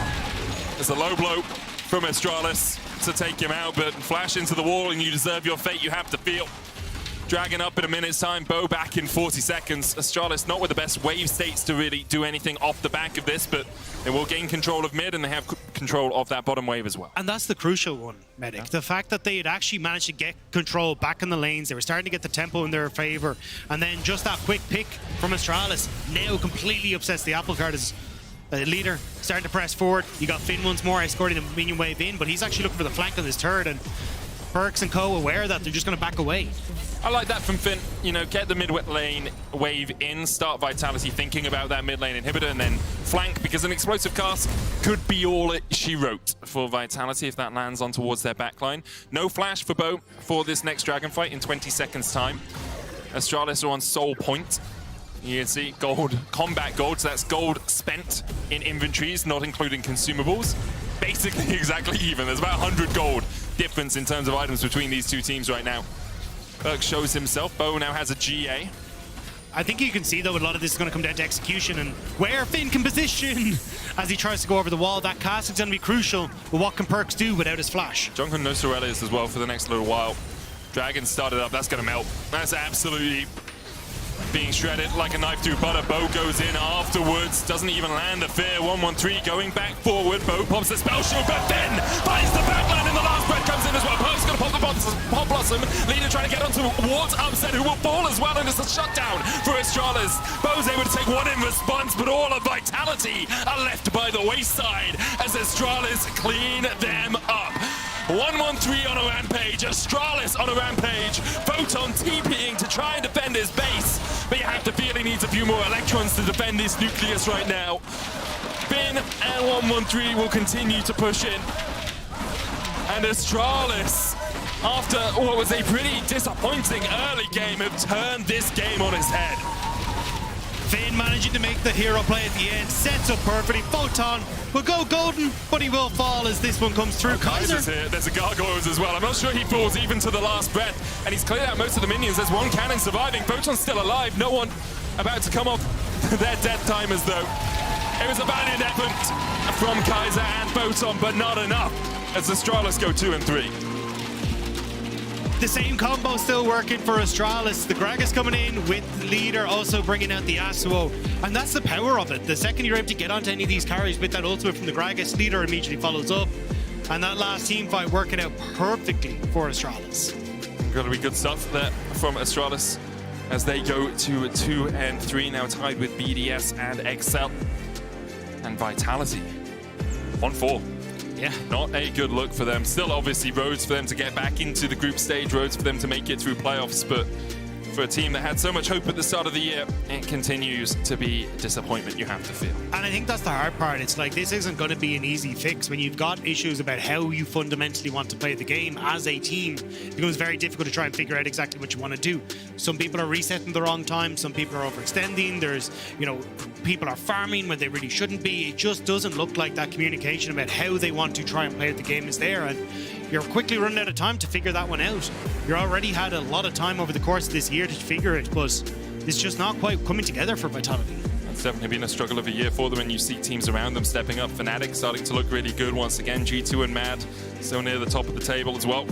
Can be very tricky for them to break into. I mean, their hope would be top 4, you know, season finals, top 4 worlds, but right now, that is a long road away. Astralis, though, getting back to winning ways. Your player of the game votes at LEC on Twitter are Finn, 113, and Cobbett. I think they all had really good games. I mean, I even think you put Leader in there, but the thing with Yasuo is there's always kind of a follow-up bot. You know, someone else does the hard work and then you just ult in. But and then you get to look flashy while you do it. Exactly, right? That's why all the edgelords love to play Yasuo. It's like, oh, look at me, I did all the damage. It's like, yeah, but what about the Rakan that saved you the whole time? The Gragas that's 0-0-10 in the top lane. It's like, yeah. Exactly. It's all Finn. Give it to Finn, or 113, or Cobby, because you can't give it to anyone else. Those are your options. You're limited. Free will? As if. Come on. You live in the modern world. I think it dark real quick. We went from Switzerland's flag is a big plus to it is a big really plus. dark it's place. Wait, we can do one more pun before we go to another advert. Used to be addicted to the hokey cokey, actually. I turned myself around. Anyway, we're going to hand it over to Trouble, who's standing by with 113. Thank you very much, Medic. 113, congratulations on the win. Back on your Viego. How does it feel to get that victory? I mean, it feels good, right? Because we are not getting the results we wanted so far with how this summer split is going. And it feels good to win a game, and I think we really needed to win this game to get our confidence back. And yeah, it feels good, I will say. Does it feel even better being against Vitality? I mean, not really. Yeah, not really.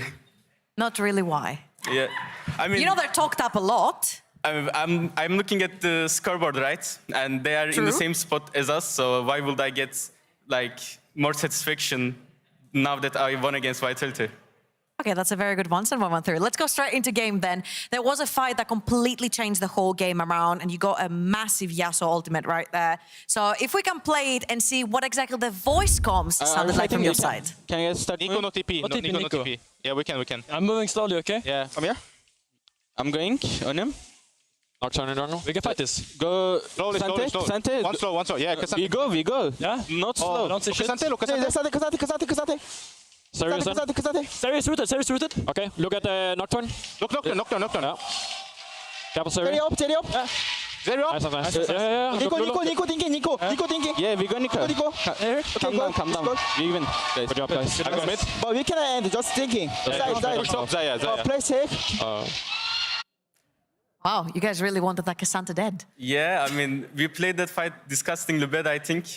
We missed so many spells. And my teammates were calling that, like, we should go slow. But they were like, so far. So we should go insta on Xante and kill him, you know? He shouldn't be able to get, like, Gargoyle off or anything off. And he should die insta. And if I get a soul, we will win the fight afterwards if enemy team comes. Xanta was completely inting there. We could play better, I guess. Were you the one calling his name 50 times?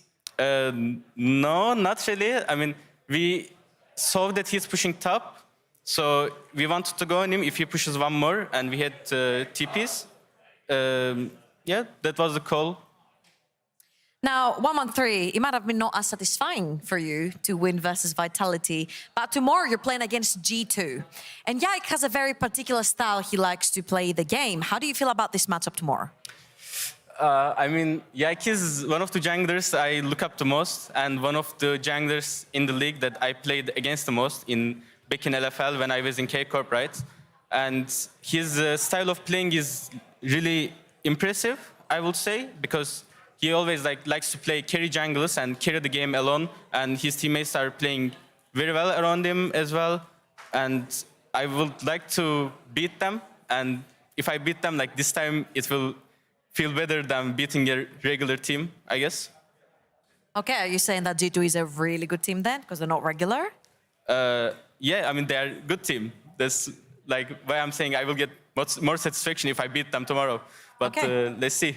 You get revenge for LFL as well. 1-1-3, thank you so much. Congrats on the win again. We're gonna go into a very quick break, and when we're back, it's Team Heretics versus Koi.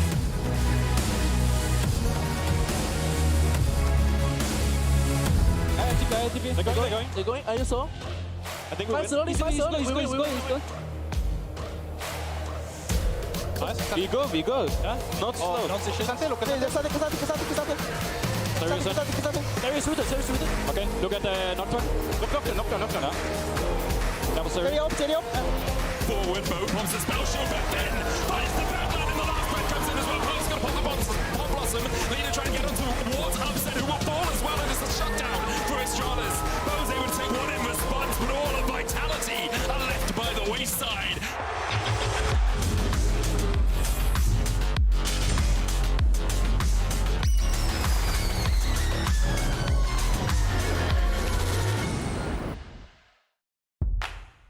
Moving. When did we stop doing it? When did we settle for technology that keeps us still? So move me, baby, like if nothing left to prove. The Kia electric range. Technology that moves you. Kia. Movement that inspires.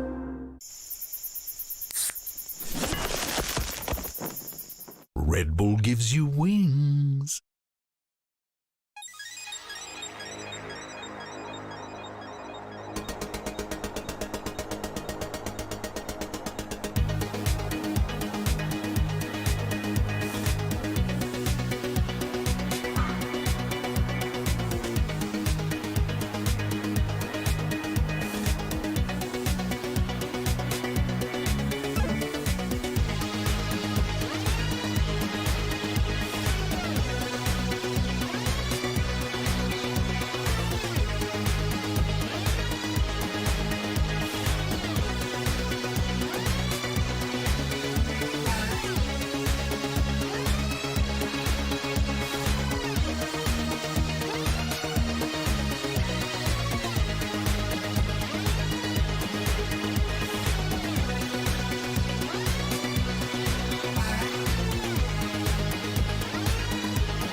And welcome back, everyone, to the LEC and the match of the week between Team Heretics and Koi. Now, yesterday, Heretics suffered their first loss of the split, and it started right with their early game planning. I want to use this time right now to do a little bit of maybe a VOD review session of what we saw yesterday between Team Heretics and between XL, specifically between the junglers as well. So, to go into it in the beginning, as you can see right now, on the side of XL, Peach has cleared all his jungle camps, where Jankos is still on the red side.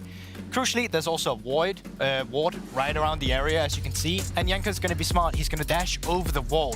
Now, critically, while Jankos is spending a lot of time to get ahead in the early game because they need to get this gank off, he's not in a position where he's actually able to clear camps. But luckily for Team Heretics, they get the first kill. They get the first blood. That is great. Now, on the top side instead, Evis has been a bit in a skirmish here, and he did still have the teleport. We're in a position where he is against the Maokai that's full clearing and he's dying to death. It's not the best scenario, and it is a bit of a mistake for Evi, but it's a 1-for-1 in kills. Now, the real problem comes of the jungle rubber banding and the experience we're getting right now, because Peach has been super efficient. He's full cleared, so he's already ahead of Jankos. And speaking of Jankos, you can see it now. He tried to go back into the bot side, did pick up one camp, but he's still missing his Wolf. He's still missing his Grump. So he's heavily behind in experience. And even coming back to the Raptors, he only gets a few of the small one. That gets us into a situation now where Peach, later towards the game, where we are after Drake, he's actually a level up on Jankos. Not only that, after this situation, possibly the most unlucky thing I have seen happens for Heretics. Now, Heretics actually have really good planning. So they got that lead in the early game where they got the first blood. That means that they need to accelerate the game, specifically with the draft that they have. What did they do now to accelerate it? Well, they have tempo advantage in mid lane that has a push, so he can move into the jungle to create a play. Bot lane is also around to get the push, while the members of XL are still in base. So it's looking super ideal for Heretics right now. So what could go wrong? Well, you see that sapling in the bush right there? You may see the most unlucky thing right now. We didn't see this on broadcast yesterday. I only saw this because I had to review it.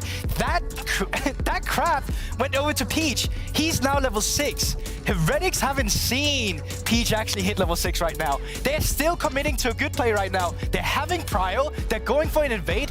Now they see Peach. He's level 6. So Jankos is like, okay, let me get the red buff. Let me get out of here. But the problem is, because of the experience disadvantage that they put themselves in, because Jankos had to be a facilitator in the early game, some of the fighting they're reaching now with the windows where they're committing plays is suddenly biting them in the back. Also, Mercer committing to a play now is definitely not what you wanted to see. So I just wanted to highlight what you need to get ahead when you go for these early ganks and what you need to be careful of. In this situation, it was a bit of an unlucky situation for Team Heretics, but either way, they're looking to bounce back in our match of the week between Koi today.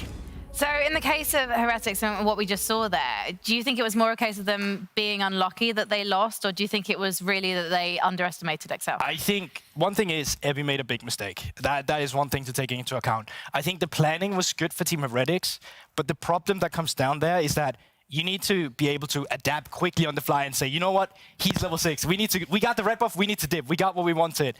Unfortunately, they had the miscommunication you see with Mercer, and that happens sometimes. And when that happens, I mean, sometimes it's just kind of an FF situation when you just throw away the lead that you needed to get going, specifically with the draft that they had. Well, luckily for Heretics, they did have a 3-0 week 1, which means that in a way they have some space to play with. They can actually maybe risk a loss or two. Koi, however, they cannot. They have been, in 2023, at 4-5 record in the regular season, twice 7th place. And so Summer is really where every game does count for them. And don't forget, this is the team that lifted the trophy in Malmo. Not only that, but if Fnatic makes a deep run, Koi could be on the verge of missing season finals. This is an unbelievable situation for Koi to be in, Broxer.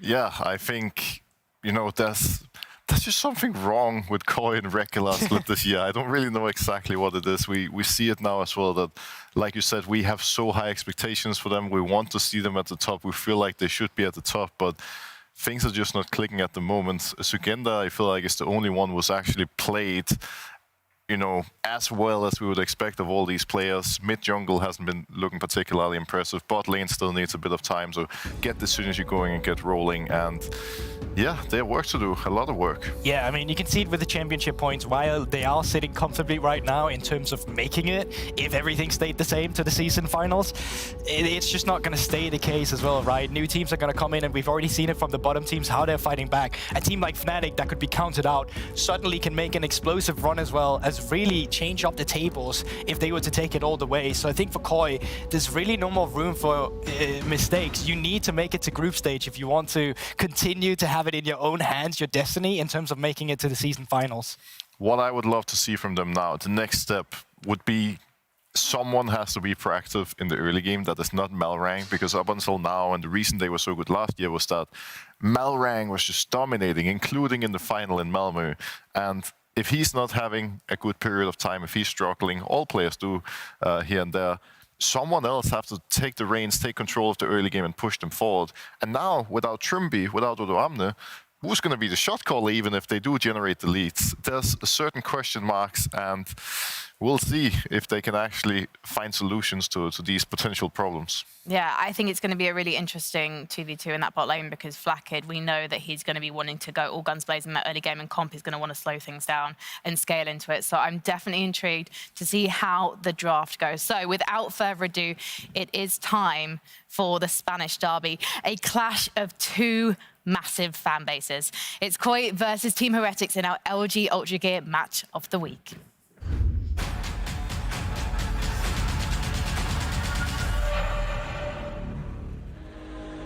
Kicking off week 2, Spain's El Clasico meets match of the week with an undefeated Heretics going head-to-head with our reigning summer champions, Koi. After a disappointing winter and spring, Heretics have shown here in summer that they are not to be taken lightly. With VTO and Flakkid coming in, they look reinvigorated, poised to take down their Spanish rivals, becoming a major player in the league. I know there's like a lot of rivalry between Heretics and Koi. It's gonna be like a match full of emotions and like really banging match. Got one more Eve, he can get away for the stun, the CC. Mercer surviving, the Shigenda diving in. Heavy Undying Rage still available to him. He's looking for the dive, the redemption coming out, but he can just dive these towers for years. Super Minions so ready! Ruby, you got a TP! Ruby, you got a TP! Being in! Heavy has no Undying Rage! The tower dies! Ruby can't get there in time! And you can take the Baron, Heretics! Because Koi will take the win! Koi, on the other hand, have been looking to ignite the spark again that won them the trophy last summer. I have definitely not performed to the expectations I have for myself, so I really want to step it up for the upcoming weeks, because this is definitely not the performance I want to show for the rest of the summer. Comp is trying to even out the score. Comp cleanses away the dash in from limit. Patrick trying to flash out as well, but Comp has already taken them out. Comp with 2 more. Really clutching up alongside Jigenda. The pride of Spain is not the only thing that's on the line here. The one Spanish player in this matchup has his own reasons for wanting to take down Koi. Give it to Comp! It's a pentakill! Round are your champions! I think it's really good if we can keep the momentum, because especially I don't think we are like the strongest team. I think we played good, but we still like need to improve on like so many things. There's no time to like just relax, get comfortable. It's now actually when we need to like work the most. Goes Flakkid looking for an opportunity on the backside. Flakkid on the rampage. Flakkid wants to try and turn it, but she might be too damn strong. Exit kick. They finally killed him. Zeri is down. Heretics are definitely performing better than they have been last 2 splits. I think Flakkid definitely brings a lot to the team. He's always just this type of guy that he will always be confident. In my point of view, helping everyone with his confidence, so everyone just steps it up. With this match, we crest the halfway point of the regular season, and a win here will go a long way to securing groups. But in the end, I think we'll come up to who are the strongest laners, because I think both junglers really match as well with how good the laners play. They were always kind of like relying on Comp being ahead. So I think against Koi is gonna be whoever bot lane is ahead is gonna probably like take over the entire game. I have one more question for you. Why didn't you hit the Nexus? Oh my god. Okay, the thing is... Damn. Nice petty question. Poignant question. We talked about it on Euphoria. Go check that episode out if you want to hear about why Flakkid didn't hit the Nexus. Safe to say it was a debatable call. Subtle plug. I like it. Subtle. Yeah. gotta bump those numbers. Straight to the moon. It's a great episode. Thank you. Those two are entirely very because of energetic. Flacket and Yankos. They always come with a lot of energy. I'm Dracos, that's Vedius, by the way, in case you don't know who we are. We are here to cast this Spanish rivalry, and we're moments away from picks and bans. Let's get into it.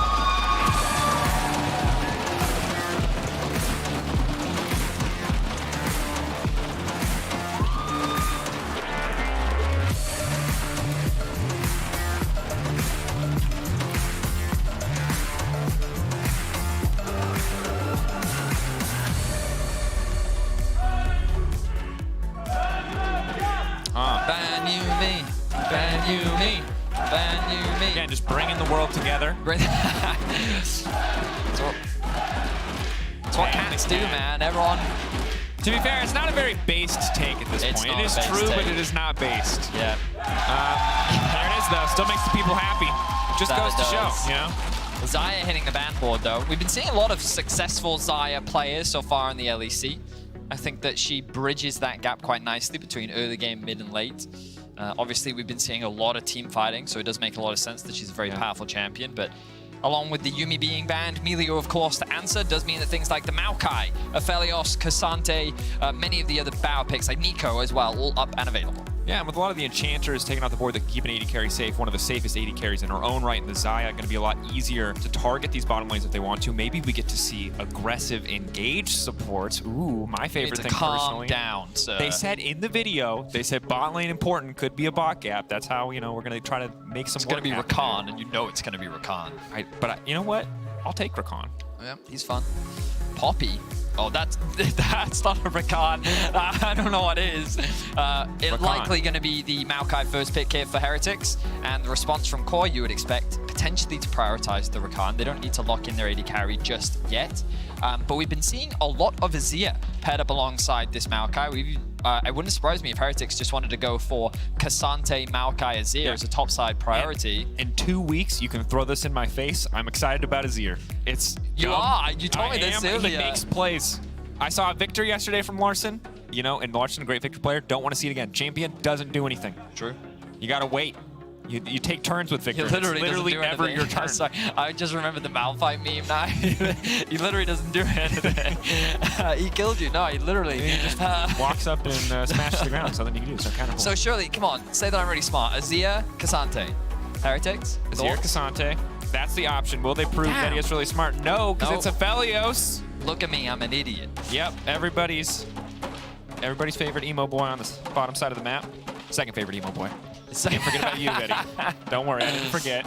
Cassante there too, though. So you were close. 1 out of 2. We'll give you 1 out of 2. That's not bad. Let's not forget Ebby. This was the only champion he played. Was it winter or was it spring? It was winter. It was winter. He was literally every Evie lane was guaranteed to have like 2 solo Everyone was kills like, in it. it's fine. He can have it. Like, we can deal with it, okay? Yeah. And then they couldn't deal with it. No one could deal with it. Turns out Evie was right all along. Champion nasty. Yeah, so he's going to get his hands on it once what more. do Koi just get their support here? Yeah. And this is a really strong pairing. But it's because there are so many things that teams are happy to play into Lulu now. Nautilus, Blitzcrank, Thresh are just 3 examples. You can also, I think Braum is something you could be scared of. And also LeBlanc is up too, which I think might deprioritize something like the Azir, because as excited as we are about the Azir, very often when Azir is coming through, You're excited about the Azir. Don't bring up I'm excited about the bird in the mid lane. You know, LeBlanc usually banned when that champion does come through. So see what the target priority is going to be. You'd assume Koi just ban away support options, but instead taking ban Jace. Vito, a Jace player for sure. But are they considering that? Oh, you're right. Yeah. At first, my head went Cassante mid and then something else top lane, but you're right. Jace Maokai, very common mid jungle dude. Yeah, when you hear hooves, think horses, not zebras. That's saying. go for the simple option. You're right. Yeah. But I'm definitely a zebra kind of guy. You know? I'm like, oh, they can flex this. Yeah. The option is open. The problem is when you've been casting G2 for as long as we have, you you're think like, zebras.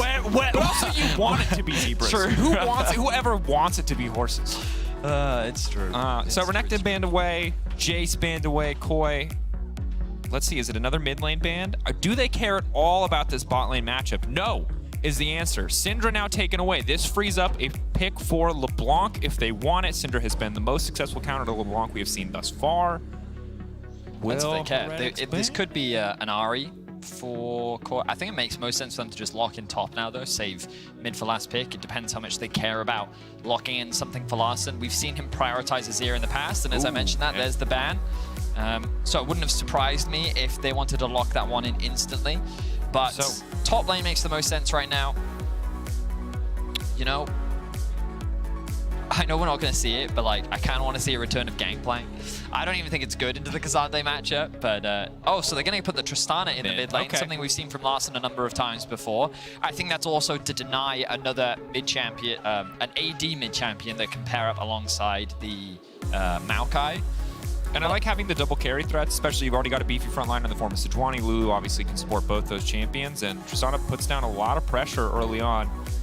Downside of locking in something like Nautilus here, I think it's a super safe blind, but your Aphelios doesn't really have great peel tools in a team fight. Most everyone on the team wants to go forward. True, but Koi's composition right now is very front to back, right? There's a lot of range, so you would argue that there's not actually a lot of threat onto the back line, as opposed to if there was a K'Sante on the other team, that would be a lot of threat onto your back line. We've seen. Yeah, so how will they round it out? Well, there is that LeBlanc that you talked about.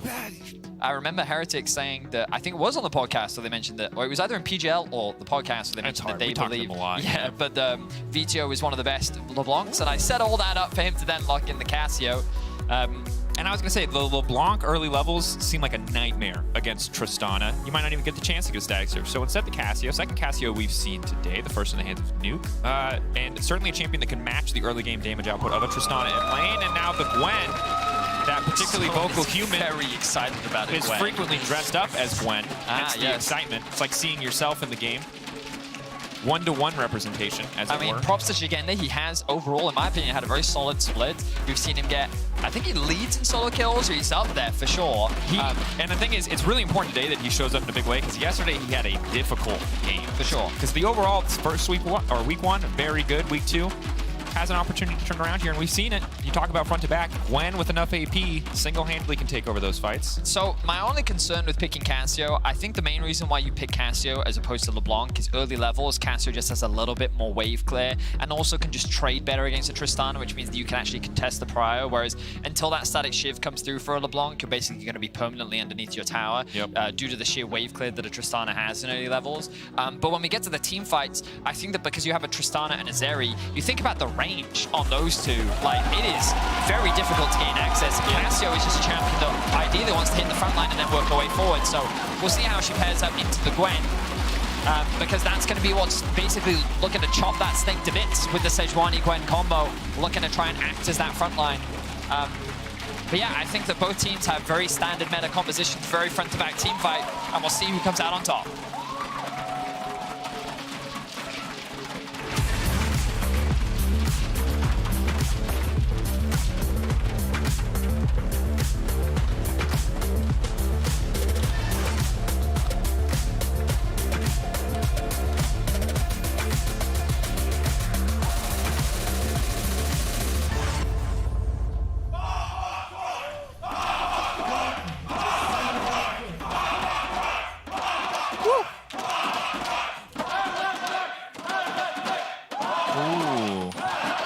You know, Daniel, I believe Vamos means go in Spanish.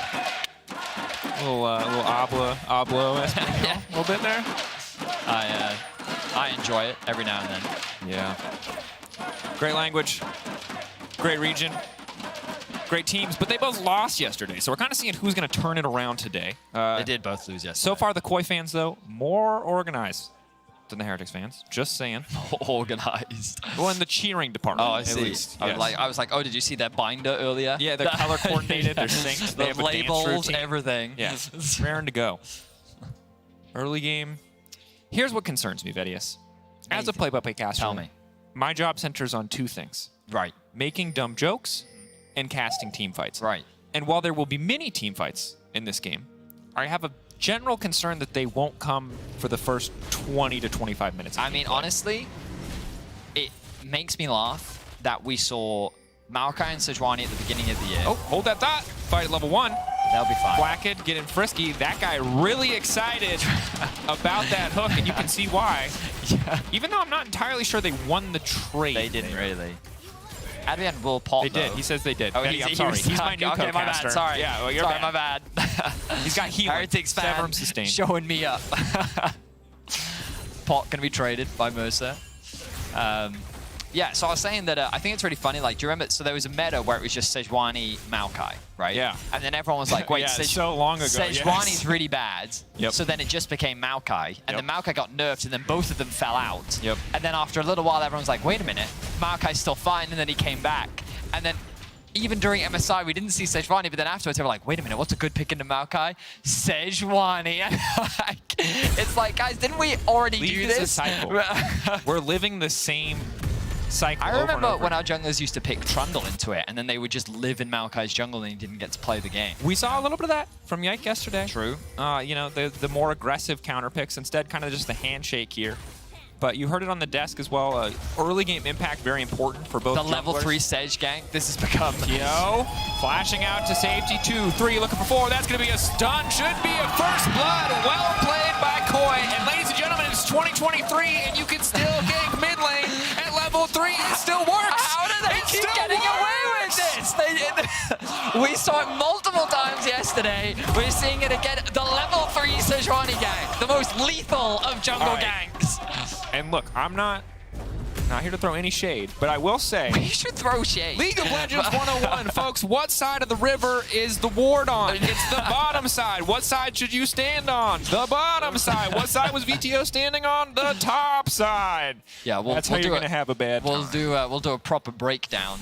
Of course, Marang committed the flash to the play as well. Here we Let's go. have a look at that. So we're going to bring up the mini-map as when well. he should have French fried. The ward down here.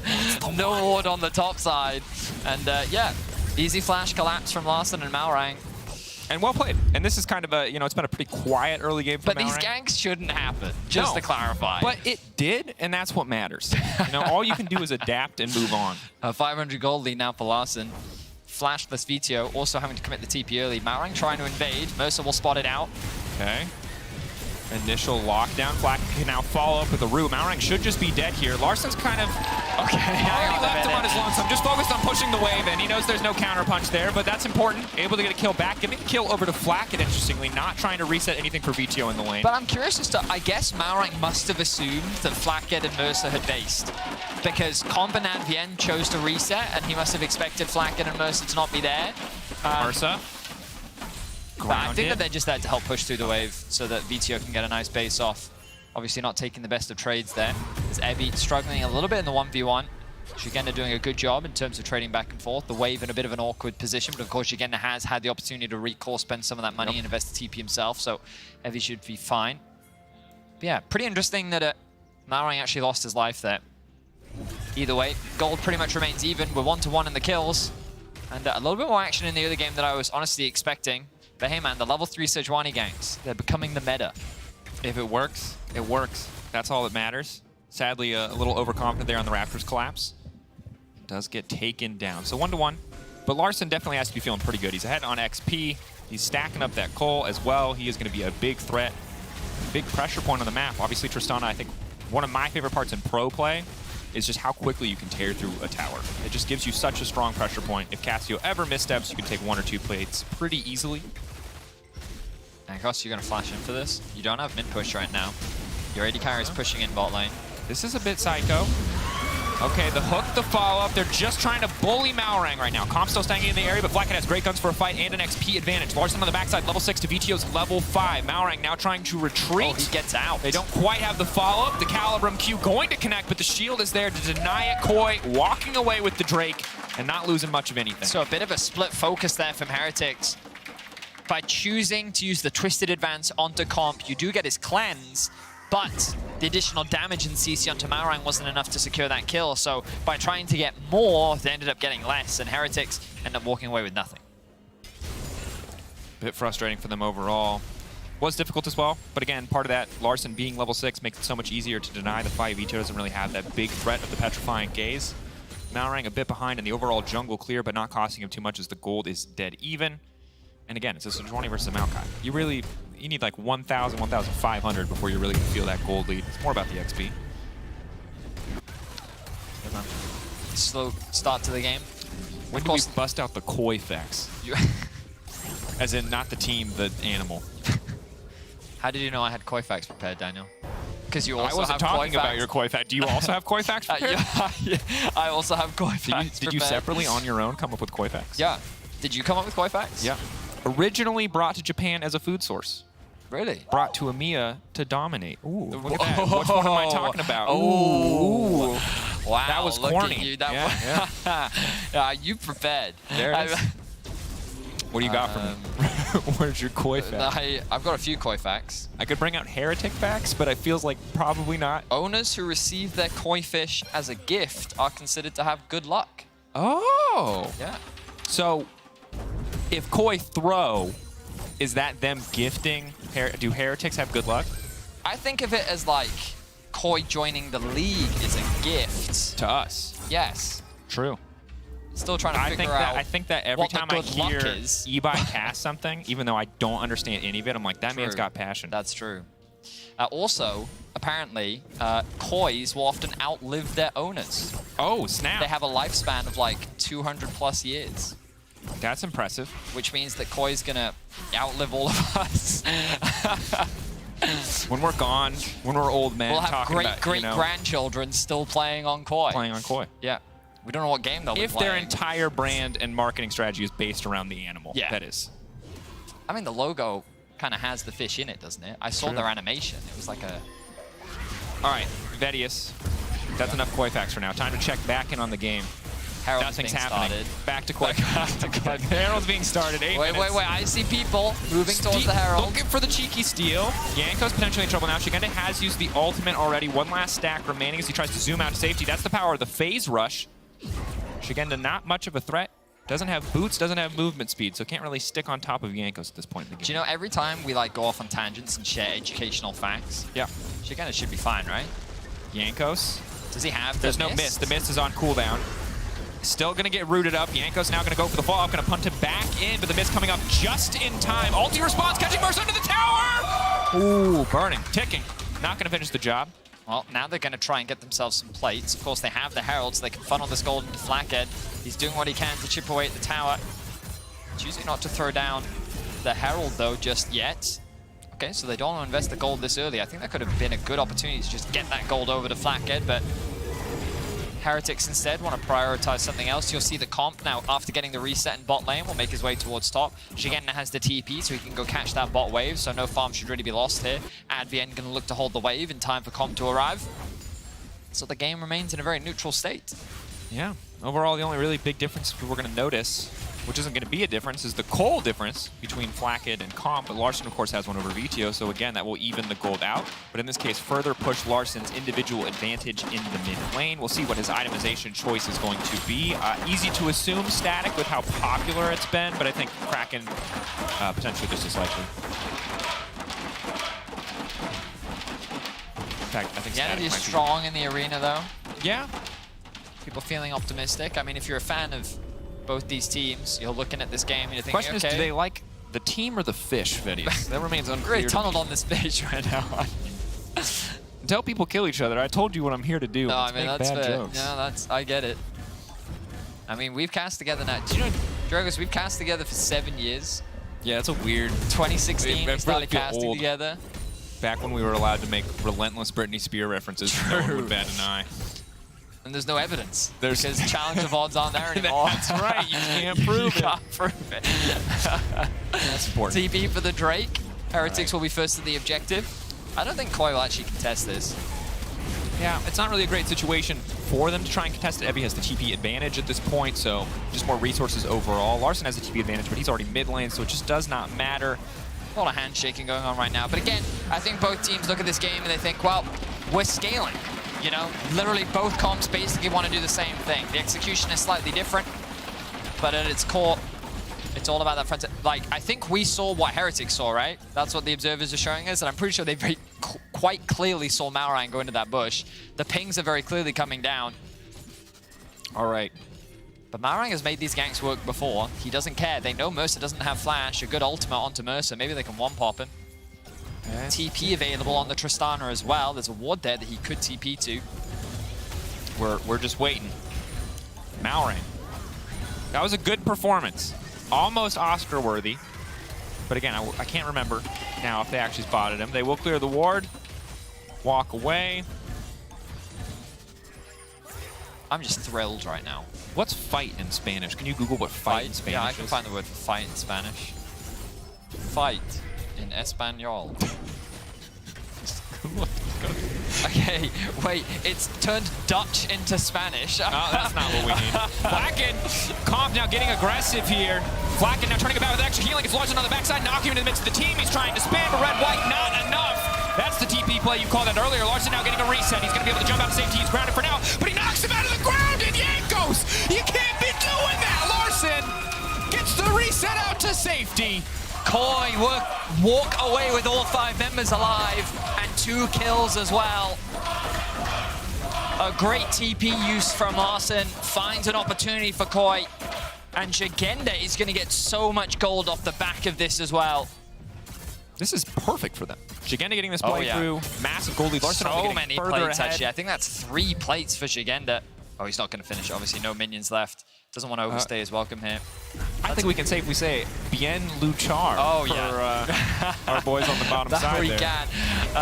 Comp initiates the fight onto Flacken, takes away half his HP. Larson then, with the insect play, knocks Flacken into the team. The Maokai ultimate is not enough. Larson then hardcore commits into the play, knocks him out of the miasma, giving him the ability to jump away to safety. And it was close. Larson would have needed another second, and Yankos wouldn't have had the Q damage if he didn't Q in that instance. So it's a tight play either way, but definitely feels pretty bad that you knock him out of the miasma in that context. Heavy getting aggressive on the top side. The pull back there. Now the ult not quite going to take him over the wall. Shigenda immediately going to try to throw down a little bit of healing, but is it going to be enough? Heavy getting the reset. Heavy looking to finish the job. A Malring in the area. The flash forward. The Q can't quite connect, but Yankos. There's no more mist. Will he throw down the ulti? No, because he doesn't have it. 5 seconds, 4, getting lower. He's out of range. There's nothing for him here. This is the Maokai Sejuani matchup, kind of personified. But look at Ebby, really great trade in the top lane against Jagenda. I was told that Gwen's supposed to be a counter. I guess when you go for the Everfrost, you do hold a little bit less power when it comes to the trading in the top lane. Obviously, a little bit more utility. And Cassante ult's still very strong in the context of an all-in if you've already been chunked low. I think that, yeah, not having the Omni Vamp coming in at this stage of the game obviously going to shift things up as well. We'll see. As Gwen gets more items, you have to assume it'll favor Gwen a bit more. Still a 900 gold lead. And we're back to not fighting. Flacken doesn't quite have enough ammo in the white gun to tear through the tower, but Comp on his lonesome. You are the gun enthusiast, aren't you? I am a gun enthusiast. It is true. It's the American in me. When I look at the fellas, I'm like, is he doing damage or is he not doing damage? Yeah. He's either stunning or he's doing damage. Koi gonna get things kicked off. Oh, nice Fantastic ult to start things. Team Heretics have no business walking up there. But Koi not quite enough follow-up to get anything done here. Nice root coming in from the Everfrost. Evie unstoppable. They don't have the damage. He's gonna walk that one off. Cassante doing Cassante things. Get your copy pastas in the chat. Koi will be able to secure the blue buff here. But nice engage overall from Koi. I like the aggression. I didn't see how many VTO... Wait, he actually did not. I thought he ulted. I swear he ulted. I thought I heard the sound effect. I guess he just flashed away. Yeah. But I thought that the ult was actually what pushed Koi away, but that makes a little bit more sense why they were able to chase the fight down. Either way, no kills end up going down. Another tower will drop. I say another tower. The first tower for Koi will drop. Second overall in the game. And now we're kind of looking at this next dragon as the main point of contention. Evie wants to get level 11. Shigenda needs to... What? No, he's not going to reset, actually. Yeah. Instead, he's just going to make his way down to join the rest of his team. Flacken will be able to get the push in the mid lane. BTO looking to do the same thing, but with a numbers disadvantage here as Ebby commits to top. I wonder if Heretics are making the choice to concede this. Everfrost root, the immediate follow-up now. Devastation, Flacken forced to flash out to safety. Mercer barely ticking health bar, 130 HP, able to walk away, but it zones him off the tower. Needle's not quite going to connect. Clean play. I'm liking the Everfrost on the Gwen. Shigenda putting it to good use there. Very close there as Mercer's able to get away to safety. But now, Heretics definitely not going to contest this objective. The cross map will come through as Heretics prioritize that top tower. And I think we got to give some shout out. Malrang giving this lead to Larson. Larson getting that lead in the bottom lane, continuing to send it across the map. And this is the kind of team play we were kind of waiting to see from Koi. No longer just waiting for enemy teams to make plays and to punish, but making plays of their own around the map. Definitely feels like a Well, step yeah, up. I'm still hesitant of their mid game. I'm with you. I'm saying it's a start, it's an improvement. Do you remember based their on week Excel one, game? Based on yeah. That game where they had like, oh wow, Koi looking clean in the early and then their mid game. Ugh.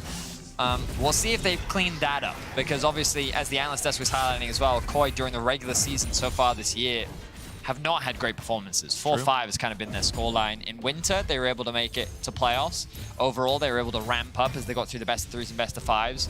In spring, they ended up losing to G2, which, I mean, it was definitely a difficult best of 3 to go up against. But high expectations for this roster, of course. They've made a number of changes coming into summer, and so far these changes are not resulting in the level delivered. And of course, Heretics are surprising many people in terms of the level that they're bringing to the league right now. But even Flacken himself feels like that there are still a lot of things that they need to improve, and they need to get much better at a much faster rate. And this win could have massive implications. Remember that normally, if you get 4 wins, that's normally good enough to get you into the top 8. I mean, given how top-heavy our league has been, yeah, you don't need that many. And it's only, again, the most you can possibly have is 9. So 4 isn't that low of a number overall. You can see standings coming up now. Thank you, production. It's a tight season, and you talk about the need to rapidly improve, and that's a pressure that every team has felt in every single split we've had thus far. This format is brutal. If you have a bad week 1, like Koi did, it can be devastating, whereas for Heretics, they had a fantastic week 1. The momentum very much in their favor here, despite the loss yesterday. So for both teams, like an important game here, Koi wanting to try and separate themselves from the bottom of the pack as much as possible. Heretics wanting to try and solidify themselves. Obviously, we can't confirm anything, but 4-5 wins in the past, given our current format, has always been enough to secure a top 8 spot. So we'll see. Right now, Good red buff. Good red buff. easy, clean, secure. Now 2 red buffs. Ooh, all right. Testing the water.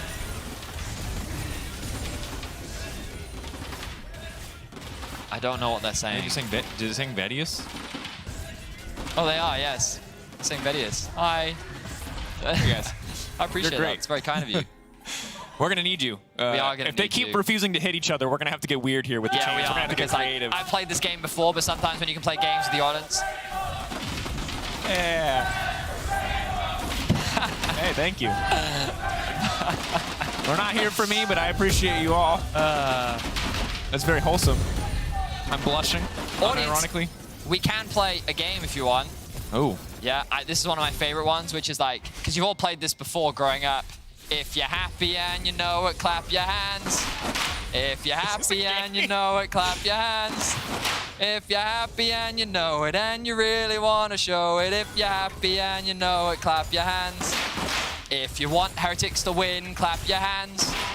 If you want Heretics to win, clap your hands. If you want Heretics to win, but you're actually a Koi fan and you want them to win instead, clap your hands. What? All right, they would not have said that you lost that game in preschool, because that's when I played the game, and they're not mean like that, but... I mean, I thought I'd keep them on their toes, you know? I've got to keep them locked in. Yeah. They have to be, at any moment, you could sneak out here with some audience participation that's mandatory. I mean, we're just waiting for Dragon to spawn, guys, okay? Production, do we have the pause magician? Don't tell them. It's a secret. No, I'm not informed. No. Oh, we're not supposed to talk about the pause magician. Okay. Well, there's no pause. It's just classic macro-focused League of Legends gameplay. Yep. Right now, both teams have agreed, non-verbally, but through in-game body language, that a third item would be nice. You know? Awfully convenient. And I imagine that if Gladiators in Rome had a choice, they would have done something similar. You know, when a fight to the death is on the line, you'd probably be like, you know what? We could wait for better armor. I mean, but they probably have the debate around, like, weight, though. You know, when you have to travel vast distances. How glorious is dying in battle? Like, I could live another couple years. I could. Why don't we... Hey, Valhalla, we're mixing historical references yo, here. I've got my shield, I've got my sword, but you know saying, what? The strap on the shield a little loose, Blacksmith. Also, I could do with a spear, you know? Can we get that finished before I go to battle? Oh, never mind. Koi have a different plan. They've decided scaling time is over. JK, scaling time's back on because they've been spotted. But if they had secretly kept this going, Malrang has to wait for his Q to come back. Oh, no! Wait, what? Heretics have started. Benedict. The to get the TPing. The non-aggression pact has been broken. Everybody's ready to fight. He's back in the pit. 3K, it's getting lower. Malrang, is it the longest con we've ever seen? Comp now going to get knocked up on the backside. There's not a ton of follow-up damage. But the Malrang also going to hit immediately. They're getting kicked off.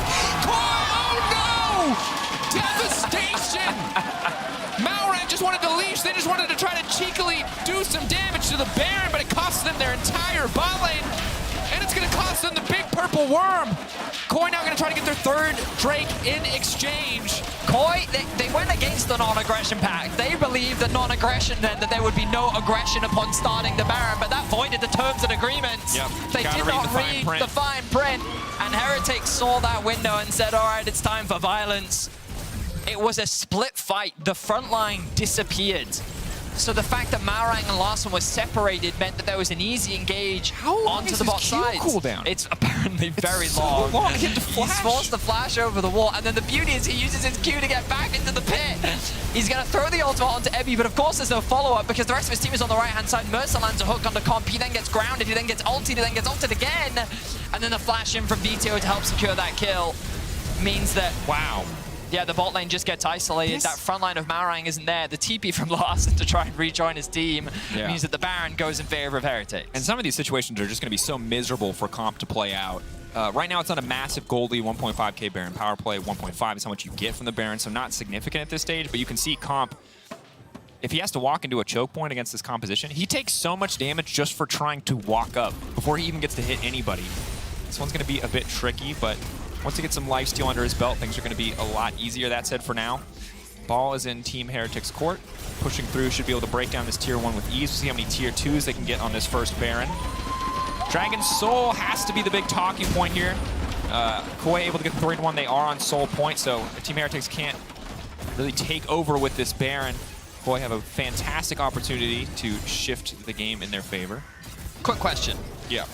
Is the ball in court, is that a basketball reference? You know, because in football, you ideally want the ball in the opposing side court. Hold that thought. I think it might be tennis. Anyway, hold that thought. Double root! That's big damage. Flathead now forcing forward! That was a lot of damage from Flathead. They'll still get the tower. I thought that was a great pick opportunity for Koi. But it didn't really result in anything. They were able to weather the storm, Heretics. And now they actually want more. They've got a minute left on the Baron. They know that health bars are low for Koi, and so they're going to commit. They don't have a minion wave. Jankos is just going to tank this one up. Breaking down tier 2 at least. Nice little gold injection for the team overall, and you can see the player that you really need to keep your eye on in these fights is Flacket, not just because of that Gale Force 4, the confidence play there from Flacket, but because he's 2.2k gold ahead. He's been getting funneled so many resources. Now has the Kraken as well as the BT, so a hard man to kill in the fights to come. Still though, 3k on the Baron, probably outvalued if an Infernal Soul can go over to the side of Koi, so clear objective to play for Koi at least in the next few minutes. We return to the neutral state. Yeah, and anyway, it's definitely got to be some sort of tennis-esque sport because you have separate sides, and I think ball on your court is like you're serving. Oh, you're serving. You know what I mean? So they have to respond. Because I thought basketball, like, is it good to have the ball on your side of the court? You know, but I don't really watch basketball, so I wouldn't know. Yeah. And obviously it's not The problem is we're gamers. True. So if I had said you pulled the raid boss, you'd understand. I would, yeah. You know, I would. You're dictating the pace, but we have to keep these sports references. You're drawing the aggro. Yeah, you're drawing the aggro. You know? Yeah.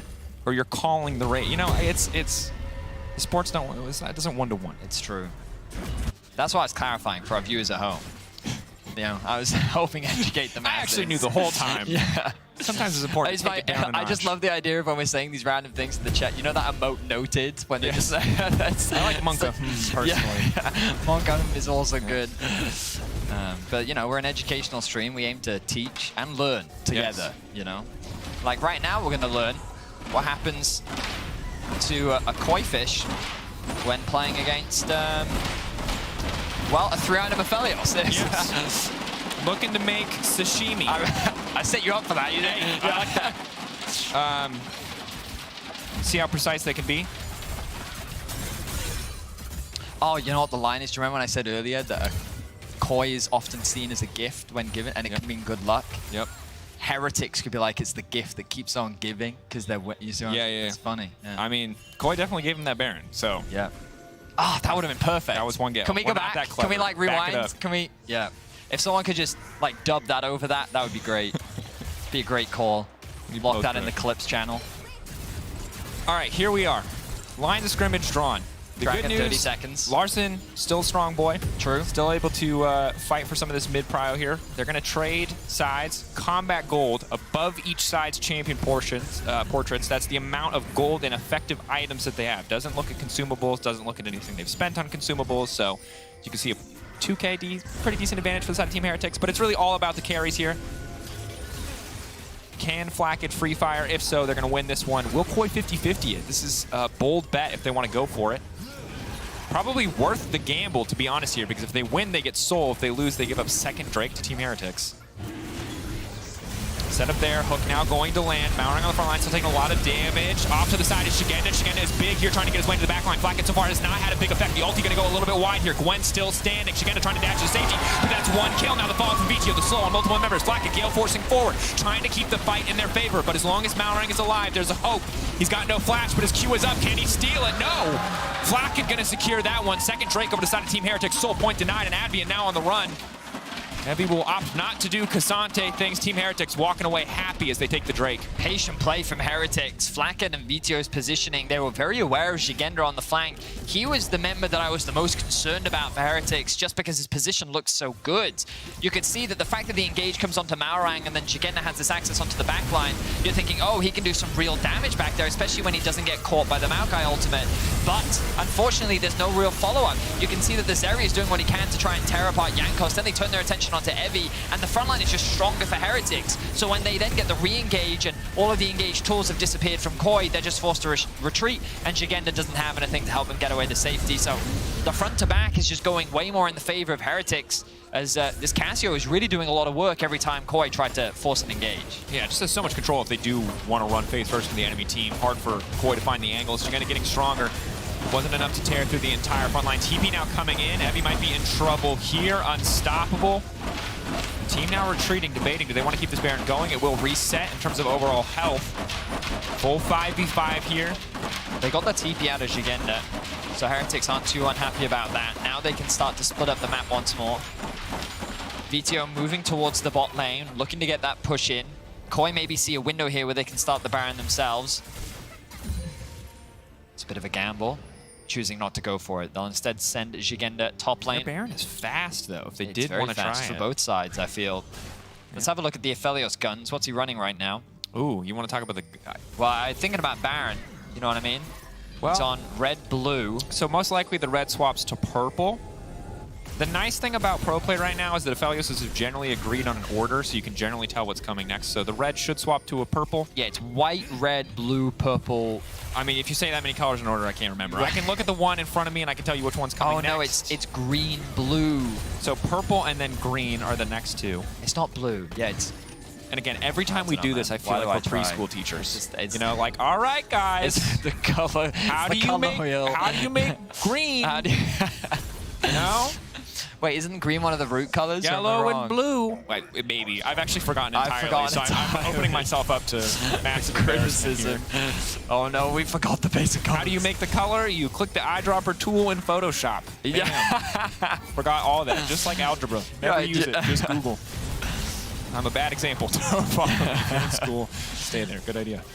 Team Heretics, ready now to start the Baron. 30 minutes in, not a massive goal lead. Flacket, decent guns for a fight now. Curious to see what the red swaps into here, as he does actually have white. As play-by-plays love to say, red-white means you fight. That means don't fight. Don't fight the Aphelios. That's what it means. Yeah, but the Aphelios wants to fight. True. Oh, but he's got no red left. No, he can push Q. You need 10. You only it consumes 10 ammo, but if you have less than 10, so he's just looking to use red gun to stack up as many shots as he can. That makes sense. That makes sense. The audience is done. They've opted for a topic change. Say enough about the guns. Fight. Again on the flank is big. Flacket currently untouched on the backside, trying to stack as many chakrams as possible. He's only going to hit a few decent guns, but they're fighting right into the choke.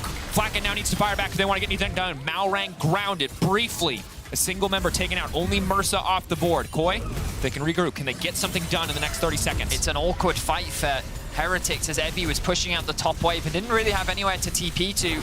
So he TPs to the mid-tier 2, and the fight is already over at that point. Koi walk away with a kill, but they're losing a lot of control over the map.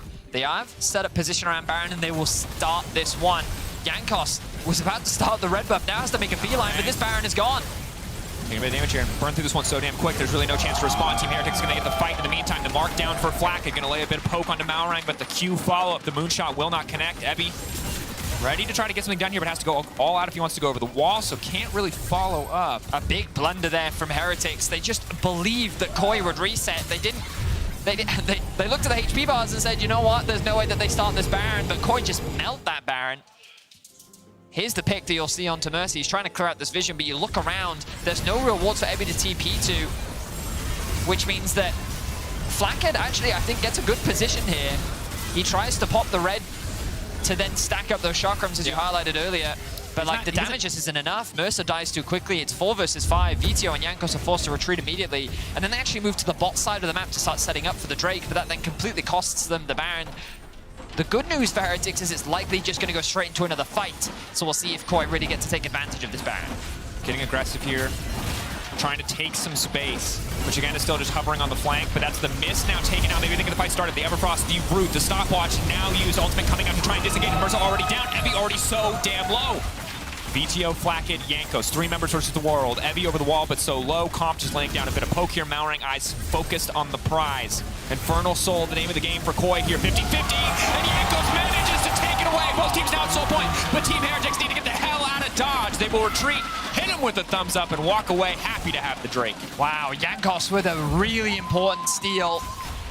Koi, while they do secure the Baron, if they had gotten the soul as well, that likely could have been game. But now, with Vito and Flack, it's still alive. They can look to try and hold the line. A minute still left on this Baron. Koi looking to do as much damage as they can. Flackett, he's going to have to concede this. This will be an inhibitor for Koi. Big to take out the inhibitor. Malrang now descending on the mid lane, trying to burn some cooldowns out from VTO. Happy to have the tier 2. Koi overall, yes, it sucks not to get the Infernal, but breaking open the inhibitor line as a result of that fight is still favorable. Maybe they can keep this one going. Lock up onto VTO, the stun, now the follow-up. They're looking to end the game. They don't want to miss out on this opportunity, but Flacken! He fires back, deleting the jungler. The root, the follow-up is there. Mercer, does he want to turn this one? But Comp is too strong. The double 80 carries. Oh, the scaling, the time has come for Koi. And they want to finish the job. The ult coming out from Jankos just to delay the fight, just to stop them for now. But Koi, can they just push for the end? 38 seconds and counting left on this Baron as they look to close it here. Yeah, I mean, Koi's in a great position right now. As you said, 30 seconds on the Baron means that they can try and end. The TP available on Shigenda means that they just have to wait for the bot wave. They can TP in on that. They know they have the numbers advantage.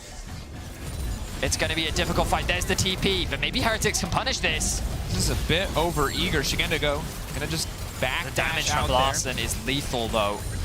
I mean, you got double carries at this point in the game. Shigenda continuing to step forward, creating so much space for Larson then to leap in. Towers getting taken down. 9 seconds left on VTO. Koi, cheeky alpaca thumbs up. They're going to walk away. They are the victors of that exchange. 5.7K Red Bull Baron power play. Massive advantage to them as the tower will fall, much to the excitement of Berlin, but they still need to close it out.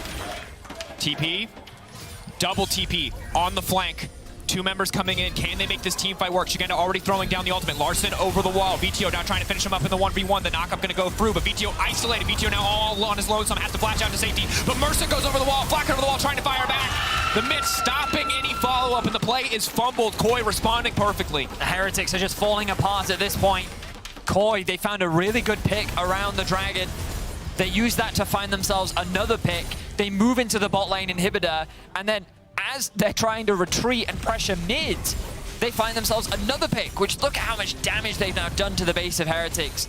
It's just Heretics kind of collapsing after that initial blunder around the Baron, and Koi have just come back into this game finding pick after pick after pick, and now it feels that with the itemization, that range disparity that exists between the two teams is becoming very apparent. The front line of Heretics that was so solid earlier on is now just melting at the hands of Shigenda, Malrang, and the back line of Koi. Jankos, Everfrost again connecting. We talked about Shigenda at the start of the game, a guy who's had a pretty solid season individually, even if Koi haven't been putting up results, and you saw in that damage chart as well.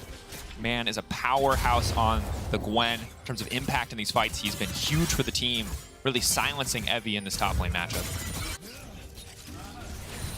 Threat now onto the tier 2 top lane. That's an easy secure for Larson. Level 18 on the Tristana. The range is monstrous.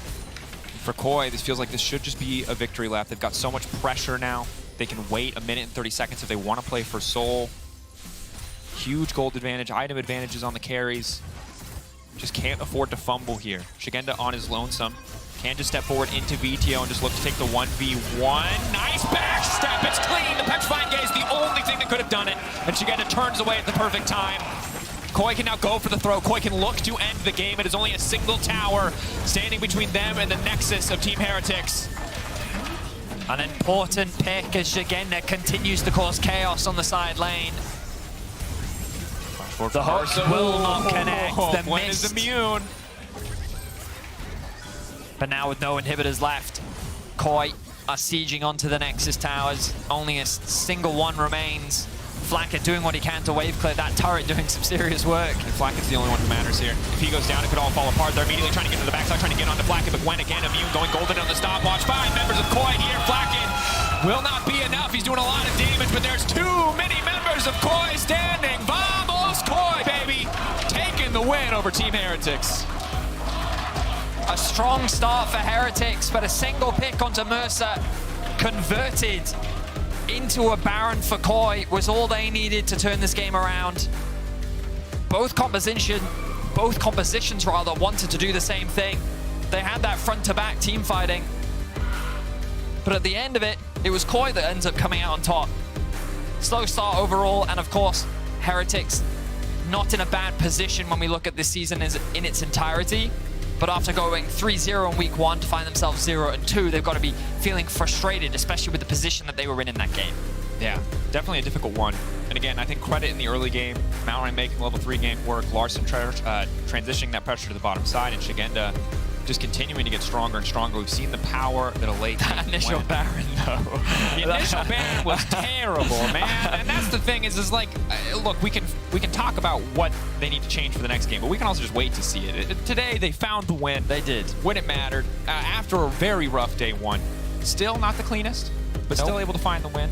And according to our Koi fun facts, the largest Koi ever recorded was a whopping 4 feet long and 91 pounds. But after that performance from Shigenda, I'd say it's looking like a nice 6 foot, I'm going to say like 160 based on that Gwen performance. That's him. That's the, yeah.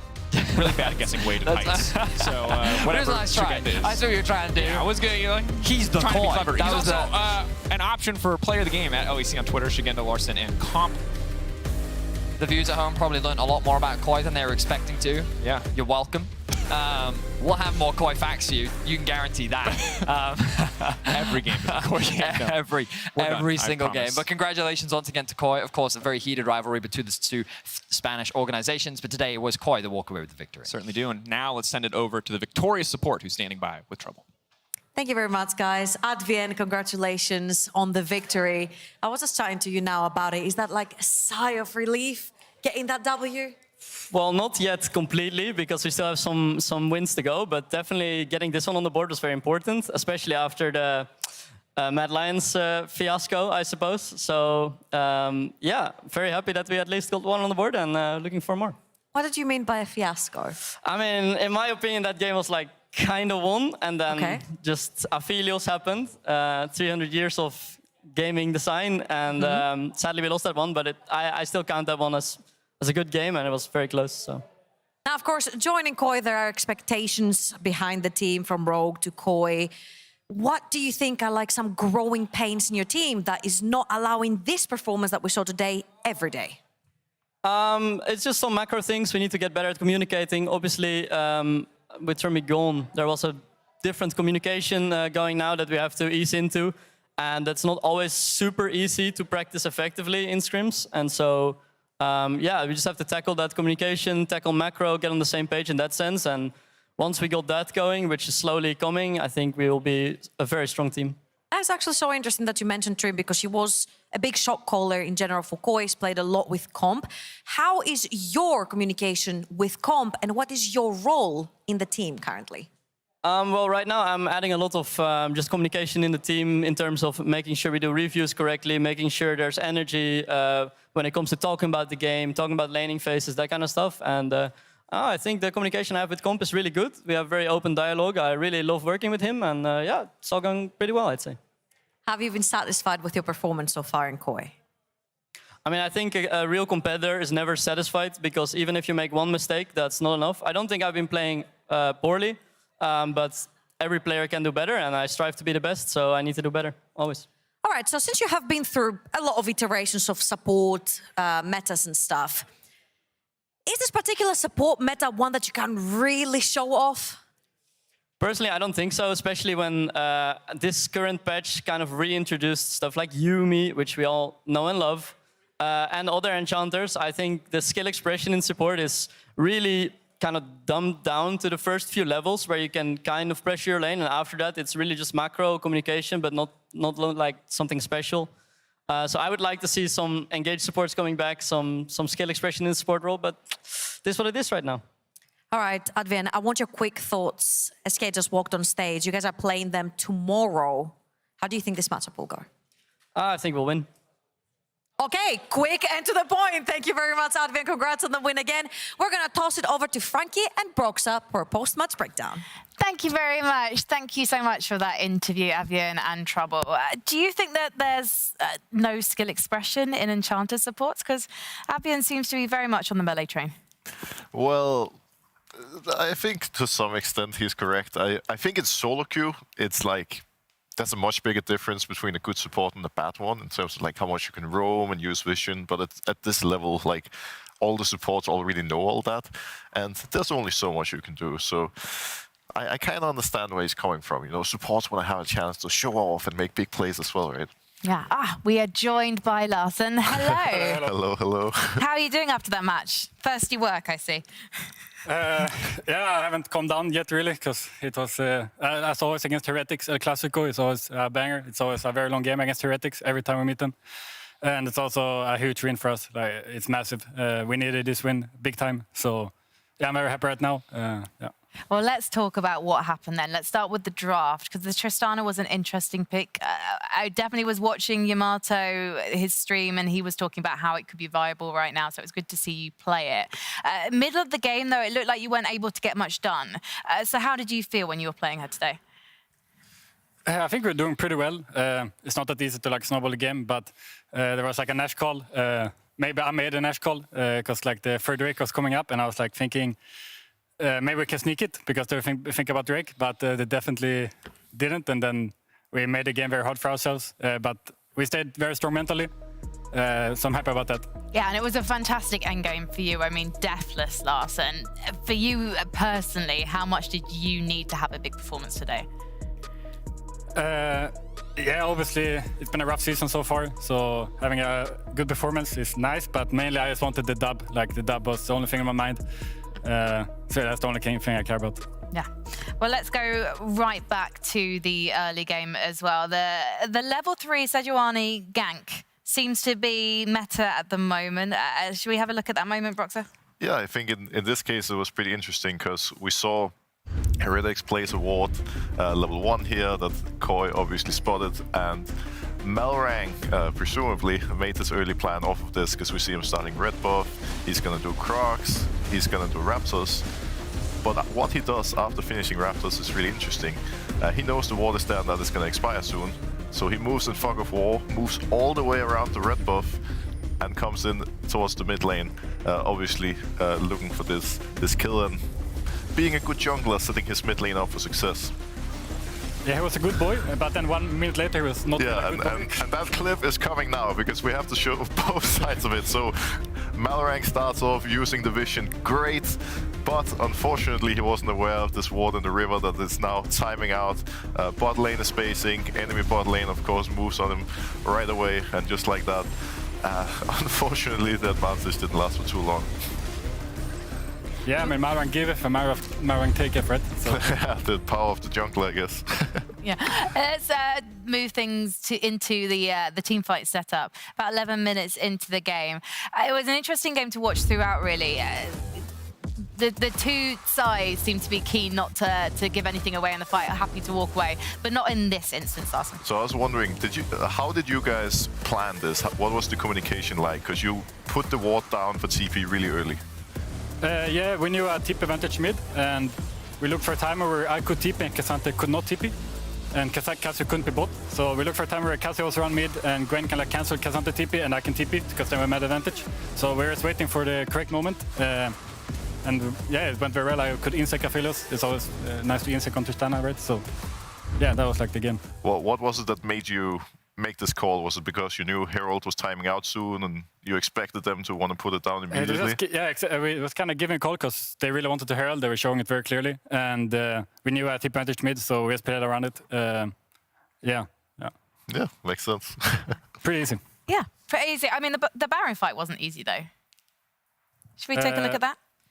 Yeah, I'm not sure what happened. I didn't really see it, actually. We need to go back to it. Well, it's what you mentioned earlier, where you started Baron, things get a little bit awkward, Malrang ends up flashing out, and now, in just a moment, things get a bit crazy, Heretics take over, and yeah.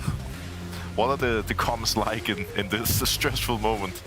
There was not very any clear comms. It was pretty messy, right? Because it was very random that we wanted to sneak Nash and then they just took it over, and we were not in position to like really contest because we were like having bot side with the Freeman, because we were like trying to act like a contesting Drake and then sneak Nash. So it was really bad call in the end. Well, what about after Baron? You know, when they got it and everything went wrong. Like, what was the game plan from there? How were you guys planning on slowing things down?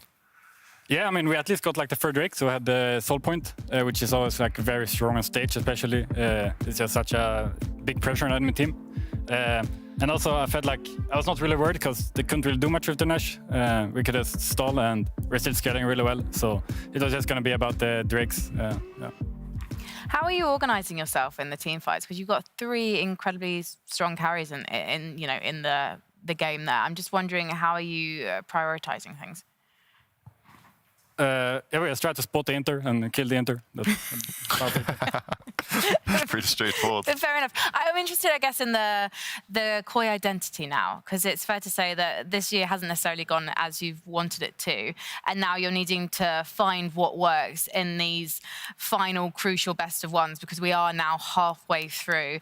Obviously, brilliant that you're getting the win today, but what exactly is the plan going forward, I guess? What have you discovered about yourself in the last week that makes you think, yeah, we can go forward and go to the group stage? Mainly, there's a lot of pressure right now on us, because if you be like bottom 2, then you're out and the season is just over. Like in start of July, the season is just over. So there's a lot of pressure right now. But we're just trying to like set down our drafts very well, not like do any stupid things. Because we need to win, like every game is like a final toss. So yeah. Yeah. But are you having fun? No, it's a very stressful format if you're like down in the trenches. So not having too much fun right now, but hopefully soon when we solve this situation. And I'm very happy with the big win today.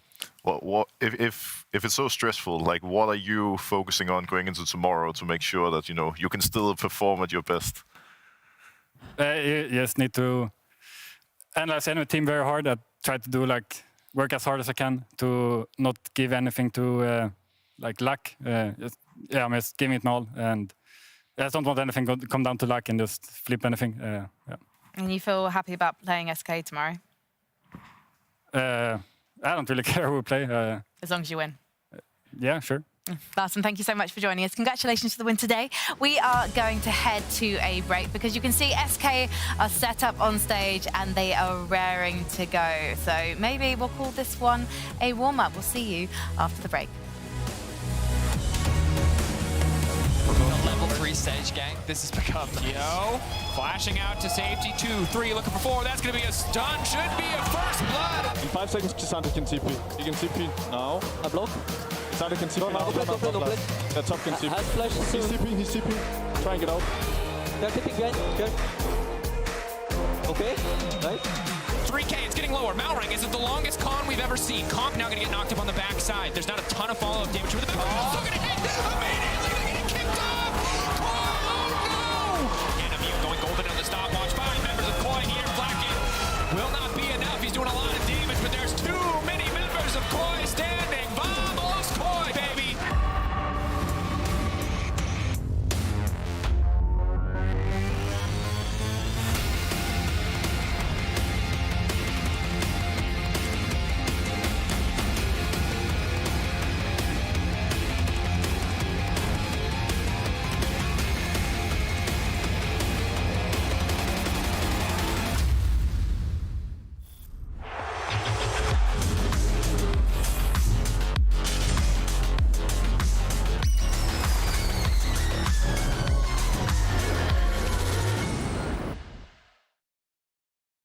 Oh, hey. Are you done now? Yeah, I need a break though. That Yeah. was some. Oh, I bet. Kevin was looking for you. Oh, now? In Okay. the green room, yeah. Okay, I'll go now.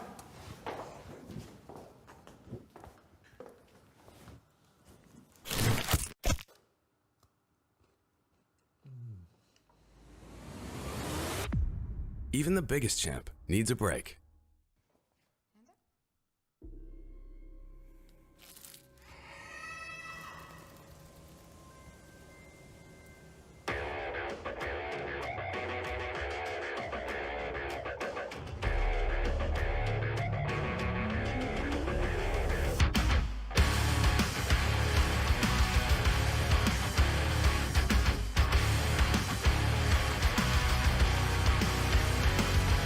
Grinded every moment of my life for this, and you expect me to just call it quits? Not likely. Coming for the title at the top, you won't stop me. Think that I missed my shot, but no, I'll be damned if I give you a chance to take us down again.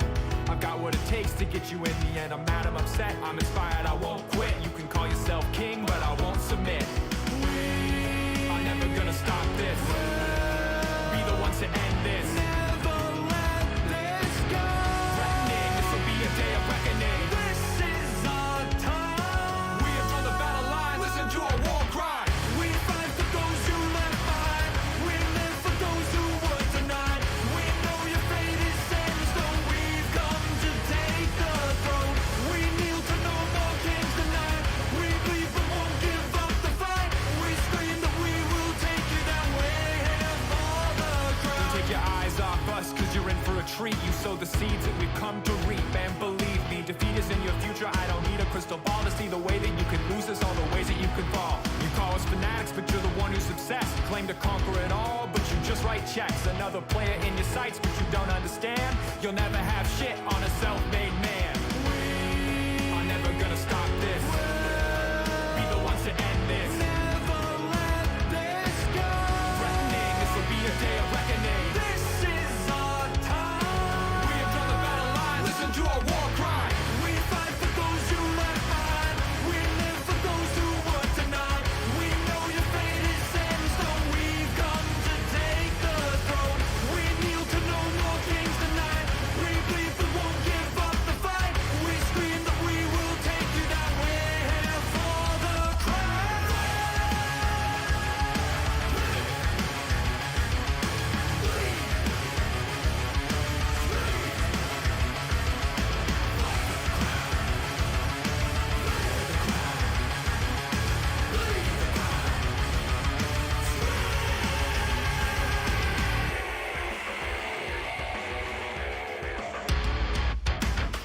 We fight for those who left behind. We live for those who were denied. We know your fate is set in stone. We've come to take the throne. We kneel to no more kings tonight. We bleed but won't give up the fight. We scream that we will take you that way.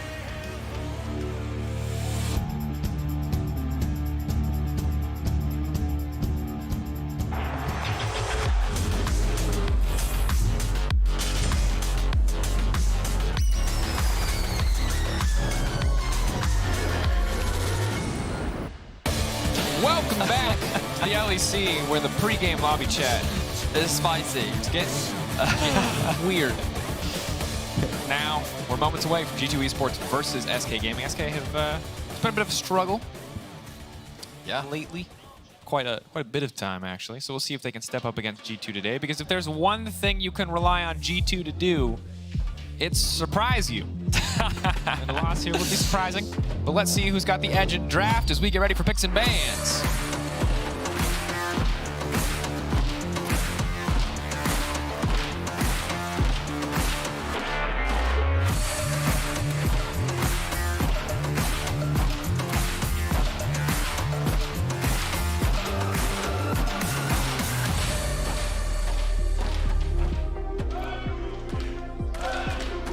Yes, Berlin. Channel your energy into it. Like a spirit bomb of public opinion. I like that the teams have kind of unofficially just agreed to mutual ban Yubi Melio, you know? Yeah. Then it's like both red and blue lose a ban, you know? I agree. There it is. the blue side Yumi ban into red side Melio ban. This is like one of the most stock standard pick and bans that we normally see. Normally Maokai or Nico would follow up next, depending on what G2 want to prioritize. Melio first, though.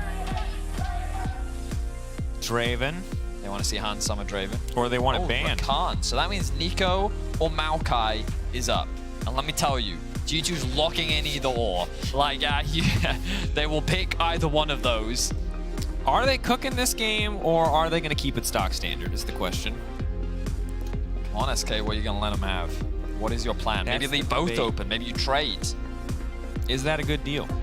Nico's the choice. Maokai for Sejuani would be super cool. That would be so sick and unheard of. So Maokai for now locked in, obviously just very strong. Don't you dare do Sejuani Zeri. Don't you dare, SK. Don't. Maokai, passive What about, like, control. you know, Wukong? What about Trundle? No. Actually, what about Kane? Marcoon Wukong has not been hitting. I love Marcoon on a jungler that ganks. You know what I mean? Okay. And Wukong can't gank. What about Kane? We saw Canyon do that one time at Worlds, and we all had a great time. But it wasn't about ganks. Canyon just did some wacky stuff in the jungle pathing. Oh, look, it's Aphelios Sejuani. Sejuani. By any chance, are we going to see a Zeri Lulu response? Well, I always hover Nivea, but I am guessing Zeri Lulu.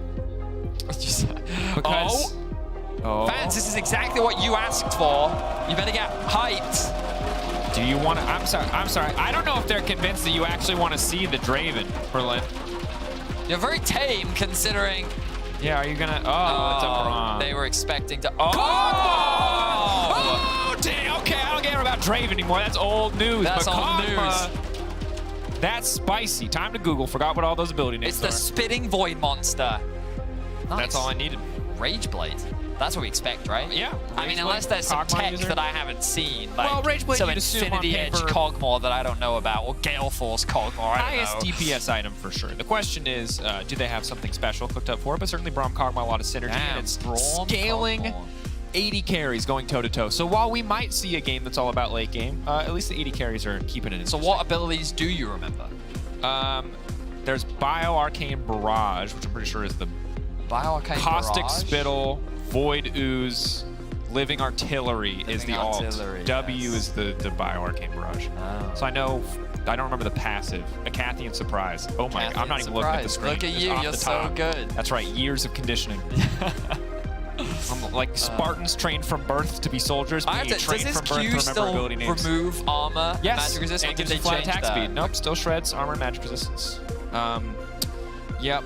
Yeah, it just gives that buff, doesn't it? When you just get attack speed. Zuzashlikis, and Grief's I don't think Tempo. that's been changed in years, man. Yeah. Like, No, it doesn't have to be. People have complained about the passive for a long time, though. But, yeah, true. He gets, We'll see if Hans Summer gets full value out of it. That's the... Yeah, that's dream. a classic. That's a classic Yeah, Kog'Maw it joke is. right Yeah, there. it is. Maximizing passive value. Okay, so for now, Jace still going to be banned away. Makes sense when you have a Braum on the enemy team. Don't want to give them any of that double 80 carry What if the synergy. twist is, again, G2, Cog mid? AP? Yeah. Static Shiv Night Harvester? What if that's the... you know what I mean? You've always got to be mindful. Again, I see a zebra. Well, G2, I think, are the zebra team. They're the team that you're never allowed to think horse. You always got to expect the unexpected. Because they could have just picked Draven here, which, given what we've seen from Hans Summer this year, would have made a lot of I'm sense. just also saying Cogmore used to be a counter to Azir. So if Azir is locked in as well, maybe they can see into the future. You're keeping it... you like the angles here. Now, Aphelios top was played a couple times, so this could be a Draven was it? lock in here. Yeah, I think it's shy play, but I think it's solo queue. Oh, okay. And he was also It's much not more cooking. OP on that particular patch. Okay. Okay, so it's the There's Azir. Azir. It's the scaling showdown. So what are we going to get, G2? Obviously top lane somewhere. Cassante, probably going to be locked in. Maokai Cassante is probably the most common blue side second rotation draft I've seen. You obviously have a lot of options. Front to back, still the name of the game for both sides, unsurprisingly. When are we going to get Ornn back is my question. I Yeah, miss the Ornn. how deep into the sauce do we need to Oh, go? what a Okay, shocker. there's It's Cassante Maokai. Wow. Who could have seen it coming? All right. Oh, are we cooking, G2? This... Ooh. This would be a bold decision. Yeah, they're just This would teasing also be with our bold. hearts. They're just All of these things are very teasing. bold. Yeah, none of it's happening. Don't get excited, audience. Okay. No. Okay. What are they doing? Wow, Syndra. Syndra. Okay, into a 0. All right. All right. It's a mage. It's Cap Syndra. It's fine. Good setup. You can enjoy that. A lot of magic damage, though, between mid and jungle. It's going to make things easy for Exa if he just wants to go for a cheeky Merc Sejuani Treads. as well on the other side. This is basically what we saw last game. Just with a Kog'Maw and a Braum. Yeah. And Syndra instead of a Cassio. Yeah, so the scaling not really matched on the side of G2. They're going to need Kog'Maw to kind of do double duty here. Well, this is my question. What does Kog'Maw scaling look like in the current AD carry landscape? Because I'm going to be honest, I have not seen like a lot. Like, I can't remember the last time I really watched a full-on professional game of Kog'Maw. I know it has been played. Yeah. I think LCK or LPL have had a couple games here or there. I was looking at solo queue, but that's a good shout. We'll check it out. But yeah, I'm excited to see how it like scales in the landscape. One of Kog'Maw's biggest issues in the past was always his mobility. He was a easy AD carry to kill.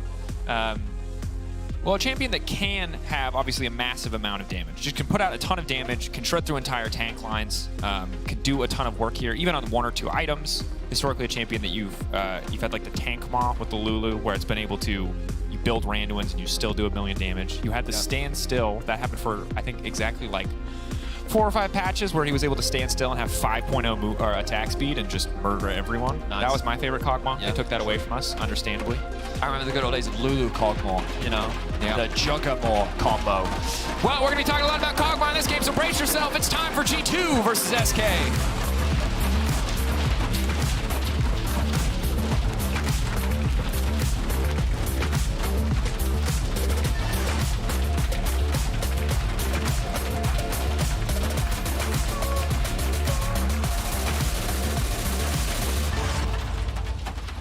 So the wonderful stats team have informed me there were 3 games of Kog'Maw in the LPL. Okay. I did not watch those games. Nor did I. But I am familiar with Kog'Maw. Elk played it, and kind of as expected, Ginsu's does seem to be the name of the game. Yeah. Fantastic item. Have not seen it built a So lot. when Lethal Tempo originally came out, Kog'Maw was one of the biggest abusers because you used to be able to break the attack speeds limit. And so, like, his W, I mean, you still can. just did so much. It was just crazy how much attack speed you had. It was wild. I hear you, Shout out to the SK fans. Yeah. Stand strong. Bit of support, want to try and balance out the crowds. Obviously, G2 audience is often very prominent. Oh, they're fighting back now. Active level 1 here, Certus. Had a difficult game yesterday as LeBlanc into the Syndra. See if he can recover. As the fans already fighting it out. G2 going to start in the enemy blue buff. The deep vision already invested here. But they're going to be spotted, so Marcoon should know exactly what's up. Here we got wards kind of littered everywhere for early information, but G2 potentially splitting the map here. Wanting to make sure that Hansama has some safety. We'll see what 1, 2. Yike does do. Ooh, forcing the key out early. See, this is the thing. Kog'Maw early game is still very powerful.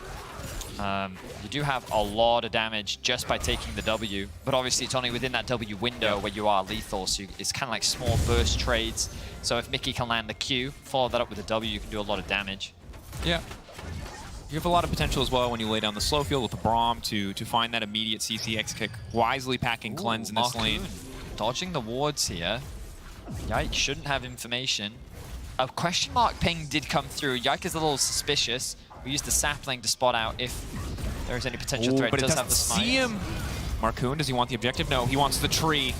He needs to smite here if he can get it. He get the smite, the Q, the lockup. He does manage to get it now. He needs to get out. He's got level 3 advantage. Certus collapsing. He's gonna go forward. Still just trying to hold on. There's no way. The passive, the auto. Oh, he's getting so many resources. They're committing so much just to try to keep Marcoon alive. Yike now on the retreat, walking back to the tower. First blood going over to Certus.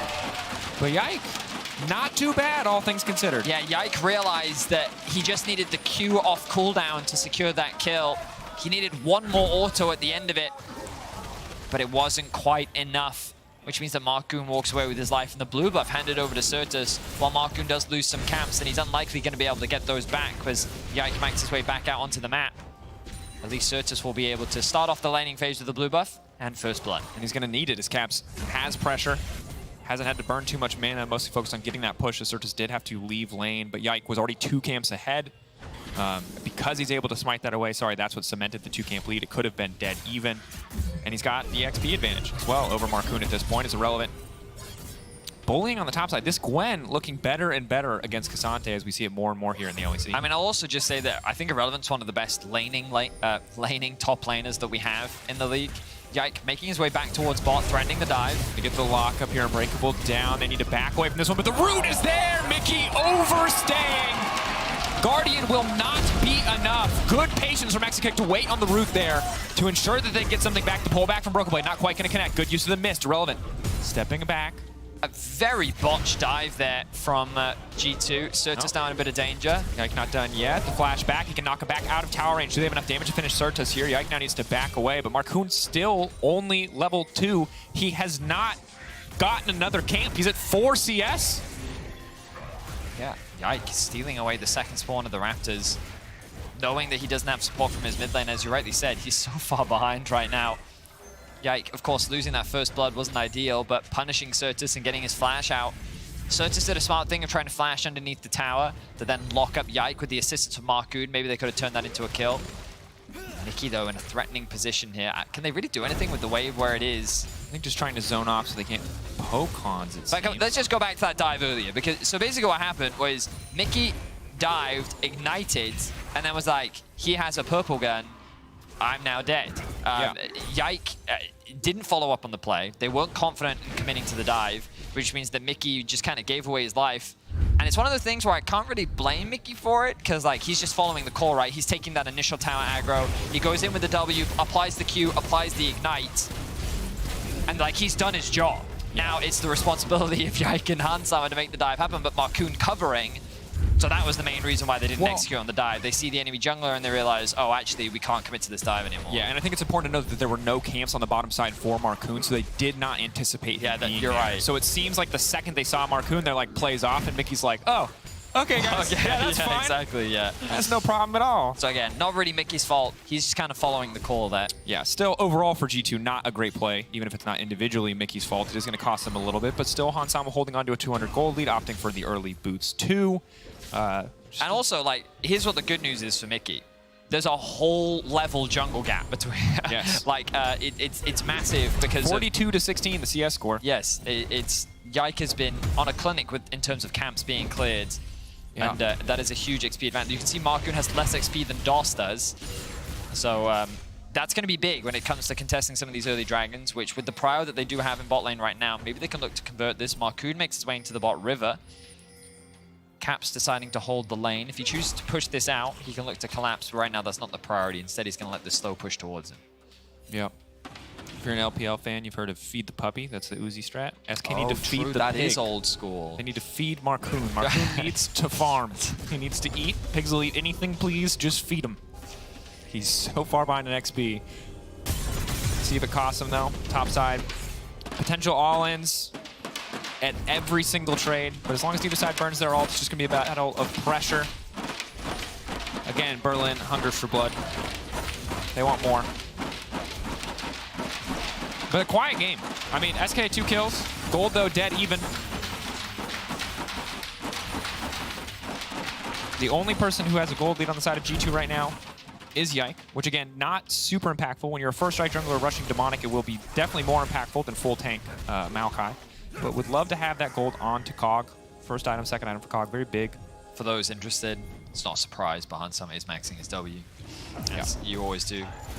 Usually you used to max Q. I'm assuming it's still the same just because of the more attack speed value that it gives you. Maybe the tech has changed though. Maybe you want a bigger slow. Maybe he goes a hybrid build here with some more AP. Wants that nice juicy burst to the Void Ooze. Yeah, Rage Blade is a nice spike, I think, for Cog War. Yeah, excellent first item. Obviously, any champion with natural on-hit effects, it's going to synergize super strongly with. Yep. Kog'Maw. You know? I'm hoping that it's not some weird like no, people have tried static shit. Triforce. You know, in Triforce. LJL, Do you remember a few the- other leagues as well. And some of the Gambit AD carry? Do you remember him? Genja? It was Genja. Yep. Yeah. Time Lord Genja. Time Lord Genja with Was the the meme. original Trinity Force Cogmore tech. My favorite is when people are like 5 years later, the item just, never mind, hold that thought. Yike getting pulled back into the rest of the team. 3 stacks waiting for the 4th on the Braum, but Surtus is here as well. Yike is going to be in trouble. The second time he's going to die in this exact same area. There's no way out. Surtus happy to have this kill. And SK doing a great job at just matching all the plays. The G2 are just kind of just trying to overforce. Well, the biggest thing is Surtus collapsing first. Twice now he's been able to get to the play before Caps. This time around, G2's bot lane was there to assist, unlike that initial jungle invade. But the fact that Surtus isn't even getting punished that hard, sure, he's losing a little bit of CS now. He'll likely lose this cannon, but he's still ahead in gold because he's been able to find 2 kills, so he's matching Caps without any problems, and he's keeping his jungle irrelevant. Now Markoon has hit level 6. That XP gap has been closed. And you'll see here that, like, you look at this mid lane. The mid lane is most important. Surtus just sacrificing that wave to collapse with his team. Yike then W's as Markoon goes over the wall. That puts him in a very awkward spot. Yep. He chooses not to flash early, which I think is the mistake here. But I guess at that point I was thinking, oh, he's just accepted his fate. But then he chooses to flash anyway and loses his summoner spell.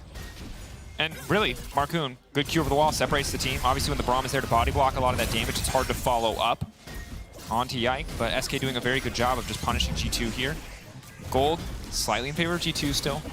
Not a lot to be talked about, but once this Herald is taken, the local gold is going to be big there, as well as the potential to take down a few more plates. That said, it is going to cost him a plate on the top side, as Broken Blade is uncontested. Okay, Herald secured, plates secured. That's great. Drex, I have to ask a very serious question. I feel like it's not going to be very Am I the only one that sees the bonfire from Souls games when I look at the pendant?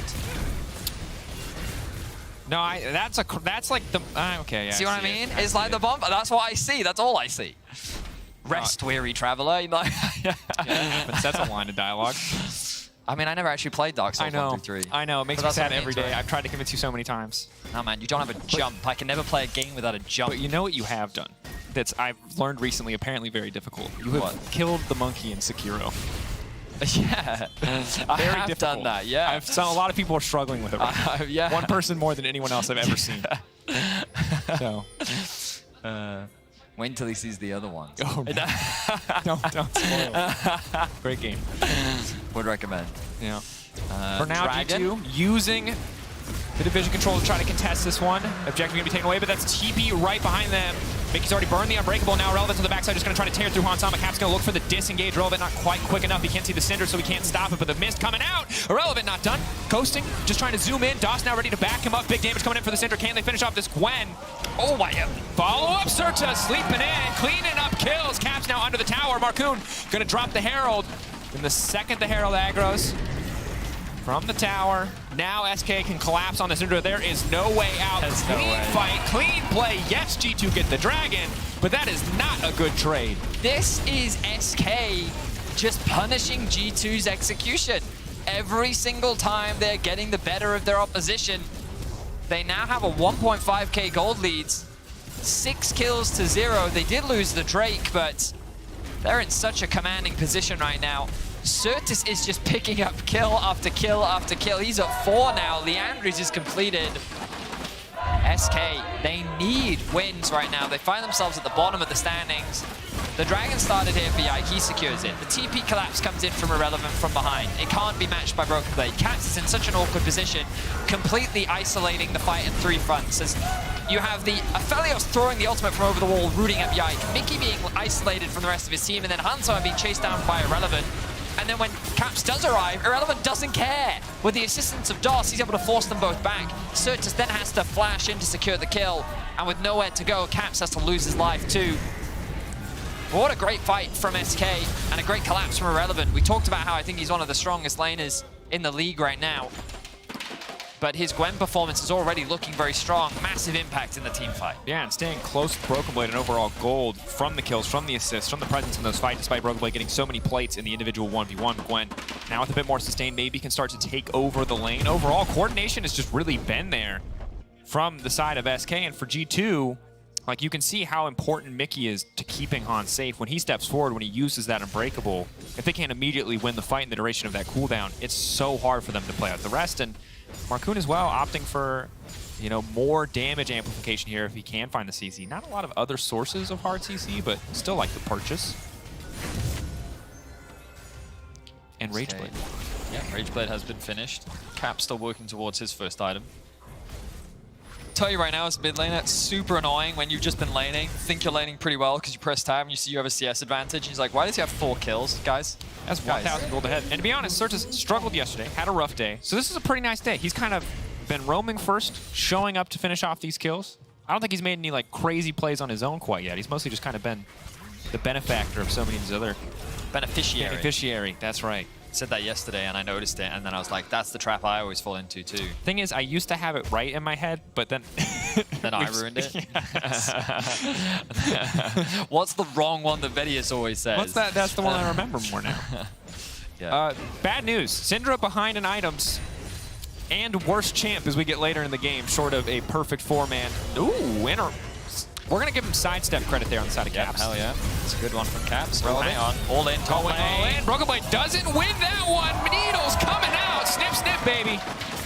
Irrelevant smashing in the 1v1. That's what the Gwen Cassante matchup's supposed to look like. No getting bullied out of lane this time. Irrelevant stands strong, gets himself a solo kill. Caps does have the flash. Looks like he's not going to commit it though. Yeah. Likely just going to secure himself the tower. But well played from SK. 7-0 is the scoreline right now. They just need to maintain this performance. A win over G2. Weirdly enough, right? This doesn't happen often, but it's happened more often than you would expect. Yeah. And we even joked about it, right? Expectations coming into this game would be that G2, the heavy, clear favorites, especially with SK's recent performance. So what's likely to happen?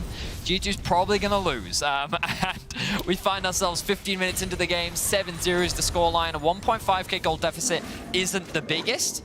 Definitely a world where G2 comes back into this game, but really, this has been G2 overforcing, overstepping, and SK have just been there to punish. And the thing is, credit to SK and also credit to Marcoon, because his early game was rough. Despite the fact that they got the kill onto Yike, he's still wildly far behind in terms of XP, but he's been able to catch up, or sorry, in terms of gold and CS, but he's been able to catch up a little bit here, and he's been able to have a bigger impact, because overall, Yike, while he was doing more with jungle pathing, while he was pulling ahead in camps, he's 0-3-0, and that's a 0-0-5 Sejuani on the opposite side. Marcoon having much more impact in the game thus far.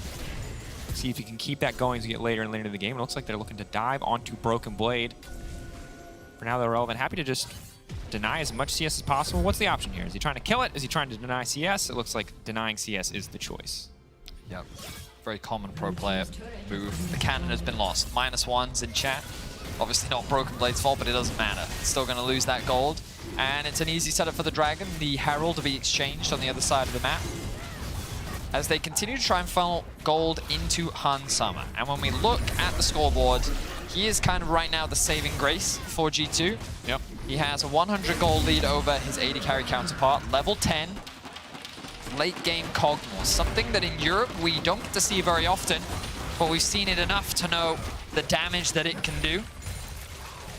Let's see. Obviously going for the recurve bow. Could be a couple of different items. We'll see what the focus is. Wouldn't surprise me to see a Kraken. Bork, not bad. So depends on what he wants to go for here. Kraken obviously just an incredible sustained damage item, especially with the synergy on Ginsu's. Yeah, it does synergize, right? Yeah. To be honest, it's one of those things where like 80 carry items got reworked. I knew Ginsu's was super OP, and then after a week, I never saw it again. Yeah, Straight back to Gale Force to board. Yep. Infinity Edge is just crying in the corner. Yeah, please someone buy me. Yeah, we had the conversation already. So popular. Gale Force is so weird because it's like every single 80 carry item very clearly fits a specific type of 80 carry. You know, you've got your big crit with the Infinity, you've got the spell cast with Navori, you've got the on-hit effects, and then you've got Gale Force, which is like what 80 carry's identity is centered around having an extra dash. All of them? None of them? That dash is also an execute. It's just like, we just all accept this item is so broken it has to be a mythic. Yep. Hang on, Marcoon, is he going to throw his ult? Hang on a minute. Knock up, follow up here. Aftershock still triggering. Execute getting body blocked here on the chakrams though. Yike now is going to find one. The cleanse going to be forced out here. G2 getting a couple major cooldowns there. Flash, heal, and cleanse from the bot lane of SK. if you don't, at some point in this cast, make a dog in me reference, I'm going to be very upset. He's got that dog in him. Yeah, that's... You should have just said that. You should have saved that for yourself. I appreciate... No. You gotta say it, you know? Like, if Hans Sama has the moment. I hate this skin. I know, but it's I so just funny. find it with a burning passion. I was reminded of it when Hans Sama was just going, arr, arr, arr, in the mid lane. And then I was like, oh, he's got that dog in him. And I was like, oh, he does. He is a dog. He is literally a dog. This is a horrifying skin. Little puppy spitting on you. He's just vomiting on you. Not spit. Is that better? How much is that better by? I think it's better than vomit. I'm going to say it. I'll just say it's weird how okay dog owners are with just being slaughtered. Yeah, I was going to say. Like, that's, like, you can tell who's owned dogs based on how they feel about being slaughtered. It's true, man, yeah. When I had dogs, I really didn't mind it. It was fun. And it was just like, it was whatever. Yeah, it's like, it feels a little culty to me, by the way. It's just a little weird. Wait, Broken Blade is in danger. Is in danger. Gwen's still immune, irrelevant. He's gonna die. Kicking off in this fight. And here comes one more member. Herald has been used, and Broken Blade now needs to get the hell out, but there's no room, there's no space to do so. Not quite a 1v1, but pretty damn close. Hans Sama and G2 gonna break open mid lane though in exchange, so not a bad trade overall, but SK holding on to the lead and irrelevant only getting stronger. Yeah, here's what I will say. Considering how far ahead SK feel like they should be, the gold gap does not really represent that. A lot of the gold advantage is just purely sitting on Irrelevant, and don't get me wrong, he's doing a lot of work in the side lane, getting effectively 2 solo kills onto Broken Blade. Nice awareness there from Irrelevant. G2 looking for a fight in mid here. Yep. The advantage that they had previously was the tower. SK now trying to even things out. Ultimate zoning them away. The root going to connect. There's no more cleanses now. Immediately onto the backside, firing back to the Aphelios ultimate, but it doesn't look like it's going to be enough. Yike now needs to back away because Hans Sama's getting lower and lower. Searches now going to scoop him right back up. Send the tree into the waiting arms of the rest of the team. Hans Sama barely getting out, but he's ticking. He's burning. Oh, Leandri's Anguish doing so much work there to finish the job, but that's the Cogmar passive. Hans Sama utilizing it to the fullest, but it does not matter because it is SK's fight. SK get 4 kills. And the Baron is alive, with Irrelevant alive and Exakick. That's more than enough damage to secure this objective. G2 tried to find a flank in mid, tried to find a window where Irrelevant couldn't be in the fight, but they just didn't have the damage needed to come out ahead. The crucial thing here is the positioning. As you can see, the carries are kind of left exposed. Hans Sama gets a free hit onto DOS and Exakick, and the fight initially looks very promising for G2. Ooh. They kind of melt away the support. The TP then comes in from Irrelevant. You can see Caps off on your screen trying to keep Irrelevant busy, preventing him from getting into the fight. 4 versus 3. But then Certus knocks Yike over the wall, flashes in to get that kill. And Certus doing enough work in the fight to provide time for Irrelevant to join the fray, find that execute, and then I actually completely missed what happened to Caps in the fight, because he had very little impact. He basically TP'd in and died, I guess? 333 damage. Not a lot here. Total dominance in these fight coming up from SK. Irrelevant now over the wall. The most strong member of the team who wasn't even there in the previous one. Using the ultimate. Chunking out Mickey. Have to wait on that unbreakable cooldown if they want to kick this fight off. But SK didn't break open mid, but still very strong. Only good news for G2 there is that Hans Sama was able to get that shutdown onto Certus. 700 extra gold in his pocket. And the fighting gold's still very close. Broken Blade has to be careful. Bit of a whiff there. Unbreakable now to body block any potential follow-up. X-Kick, terrible guns for a fight. But it just does not matter. They are simply too far ahead at this point in the game. G2 likely just going to concede this dragon. No point in trying to fight it when you're this far behind. SK really throwing their wallets around at this point. And I mean, well earned. Yeah, I mean, they just consistently punished G2 in the early game. Yeah, G2 absolutely overforcing on the bottom side, costing them dearly, and now as we get into the mid game, they're not giving anything back to G2. No matter how many creative angles they've found thus far, SK just keeping the pressure on. Eyes on the prize, though, have to be careful here. Mickey now immediately going to fall. The knocker banner of the shifting sand. Start just going to get taken out one more time, and now it's Mickey into the waiting arms of Exakick, but there's a tower there. They can't turn this back. Mickey taken out by the ultimate of Exakick. Ends up being a 1-for-1 trade. Or the a nice chain CC from G2 means they can find a pick onto Certus, but this isn't going to slow down the aggression of Irrelevant. He's going to lock in another tower bot lane. 13-3 is the kills. 5,000 is the goal difference between the two teams, and SK, they're going to be happy with the spoils. Go back to base, spend their money, and make their way back out onto the map. Next Dragonaut for another 4 minutes. No real objectives on the map to play for. So you start getting that deeper vision in and just leverage the fact that Irrelevant is so strong on a side lane. There's no one that can really stop him. You can see the Abyssal Mask from Broken Blade to try and mitigate some of the damage. But it's just so hard. So when hard. Irrelevant can kill Yike and Broken Blade pretty effortlessly, when he has the mist available as well, it's like, what do Kog'Maw and Syndra do? I mean, nothing in that context, right? So it's going to be so tricky for G2 to play out these fights. Having a Fed Gwen on the opposite team when you're so reliant on this Kog'Maw for damage is a bit tricky. Looks like Wit's End coming in next makes sense against the double AP threats on the opposite side. The SK support staying strong. Fans in the audience trying to make sure their skin know they have that support. Marcoon looking. Fishing, nice sidestep from Cap. Slow still connecting, but not enough to get the job done. That's a sad B. It's Broken Blade again. Gonna take down a tower here, so a bit more gold into his pocket. It's still a 2.6k individual gold deficit, however, as Irrelevant is a monster and is just ignoring the Syndra. Might cost him, however. Is it another shutdown over to Han Sama? He still snipes him! The needles all the way. Irrelevant trying to stand up, trying to stand strong, but Han Sama getting another massive shutdown. SK biting off a bit more than they can chew on the bottom side. Pullback is there. Broken Blade looking for the 1v1 versus Marcoon, looking to take the pig out of the equation. Question is, have SK overstayed here? We talked about how there weren't many easy objectives for them to play for. They committed 2 members top, 3 members mid. They were chipping away at this mid tier 2. But by overcommitting to that dive, well, yes, you get a kill onto Caps, who gave so much money over to Han Sama. And he's probably the one player you really don't want to be funneling gold into. You also get a kill onto Marcoon too. And you just kind of get in the way of the momentum. Look at the gold. Han Sama nearly matching Irrelevant. Of course, that doesn't take away the fact that Certus and Exakick are right behind him, but you're just giving more potential avenues for G2 to crawl back into this game. And here, Irrelevant going for the dive onto Caps. Like, Caps tries to get within range of the mist. Irrelevant says, okay, cool, I'll kill you. Knows the timing of the stopwatch, throws out the ultimate, but then he's like, oh, well, okay, I guess I'll... He tries to get the kill onto Han Sama and does good damage, but it's not enough. And then Marcoon, obviously, is in an awkward position. A good ultimate from Broken Blade means that there's no real way for Marcoon to get to safety. Anyway, we come back to live. 25 minutes in, SK still hold the lead. Certainly do. Marcoon now finishing the Abyssal Mask as well. Love it with the double AP threats in his respective solo lanes. Potentially do so much damage. You saw it in the gold earlier. Han Sama, the big threat for G2. There are 3 threats on the side of SK. Certus, Exakick, and Irrelevant, all incredibly strong at this stage of the game. Cap's working towards that 3rd item, but Certus already has that death cap completed.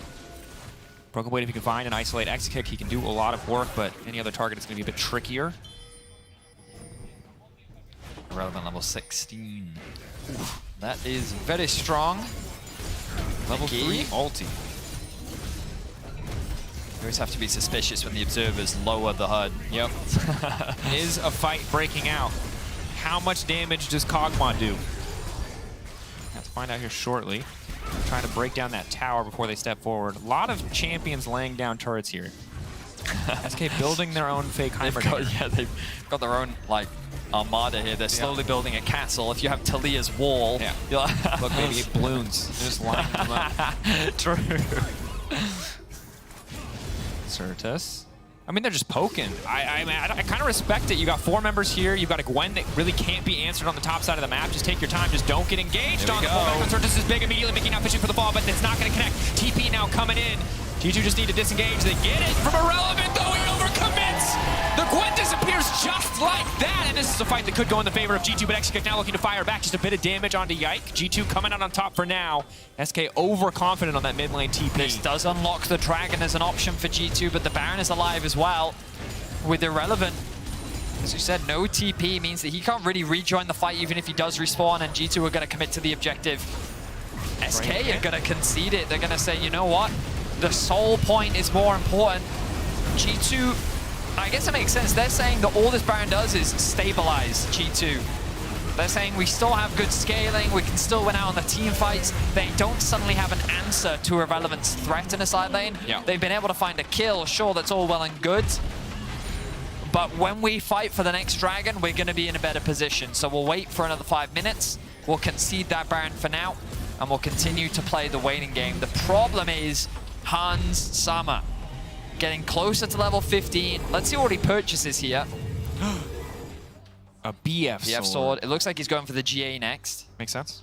Has a stopwatch. And the good news for SK fans, you don't have to worry too much right now because SK are still stronger overall. But the stopwatch coming in, I was starting to get concerned for sure just in the fights to come because while Caps is behind, once he finishes that death cap, the one-shot potential full combo is still very real on some of these squishier members.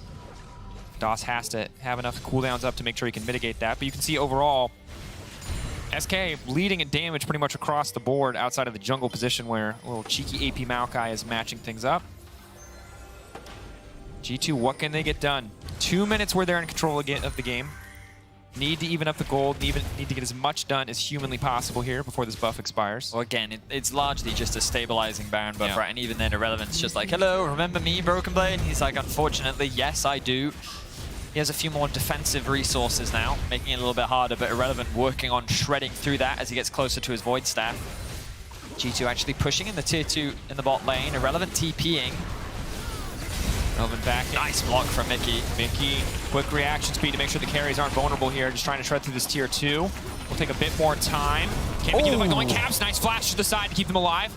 Yeah, throwing down the ultimate just to make sure that there's no potential fall, but here comes Irrelevant. Irrelevant to keep this one going. Baron buff and powered recall by Hansama doing so much work. Mickey there to body block off to the side is Yike. Irrelevant now ghosting through. Hansama taking so much damage from the needles. Irrelevant taking a blue buff. Yeah, skip and slash out to safety, but G2 still coming pretty close to even in that exchange overall, taking the enemy 80 carry out. Now they can continue the siege. Execute caught sleeping. Hansama doing so much damage. Hans and Mickey able to get that kill onto Exekick was absolutely massive with the Baron buff. Are they going to try and end it? Look, Maokai's trying to keep Relevant from getting back to base. One more Unbreakable from Mickey can mitigate so much potential damage fall. Exekick being down is big. Irrelevant having to run all the way back to base. For now, it is just a single tower, but SK on the edge here.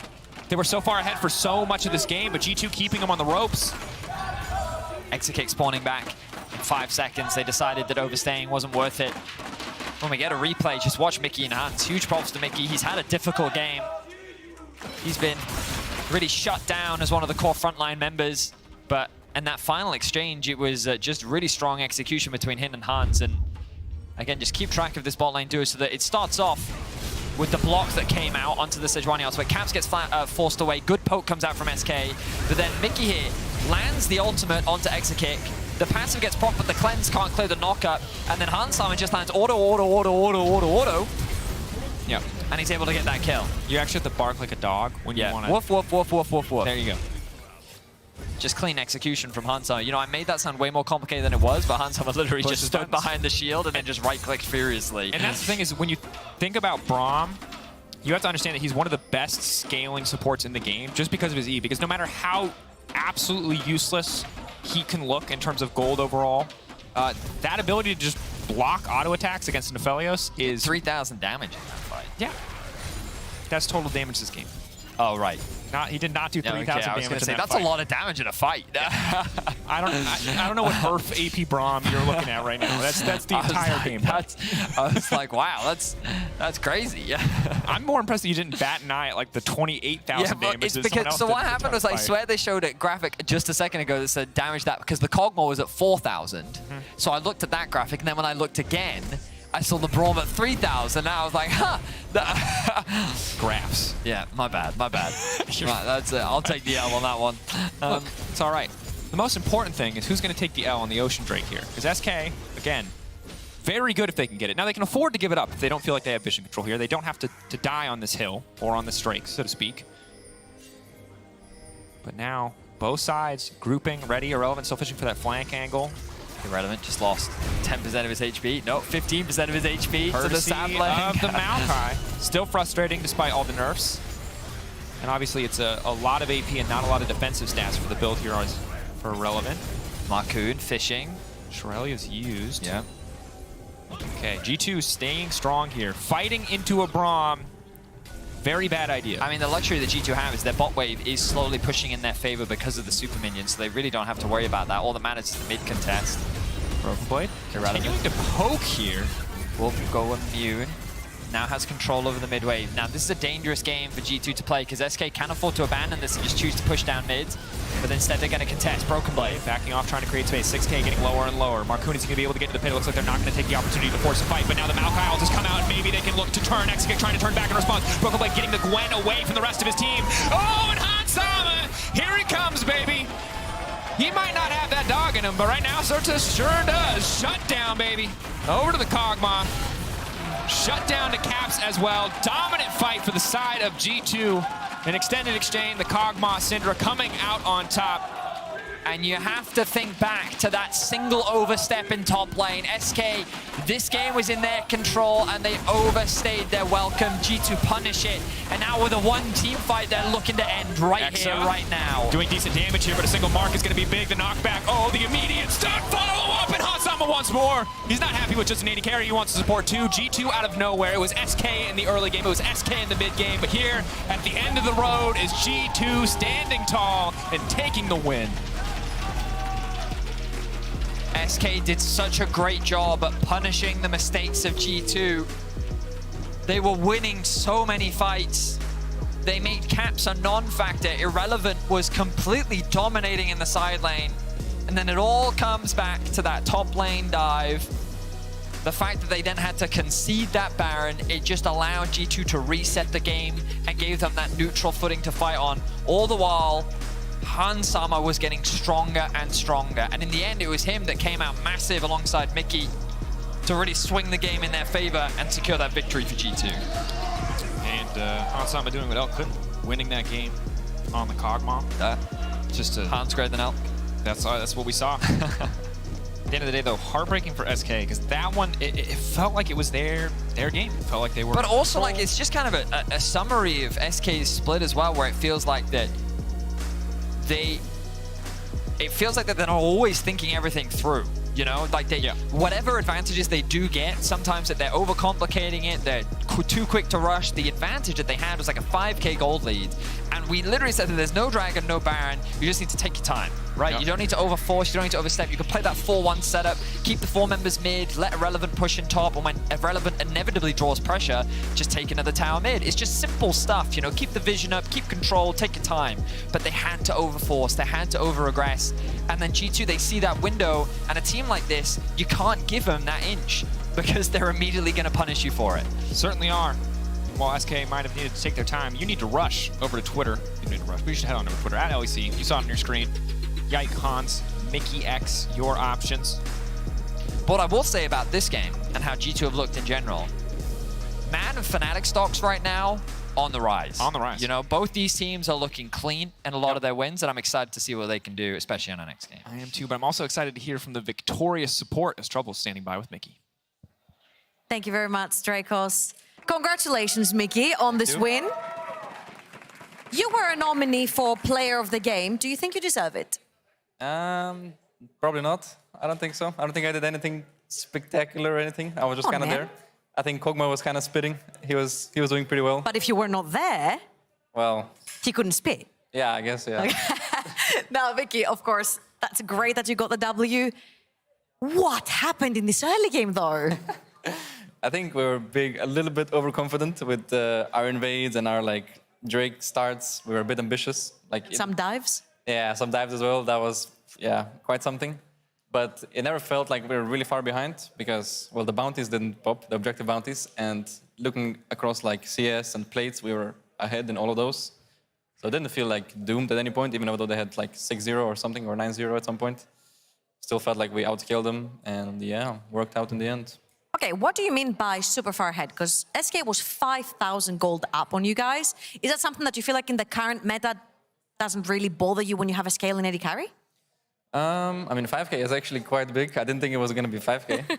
And, I mean, their champs are, pretty decent with items. So, in theory, they should have won this game.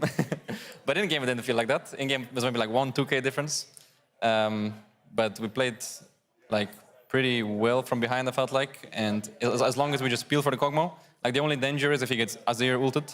As long as we don't let that happen, I think we just win, no matter what. So, and Kog'Maw was actually ahead compared to everyone else. So it felt very winnable throughout the game. Your Kog'Maw had 2.4k up on the Aphelios. Makes that's sense. why maybe the gold lead didn't look that bad. Now, of course, coming into this particular game, you mentioned Kog'Maw a lot, and we've seen him here and there, but with the likes of Lulu or Emilio as well. How come you guys picked it with the Braum?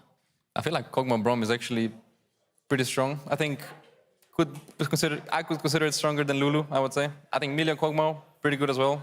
maybe as good as Braum, but Braum is just like kind of good blind, because usually if you pick it with an enchanter, the danger is everyone can go on you and just like one-shot you. But with Braum, when you stand in front of him, he feels a bit unkillable. And whenever I hit a Q, then probably just he one-shots them from the stun. So it just seems good in general. And even though they picked an enchanter like Lulu, it didn't feel like they actually had that much pressure in lane either. So yeah. Okay, I know you're not necessarily satisfied with this early game, but are you satisfied with the current form of G2? Yeah, I guess we're all right now. Could be better, but I think, yeah, we're doing fine. All right, Mickey, thank you very much for the interview. Congrats on the win as well. I'm going to throw it over to either break. It is break. I'm going to throw it over to the break, but be back for the last game of the day. Making his way back towards bot, threatening the dive. We need the lock up here, breakable down. They need to back away from this one, but the root is there. Mickey overstaying. Well, Yike is going to be in trouble the second time. He's going to die in this exact same area. There's no way out. Oh, W. Slow. Go back. I'm ulting. We can kill front, baby. Yeah. Nice, huge. Fight, but now the Maokai will just come out. Maybe they can look to turn. Execute trying to turn back in response. Probably getting the Gwen away from the rest of his team. Oh, and Han Sama. Here he comes, baby. He might not have that dog in him, but right now, Surtus sure does. Shut down, baby. Over to the Kog'Maw. The tale of Nisqy and Humanoid is a testament to the unpredictable nature of the esports realm. Nisqy hot on the run, but he gets one. He gets two. 1 versus 5, and Nisqy gets 2 kills. I'm just a rookie. It all began when Humanoid stepped into the limelight. He replaced Nisqy and Splice.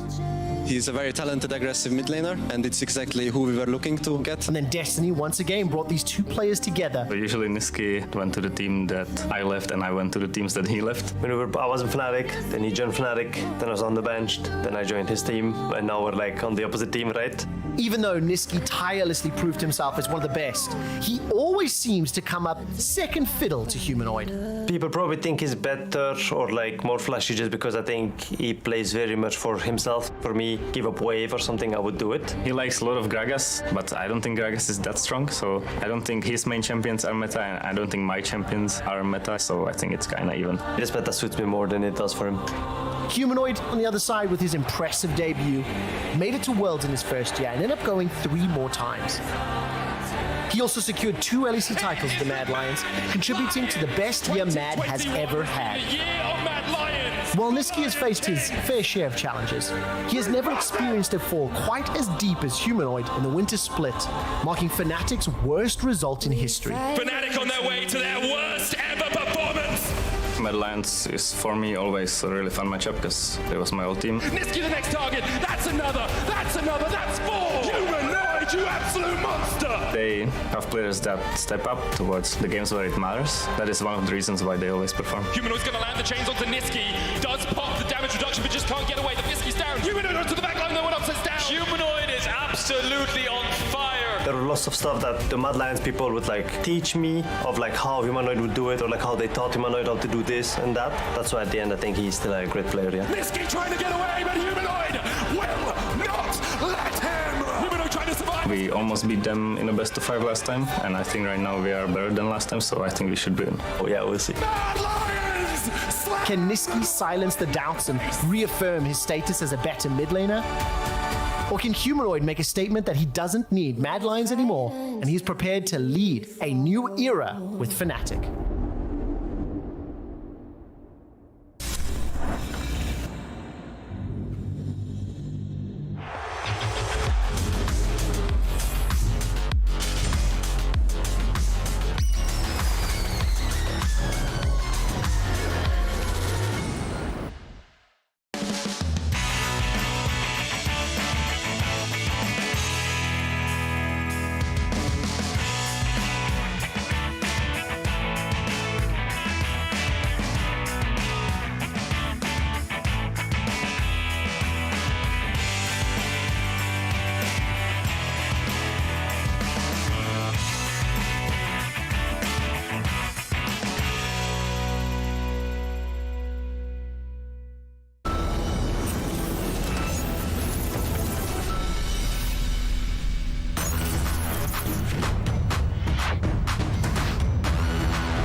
Red Bull gives you wings.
Welcome back to the LEC, and before we kick off our pre-game coverage, we wanted to send a massive congratulations to the Fnatic Valorant team.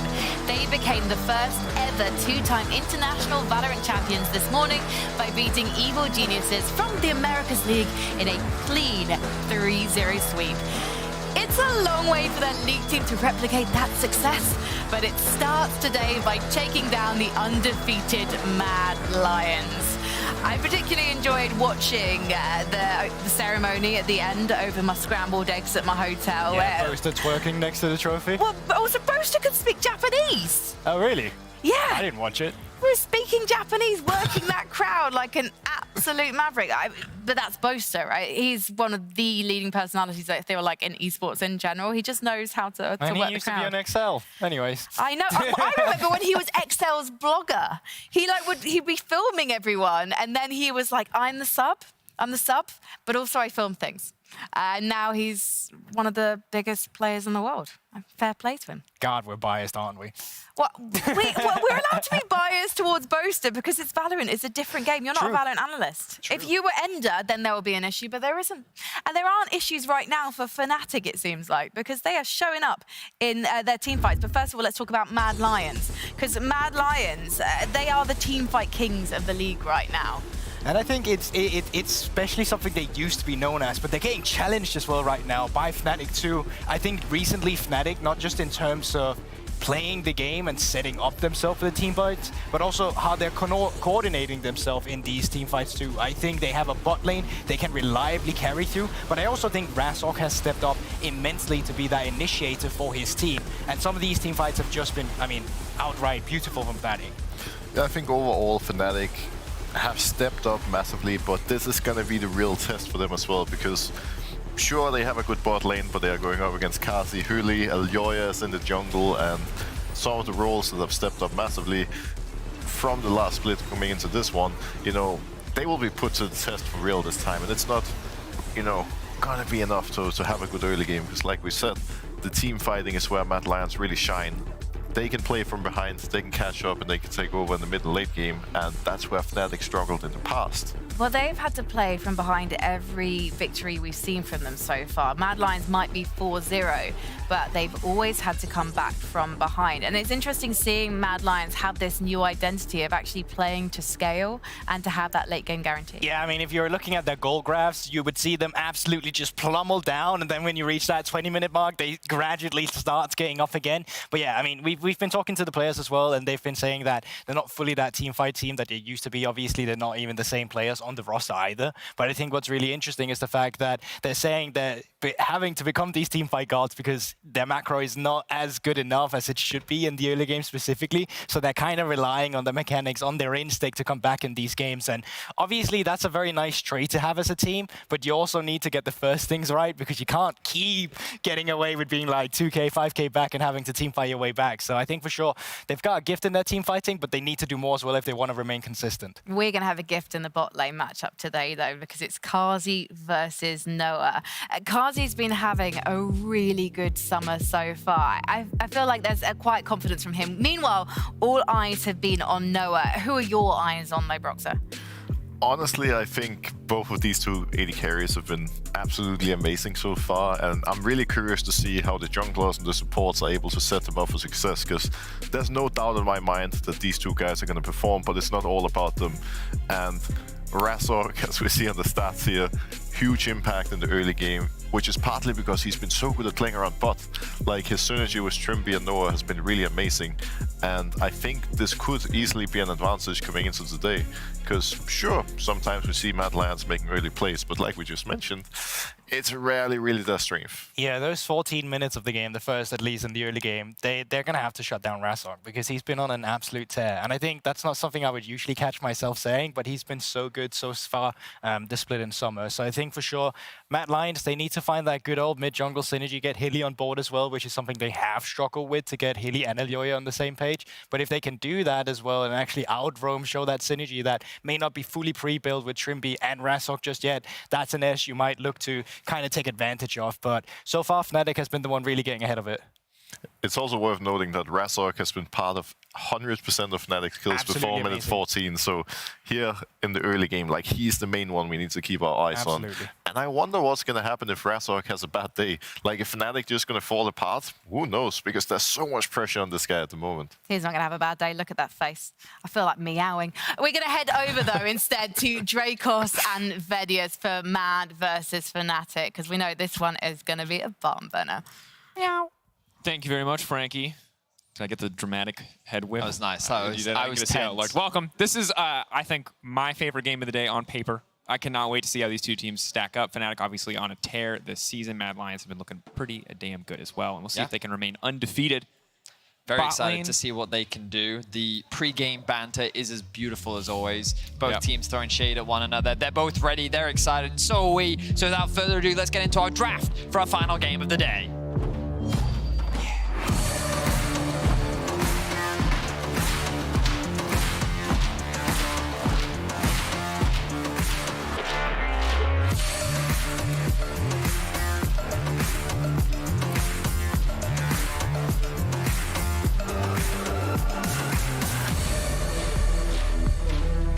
The vibes in the audience today are immaculate. Thank you, everyone here in Berlin. That is not what we were expecting. And then, of course, going in the draft, the crowd's got to say what they got to say. Their voice needs to be heard. We'll see if the cat does hit the banhammer. Zeri and Gragas are taken off the board. Dang. All right, taking the Gragas away. Humanoid said he didn't think Gragas was that strong. Obviously, Fnatic I see the laughing faces. Humanoid laughing right now. The players looking over. Ooh, snap. Good energy on stage as well. Obviously, there's a strong relationship with a lot of these players on stage. People have played with each other before. You saw the pre-match, the dramatic tension. Humanoid often replacing Nisqy on a number of different, both Splice and in Fnatic. We'll see what that mid lane matchup looks like today. The respect towards Humanoid as LeBlanc is banned. I don't know if Yuumi Milio is going to hit the ban table. And if Yuumi Milio are banned, Nico wide open. So something OP is making it through here with this Gragas ban entering the mix. Something else is going to make it. The debate, Mad Lions really taking their time. Well, still up. You have a choice right now. If you don't ban a support, you give Fnatic the option to not ban one either. They're going for it. Trade. It's the trades. They're not doing it. Crowd, they're not going to ban Yuumi. They're not going to ban it. They're going to trade OP supports. You're going to have to watch a Yuumi game. Support for Mad Lions in the crowd. Kazi, 3 titles, greater than Humanoids 2. Statistically accurate. Remember, everyone together. Boo! Yuumi not going to get banned. Okay, so instead, because both priority supports are up and available, they're going to prioritize the AD carry here on the side of Mad Lions, and Fnatic are going to get their pick of the litter. I would love to see Cogmore Melio response from Fnatic.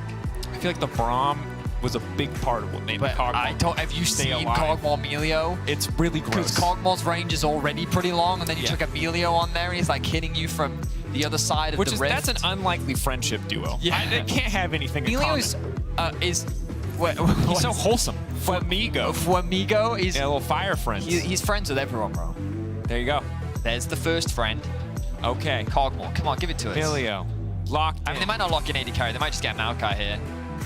Maokai doesn't seem like a bad choice. You can pick up your AD on 3, gives Mad Lions the opportunity to mismatch, try to maybe lock in a mid lane or something and ban away a few options. Cassante. Okay. Not surprising, Oscar Renin. I think to the surprises of many, has been stepping up a lot this split. He's been having a lot of presence. Solid trajectory, I'll say. You know, the first few games on stage were difficult. Were tragic. Hard. Yeah, tragic, I think. And then, you know, solid individual performances and just continuing to improve. Quiet on the top side of the map is very often the case, but doing very well in his own right. One Yuumi enthusiast in the crowd. And look, I'm not here to... Oh god, that's a whole... It's Yuumi. It's Yuumi. Refs laughing. The players, they know what they've got to do to win. Yep. And it's betray all of their morals. Mocking a cat. Do whatever it takes. I don't know if it's quite that dramatic. No, it's not. But if you look at the first 3 picks here, that's in terms of meta power, yep, that's a lot of OPs. This is 3 OPs as well. versus 2 OPs. What is left that Fnatic can take that's strong? Xayah's good. Xayah, okay. But I don't know if it's as strong as these other ones. It is good to have a solid defensive option here against Nisqy, remember, was Nico bullied by Caps' Nico. True. While they did win that game, he came onto the desk afterwards and said, that was horrible. Yep. I'm never giving Caps Nico again. But now he gets to be the elusive one. The most ridiculous thing about this champion is that when you are close, or when you camouflage... When you camouflage anything, you can't see the initial part of the ultimate. So you got to just react or predict. Yeah, basically just predict. It's a tough one. So, but I will say, I do think the Melio is one of the better answers into it. Because the moment that you're rooted, instantly ultimate. And if it comes out a little early, the tenacity that you get really helps.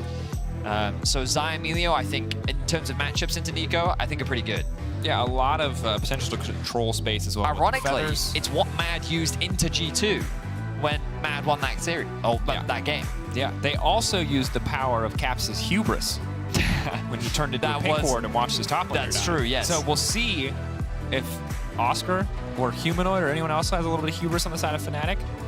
For now, though, jungle priority. Maokai is still up. Yeah, it seems like they have a very different strategy in mind here. You know what I think that the last 2 picks for Mad Lions should be? What? Maokai Ornn. Make it boring. Make it slow. Into Xayah, Xayah, though? sit in this... No, it sounds terrible. But... Well, I mean, it's not the worst if you can force her ultimate out early, but... And then follow up with a Nico. Yeah, maybe. Okay, I actually like the way you're thinking. Good call. good predict on the Maokai Horn. I see what you've done. It's clever. Silas is an interesting option. Don't get baited. Don't do It's that. probably going to be a Zero. Don't do that. It's don't. Gonna be, no. Man. Oriana's fine, bro. Conceptually, yes. I just think this champion is not a fan of Oriana. Low energy, man. You know Low what energy. I mean? But the Shockwave will find them all. Maybe. Maybe Humanoid Shockwave will find them all. We'll have to wait and see. Mad Lions, though. Jungle top laner will be how they round out their draft. What are we thinking, Mad Lions? What are we thinking? Okay, so they're going to play Chasey's Jace top lane into the Cassante. I like it. We've all seen Chasey's Jace before. Yeah, Chasey just hit 200 kills. This is a guy who's been tearing it up. He was kind of underestimated to a certain degree. I think up until his previous playoffs run where they were able to win, he was doing so much work even against a player like Photon who was kind of lauded to be a cut above. But now the debate, I like Jarvan. You need a way to get the ball into the enemy backline. Currently you have none. That champion's disabled. That's why I saw it. It's not allowed. That one's allowed. Trimby's just... He's just messing with you. It's weaponized depression. Nope. Okay, there it is. I was actually kind of excited for a Trundle. I think Trundle could have been pretty good. Yeah, having the pillar would have been nice. I do like a champion who wants to go forward to pair with the Oriana, generally, but don't really have a great one here. I guess Maokai with Twisted Advance is the best option you've got. So all day, Dracos, we've seen front-to-back teamfight compositions. So unsurprisingly, Fnatic have drafted that as well. Mad Lions is a little more unique because they do have a little more poke at their disposal. Aphelios with the green gun, Yuumi Q, Jace Q, means that they have a little bit more setup around these neutrals. Yeah. They do also have a little bit more side lane threat. Jace in a side lane. We've seen what Chasey can do on this champion. You think back to what, I mean, I believe it was Winter where we really saw his Jace absolutely popping off. But yeah, the man is a monster on this champion. The Korean Jace came to Europe and it did some damage. We'll see if he can have a monster performance on it today. Reminder that Mad Lions so far are undefeated. Obviously, after MSI, fans were skeptical about the strength of this team, but so far, they've lived up to their own expectations. Yep. They believe that they are a top contender here in the LEC, and Fnatic continue to surprise. A win here will put them at the top of the table. Let's see if Fnatic can go toe-to-toe with the Mad Lions. Brace yourself, Berlin. It's time for our final game of the day. Mad Lions versus Fnatic.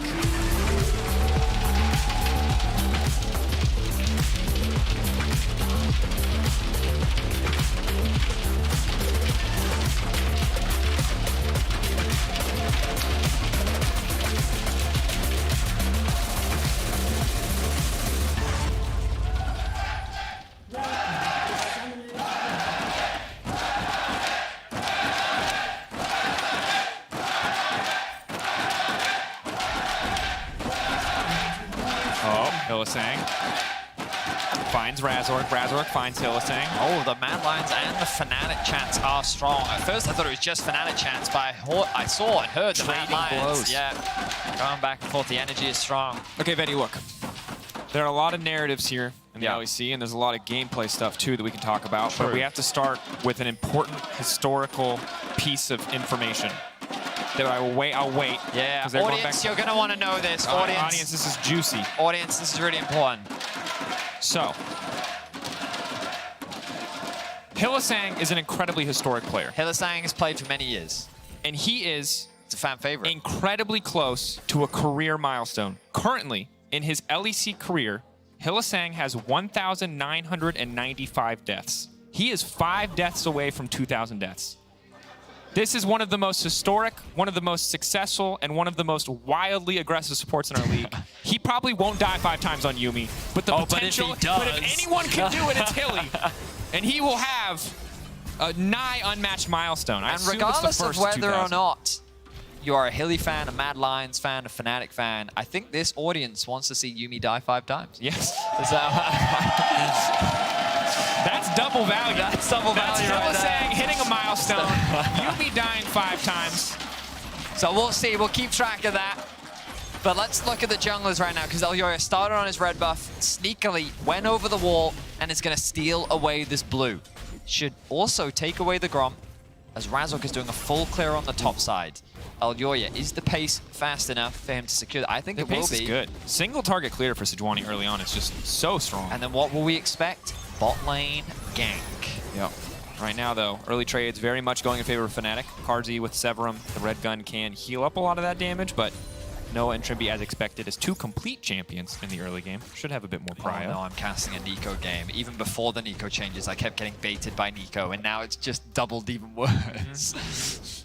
It's like living with anxiety. It is. You know what I mean? Like anything could turn into Nico. It's just a paranoia. Nico? Is that even the real Nico? How do we know? The fact that you can make the clone base stresses me out, man. I'm gonna fall. You have to cancel the base. Those are the rules. All right. Mad Lions bot lane. They're not going to get a gank from Elyoya. Instead, he's just going to focus on clearing out his jungle. Are they going to dive? Clearing. Can they get a dive here? They need how long? You can see the pink bar next to Carzzy's name, close to level. He needs one more minion for level 3. Kill the cat. Carzzy. Hylissang, can they get their way out of this one? A nice sidestep on the Ultra Mega Fire Kick. Carzzy now trying to make his way out of this one. They don't quite have the damage! Whoa, great survival from the side of Mad Lions. How did they navigate that? Carzzy gets away with a sliver of HP. Can they redive? Don't walk to the bush. Don't walk to the bush. Oh, okay. Meow, Movement meow, speed. meow, meow, meow. Cat v cat. Dangerous. He has to retreat now, so a lot of CS going to be denied here. Yeah, I mean, overall, it's still a big win for Fnatic. Razork did have his whole bot side stolen. Oh no, which one? What? What? Which one's the real Nico? What is that? Was that How Nico's? do I do that? I will play this champion every game. Oh, please do it in a fight. That would be so funny. All right, Niski they found now stepping humanoids. forward. No chance to do the helicopter emote as there's another fight breaking out in the meantime. Oscarin trying to go for the solo ball onto Chasey. KR speed to bit AU Cassante right there, baby. Oscar finding the solo. Oscar in. His climb back to redemption finds a solo kill onto Chasey. It's been a solid season thus far, but that is still quite an impressive feat. Oh, spin on him! Spin. It doesn't do anything. That's amazing. I've never seen that. Oh, that's so cool. This is the tech. When teams say they're cooking, this is what I want to see. I'm having so much fun right now. Razork on the flank. Here we go. Elyoya, though, does he know? Elyoya, he's pathing towards the bot side of the jungle. Trimmy making his way here as well. Here comes Razork. No summoners. It's a juicy trade, but is it a juicy trade? The knockback now to the waiting arms of Noah. The feathers are set up. Noah grabs a quick kill onto Carzzy. And Fnatic already 5 minutes into the game. They are 1K gold ahead. Successful plays on the bottom side. A successful solo kill on the top side for Oscar as well. And the problem for Mad, the koi emote from Trimby, is that this bot lane is not in a good state. As observers are highlighting right now, this wave is pushing towards Fnatic's side, which means that even more minions are going to be denied, and when Carzzy gets back to lane, it's just going to be in a very awkward state. This is why Elyoya will be forced to cover around the bot side to make sure that a regank does not happen. I think that he did navigate the vision there. Yep. The little critter was spotted, but I don't know if anyone on Fnatic noticed that. Elyoya, here he is. Because the beauty of this wave being in this awkward position means that you can stack the wave and threaten a dive. Niski, though, moves back to mid. I don't think they're going to gamble this, no, yeah. Elyoya is hesitant. He realizes Maokai's in the area. Okay, Oscar now going to pull Chasey back again. Will he go for the ult here? Knockback on the thunder and blow there. Okay, so no further play on that one as Elyoya just going to start at the objective here. Fnatic no prio on the bottom side means they're not really in a good position to contest. And overall, still a very Fnatic favorite early game. Need to keep their eyes on the prize, however, as Mad Lions have actually been falling behind in a decent number of their wins and coming back to that mid to late game team fighting. Yeah. So it's very while much... it's not a good early game, you're not too worried if you're a Mad Lions fan yet. Oh, the bait, the tank. The slow. The ulti! They didn't see it coming!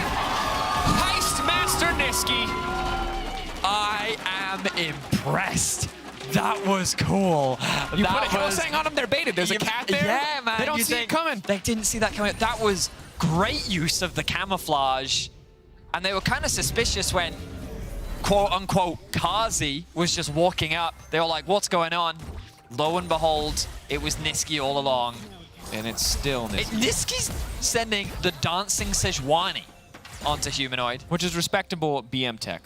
Hell yeah. To be certain. But a good strike back there on the bottom side for the Mad Lions. Let's take a look at that play. So out of the fog of war, we're getting Fnatic's POV right now. They just see Nisqy. Well, they don't see Nisqy. This is not Nisqy. This is Kazi. And then lo and behold, flash in from Nisqy, the 2-man knockup. Cleanse comes out of Noah. So, the second that he auto-attacks with the purple gun and it doesn't leave a mark on the minion, you know that it's the Nico. You're right. So I don't know if they saw that, and I don't actually know if they could have done anything to respond anyway once he was that close anyway. Or yeah, I don't think they had flashes, right? So, pretty sure it happens no matter what. Who cares? It was cool. Looked sick. This is why I love champions like Nico, just because they're so fun to watch. The cool tech that you can do. Yeah, as long as I don't have to play against them, great. Imagine if Zac could turn into a blob and just like sneak into secret places. Just like hide in the river, in the cracks there. Yeah, just come out. Yeah, he could just mold into a bush. Just saying, he's supposed to be a high-tech weapon, and I've never seen him turn. Yeah, he into doesn't Nico. seem very high-tech as far as weapons go. He kind of just leaps in. It's blob. so good. It's good every time. For this one game, I'm going to laugh every time it happens, and then people can go to bully me for talking about it too much. Nico living their best life. You know what I mean? Yeah. However, Fnatic, priority on the Herald. It's a serious game. This is a professional esport. We cast a professional game. The highest level. True. Second highest level. Third highest level. It's fine. Yeah. Humanoid. Ooh! Cheeky yoinkies! Did you just say cheeky yoinkies? Isn't that British slang? Uh-oh. Humanoid, can he count? Yes, he can. Not going to fall for that one. Is that not British slang? I thought that's what they say. It's true. Is that It's London in, or Liverpool? It's in grime. What do they say? No, it's in Cheeky grime. yoinkies. You're right, actually. I've heard Stormzy added in his recent release. Look, man. Stormzy's song a banger, so I'll take that. I can't. I can't. Serious job. Again, very high-stakes match between two of the best performing teams in our league. But Nico undermining the series. Well, I mean, we're waiting for objectives to spawn right now. The laning phase continues. Well, there's a Herald. We're kind of waiting at this point. Fnatic has gotten the objective. Yeah, so we're waiting to see where they will use the Herald. His bot lane is mostly evened out. 400 gold lead to Noah. Razzle has the blast cone. Nisqy is there to assist, though. Elyoya will smite that one away. Good that he's able to spot out Elyoya, and uh-oh. Who's the real Sejuani? Now there are There's two three Elyoyas. Sejuanis. Uh-oh, that one's dancing. That's not the real one. Good observation. Good observation. Can you dance and walk at the same time? This is a unique to Nico thing. Now the chain CC the follow-up. Quick flash out from Humanoid. Well played. No shockwave for Humanoid, but they're going for this fight. Fnatic. Sustained damage. How much can they get done here? The root on Elyoya. Noah now on the way up. Play gonna fizzle out, however. All right, so just a bit of trading as Elyoya is forced to flash away. Humanoid, his flash lost too. So a bit of a trade to summoner spells. Dragon spawns in a minute's time. The shockwave will be up. Elyoya's ultimate will not be in. He's at a bit of a health disadvantage right now. So Fnatic is in the better position to contest. Oscar Rinin commits the TP, so Chasey will have that advantage. But he has to find space and time to use that teleport if he wants to get out of lane, which is going to be a little bit difficult because... 1k gold lead now for Oscar. Yeah, and this is kind of, while the bottom side of the map is trading blows, Oscar's, again, up here very quietly, just demolishing Chasey in terms of individual gold advantage. And this is not a Gwen, this is a Jace. He does physical damage. So this Iceborne Gauntlet first buy is just ruining all hopes he has of trading effectively in this lane at all.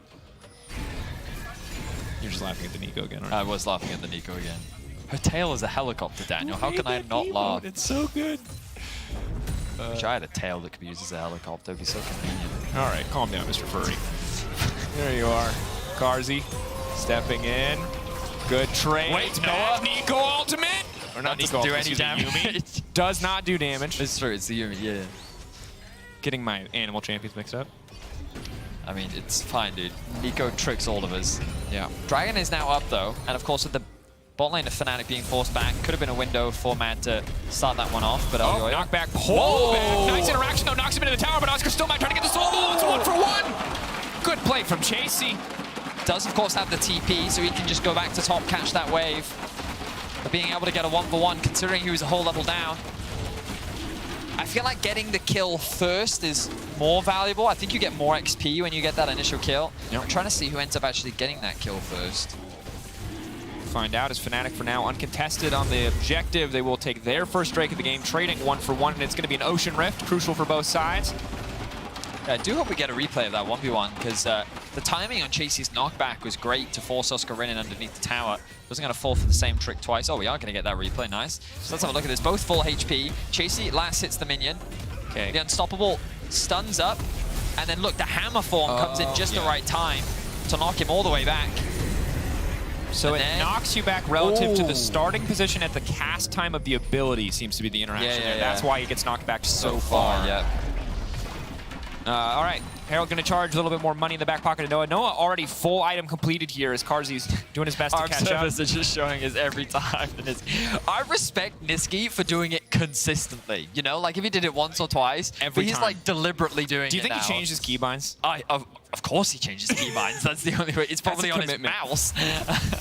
113 emote spam levels of commitment there. Have you ever done that in a solo queue game where you just like you start dancing in mid lane? The other oh, hang on a second. Hold on. Pullback. Nisqy having a good time, but Humanoid just blowing him up in that Just trade. using the anti-tech there, just ults to force him out of wave. True. Lane, rather. But yeah, you start dancing in mid lane, and then you just type in all chat, press D to dance. And then you try to bait someone every time. Yep. Well, this case, it looks like Humanoid's going to be the one locked up. Nisqy, flawless chain CC. Razork now just trying to find the disengage. Can he get anything done? Nisqy relatively low. Ticking a little bit here as the Demonic Embrace has been completed, but that's the stun. Now the snare falls. The flash in, though. Razork knows that he has to fight for his life here, but he can't quite finish the kill, and it's 2 in the mid lane for the Mad Lions. Meanwhile, on the top side, Bloodbath. So they trade spells back and forth here between Oscar and Chasey, but each and every lane is just fighting. Great play from the mid jungle for the Mad Lions, as they've been able to equalize the gold after finding a nice mid jungle combo. The problem is a flashless Orianna, very difficult to get out of that chain CC. It's just an easy setup on Elyoya, and Nisqy either side of the lane, dash in into the ultimate. Very little that Humanoid can do here. The chain CC follow up, ultimate into the root, means that ends up dying. Noah forced the ultimate away there. But as well, Razork in that last play, he saw the low HP from Nisqy, and I think he could have got the kill, but Nisqy, last second, flashes away from the Q to be able to survive, and you have to credit the Merc Treads here. Okay, so it's really funny if you're in the studio. Trimby literally just shouted on stage, Nico's bot, Nico, that is Nico. So... I mean, Nisqy told us about it. He's like, basically, you start counting creeps, you start being hyper aware, you do the tab tech. So you press tab to see if she's like appeared on the map somewhere. Yeah. For now, Mad Lions, while they were struggling in the top lane, for now, with the wave even, with advantage in the mid lane, given they shifted their AD carry first, they are able to start this Herald. Razork, will he go for the steal here? 3 seconds on the ultimate. From red side, really tough to access the pit, so it looks like second Herald will just drop in the favor of the Mad Lions. Gold lead for Fnatic early game, about 1K, 1.5K in their favor, but it's just about dead even now. Top lane still their advantage, but the mid lane very much in favor of the Mad Lions. But a close game we have between these two teams. Considered 2 of the strongest in the league right now. Yeah. This is the ideal matchup that you would want. Both teams going blow for blow. You imagine the team fights are going to be crazy. Humanoid's Orianna, we've seen him land some clutch plays in the past. We'll see if he can find another one today. Dragon up in a minute's time. Razork prioritizing the Herald, but he... I knew it every time. The second they turned out the Fog of War, I was like, Nico can't one-shot Maokai. I was like, there's only one thing they're doing. The thing is, this. we've been casting for many years, right? And so there are certain tricks that you'll notice when an observer does something that indicates something's about to happen. And that was one of those where they highlight the fog. You're just like, uh-oh, is Razork about to die? Yeah. And then, of course, the Nico comes out of the brush. And while I love our observers, and I think they're the best in the world love at what trolling they do, us. they love trolling us. The best ones are the Ezreal ults. Like, or the Ashe ults who are going to whiff when completely. they'll follow them really intensely, and then you're like, oh, the Ezreal! And then it just completely goes wide. And shout out to our observers, they're fantastic. Yeah. Woo, observers! Thank you, crowd. They do deserve That's that awesome. love. Important to note, I feel like Jace, ever since they took Omnivamp off of Eclipse, it just feels so much worse in the lane. Because Oscar just gets to jump in with that big beefy health bar, hit you a few times, and you walk away. What do you get? A shield? That's a cheer for you guys. Oh, that is for the observers. That's very nice, crowd. They don't get many crowd chants, so that probably means a lot to them. Yep, they're zooming in and out. Zooming out. They Big agree. thank They you. appreciate you. Dragon is now up, though. So now we have to be professional once again. Shock Blast connecting, doing damage, not yet. But at some point it will start to hurt. Niski sending in his friend. He's threatening. Looming. Oh. He made Niski dance. He made Elyoya's clone dance. Copy dance. But right now it's Mad that have control over the river. Niski, Real Niski. though, It looks like fake Niski. Wait, no, it's fake Niski. Yumi hitting. Oscar. Look. Oscar found one. He's going to knock back. He pulls Carzzy into the team. Can they finish the job? Yes, they can. No, Carzzy's still standing. Just for one auto more. But Noah throws down the feathers. Noah can now immediately follow up. Niski's going to be in trouble, but he waits. Shut down coming through for Fnatic. Oscar with the call. The play coming through for Fnatic. Oscarinen does it again. This man is a shining star for Fnatic as he catches Carzzy off guard and is able to make the monster play happen. Straight into the replay, you'll watch him here. Sees Carzzy out of position, the stun into knockback, the cleanse comes through, but it's not enough. Ultimate is enough to bring Carzzy into the waiting arms of Fnatic. They find themselves the kill, they get themselves a second onto Niski too. Oscarinen clutching up for Fnatic and will return Fnatic to the gold lead. In a relatively close game with back and forth trades, Oscar has been the shining light for Fnatic, individually building advantages and now coming up clutch in the team play as well in that fight. And what a glow Fnatic. up for him, right? I think like for those first 3 games, he didn't have a kill. He was like 0-17. I mean, the strategy was clearly to camp him, right, and shut him down. And then on top of that, it was that he'd also replaced Wonder, so like the fan sentiment was not behind him. And it's the trajectory of Fnatic this year is wild. Like what absolute emotional whiplash for Fnatic fans. From doing great atop of the league to complete collapse to steady growth in spring and to now being here in these first 2 weeks looking like an incredibly dominant force. Thank you, production team, for highlighting the standings here. And again, a win here would tie them for first with G2 and Mad. Like when you looked at the start of this year and Fnatic, like they weren't sitting at the top of the table anymore. But with this roster, with the addition of Trimby, with Oscarinen kind of finding his place within the LEC, and with the brand new addition of their AD carrying Noah, yeah, it just seems that they've managed to find the formula that is bringing them success. Of course, still the rest of the summer season to go. Oscarinen now being the target of Mad Lion's aggression. See if he can find his way out of this one. Chasey going to knock him back into Elyoya. Q3 up and available. Clean sidestep for Oscar for now. Going to dash out to safety. Only 2 stacks. Now going to force out the ultimate. Nice. Gets the unstoppable, able to walk away. Jace damage is decent. Carzzy now looking to follow up a dash back into the queue, but can they get enough damage to finish it down? Oscar, a nice sidestep, but there's simply too many members on the top side of the map. 1v1, Niski versus Humanoid. You saw the video at the start of the day, but it looks like Humanoid wins these.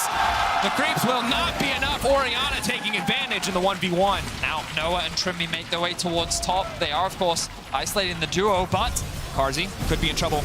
Good guns for a fight, but Noah just does so much upfront damage. Now trying to mark him down. Noah getting up into the air, coming right back down. Hylissang getting sent straight to the grave. It's a double for Noah. Wow, great timing for Fnatic. And now look at this, the Baron is up for grabs.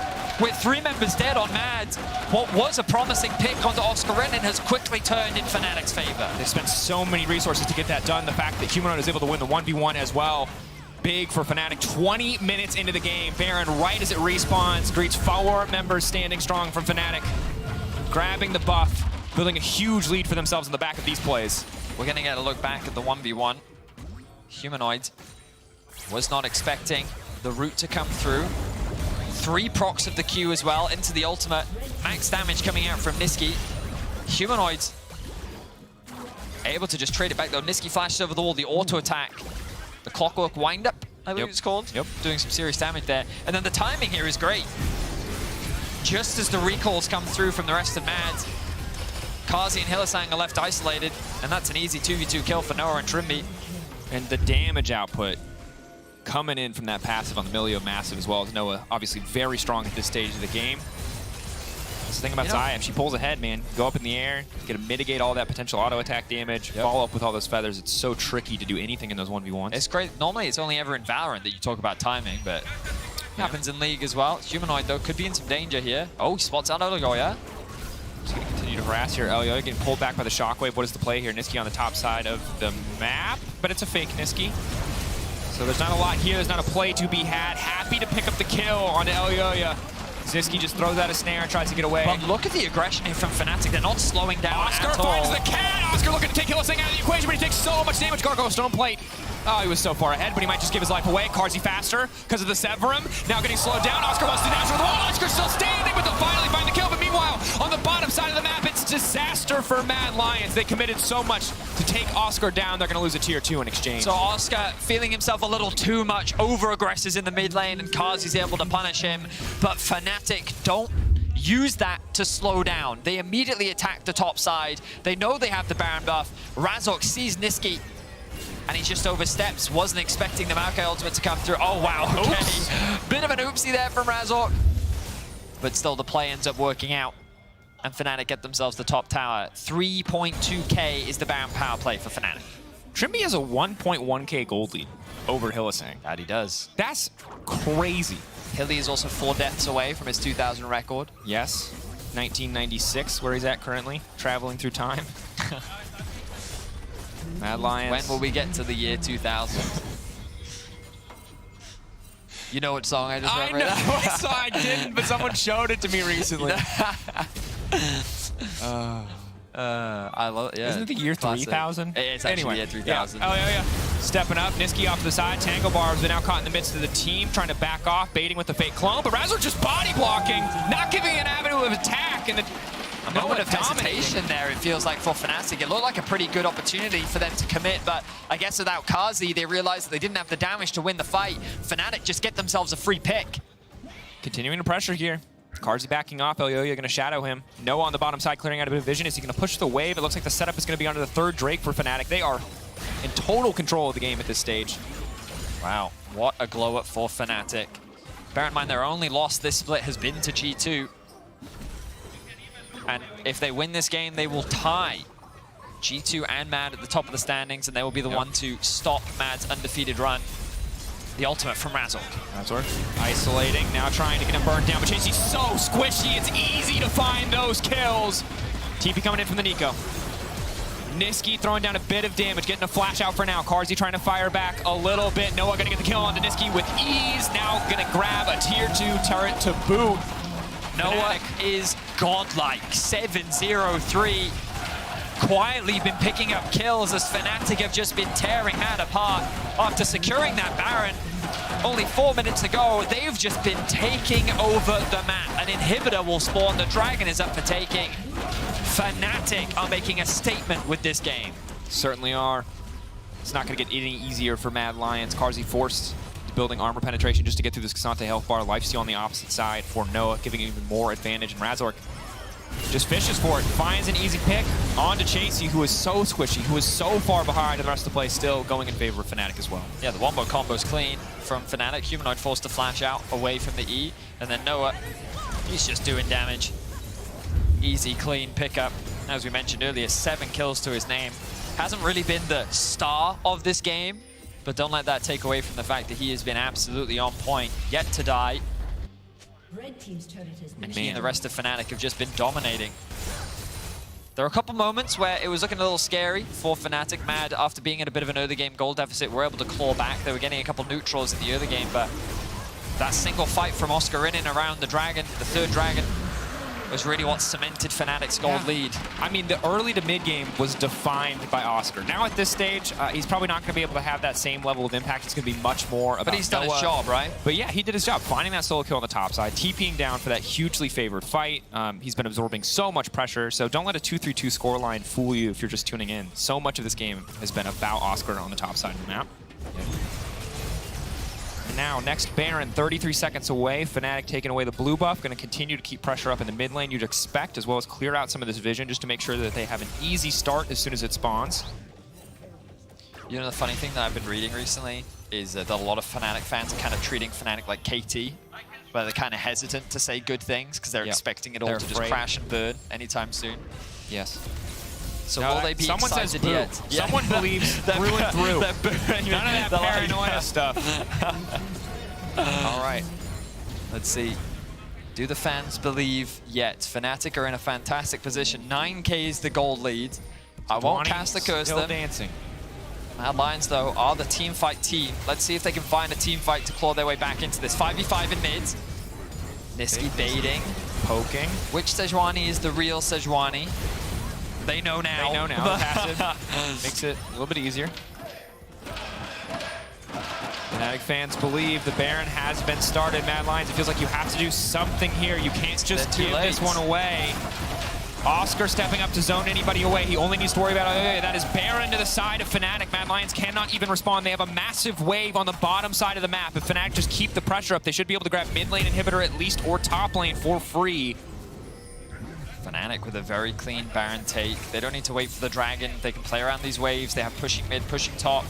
Bot wave is making its way forward as well. Razork a little early on the ultimate. They don't quite have nowhere there yet. Shockwave. But the damage. They don't even need him.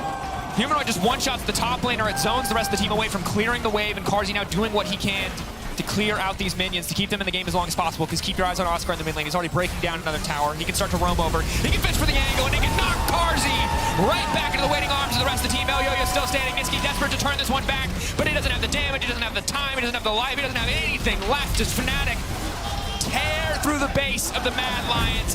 Give Hylissang one more death. 1997, 3 away now from that 2K landmark. Fnatic showing up, tying themselves at the top of the standings alongside the Mad Lions and G2 Esports. When Fnatic last faced Mad and they got this close to the Nexus, they were pushed back, and it was Mad that made their miracle run to become champions of Spring. Fnatic are able to get their revenge, and with a roster that people were not expecting to be as strong as they are, they now tie the top of the league 4-1.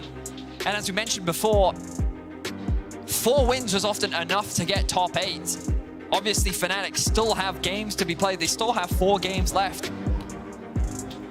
And Fnatic are looking good. And again, right now, the story of the start of the year might not matter for a lot of these players who come in. Oh, the pat on Casey's He wanted to hair. pat Casey's head, yeah. Talked about in the interview. You know, the story of the start of the year might not matter for a lot of the players who weren't here, who have been swapped in. Oscar, Noah, Trimby. But for Fnatic fans, I think it's so fantastic to go from, to see this momentum again, to see this life in a team who had their worst finish ever this year in winter, just 3, 4, 5 months ago now. I mean, crazy how much a few players have made the difference here to bring this team to the top of the standings. Yep, and obviously for Mad Lions, it's not all doom and gloom. A loss is not going to completely blemish their record. Their undefeated run had to end at some point. So far in our new format, no team has been able to go undefeated. The best of 1 format makes it a very challenging thing to do. But they still sit at the top of the table. They're still a very strong team. Right now we have a bit of an interesting battle. Mad defeated G2, G2 defeated Fnatic, and Fnatic defeated Mad. Circle of success. Yes. Right? But the top of the table is a very close battle right now, with our top teams very clearly being defined in Mad, Fnatic, and G2. And the thing that I love about it, well, you guys, you can listen to us while you go vote for player of the game. Oscar Renan, Razork, Noah are your options. Oscar is the right choice. But you can pick whatever you want. Noah definitely did well, so did Razork. But you know, the most important thing for Fnatic, because of their poor performances, they need like a top 3 finish. Well, yeah, and that's the thing, is that you forget that it's not just about the split. No matter how good you do in this split, it does not matter if you do not make it to season finals. Season finals. That's the only way you're going to qualify for the World Championship. So while this is a good look for Fnatic, they still have to maintain this level throughout the season in order to stand a chance to be able to qualify for those season finals. Yeah, so could potentially be a difficult road. It's going to be a hard road no matter what, but we'll see how hard it is for them. Depends on the performance. I'm excited for best of 3. I don't want to get too far ahead of myself. We're 5 days in to 9 days of games here, but excited about this one. That's enough from us. Let's send it over to Trouble, who's standing by with Humanoid and Noah. Thank you very much, guys. Indeed, I'm standing here with Humanoid and Noah. Congratulations on the win, guys. You just made an undefeated Mad defeated. Humanoid, I'll come to you first. Your previous team, how does it feel? I mean, it feels pretty good. I didn't really do anything though, so yeah, it was basically top laner 1v9. So, but it feels good, yeah. Talking about the top lane, if you don't mind passing over the microphone. Noah, in the video you said you want to play versus your friend Chasey, you want to beat Chasey, and then you want to stroke his head. Yes, I know his weak side, a weak point. Okay, so how does it feel now that you beat him? Very good. I'm so happy. Did you see Oscarinin solo kill him top? Yes, I said, Chelsea no kusante. No, I know. Oh, there you go.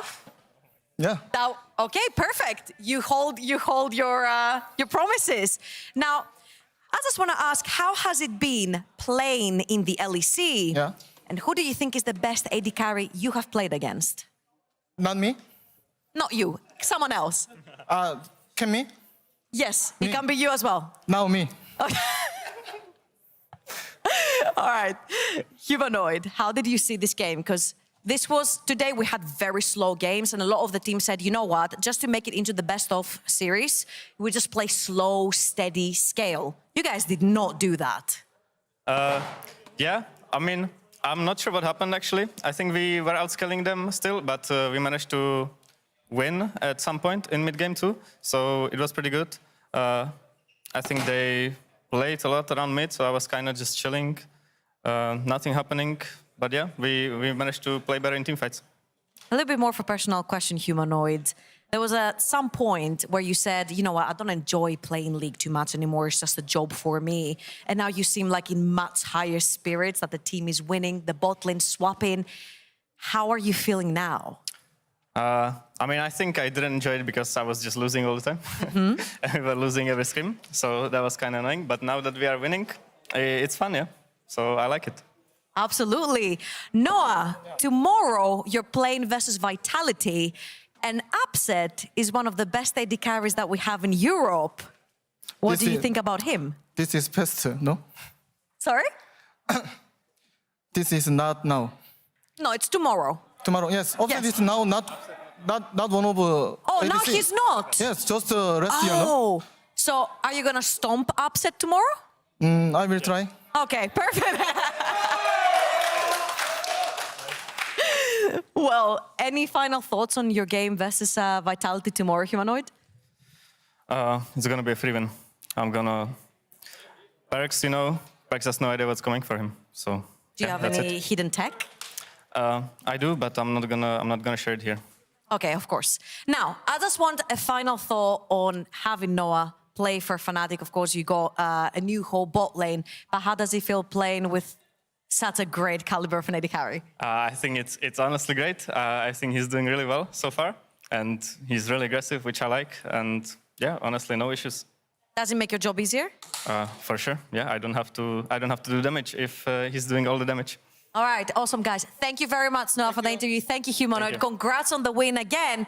We're going to throw it over to PGL, where Frankie and Brox are accompanied by Oscar Lim. Thank you very much, guys. I am so excited to hear Noah on that big stage, having his first LEC interview. And it didn't disappoint. A man of few words, but spicy words. Well, I appreciated it. I said yesterday that his newcomer interview gave off Huni vibes, and I stand by that. He feels like a little, mini Huni in a sense. What's it like playing with him? I mean, I think Noah is super fun. Like, he's a really aggressive player, and he thinks that he can be the best. So he has a lot of confidence in himself, and yeah, I think he shows it in game and outside of game, like now, with those comments. So yeah, I think it's nice to play with him. Where would you place him in terms of ADCs in the LEC right now? Because Noah's just like, me, I'm the best. I mean, I think for now he's been pretty good. Not gonna lie, I think he's been one of the best. I'm not sure if the best because, yeah, Karasi has been good, Handsome has been good.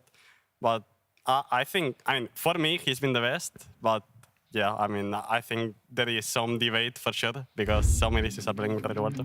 Speaking of the best, you were definitely one of the best top laners we saw on the Rift today. Humanoid put it as you were 1v9ing, and we can see some of your highlights here. You were really feeling yourself on the Cassante and definitely making the argument that this champion needs to start being banned. How did you find the match? I think Cassante is not really balanced. It's super fun to play because it's super broken. But I think I played really well, and today I felt really like myself, like really confident playing, and yeah, I had a lot of fun, and I think I played pretty well, honestly. Yeah. Tell me about yourself, though. What's feeling like yourself? What's the ideal game state for you? How do you want to be playing? I'm feeling like myself. I want to mean, like, I think I played like I do in scrims. I just played aggressive, confident on what I want to do, and just every click I do, I know I'm doing it well. So yeah, that's I think I played really well today, and yeah, really confident. How has it been for you getting adjusted to playing in LEC? Because I know in my first split, I was really nervous and dealt with like confidence problems and whatnot. But then eventually, you know, when I got more comfortable, things got a little bit easier. And I assume now you feel much more comfortable than you did in the beginning. So, like if you compare here in the summer split to how it was like in winter, what do you think the big changes for you have been? I mean, there has been changes for sure. I think before on the stage I would get a bit nervous. I would not play like I would do on scrims. Like I wouldn't play aggressive as I know. Like I think I would play way more calm and chill and yeah, just not playing not to lose. But I just didn't feel like playing aggro. I like things were not working out for me, and I think now after some games I'm feeling way better. Even in the split at the start of like the first games, I wasn't playing that well, and I think every game that I play, I'm playing way better, and I'm feeling really nice that that's happening because I think that was a problem I had last split, that I was not performing as well on stage, and I'm really happy that I can now, I guess, yeah. Well, you're doing great. I'm sure the Fnatic fans are very, very proud of their new top laner. Definitely. And the thing is also, Oscar, is the whole team weren't playing well. It wasn't just on you. I hope you didn't put that too much on your own shoulders. Yeah. I mean, this split, I think everyone is popping off. I think bot lane is winning most of the lanes. They are carrying. I think Noah is doing a really insane job. I think he's doing a lot of damage, so that's really nice. And I think Razer has been really insane with the early games. He's doing a really, really nice job. I think he's carrying a lot. And yeah, Humanoid is just chilling in mid lane, you know, like just mid lane role, not doing much, just farming. And I think everyone is playing really nice, so it's been pretty nice to play in this team for now. What was your first scrim with your new bot lane like? It felt like everything clicked like super fast. Like I think Noah and Trimby really understood each other from the start, and it was super easy to play with them. And I think they understand each other really well outside of the game, and they try to talk to each other a lot. And I think that helps. Yeah. And has it helped you at all?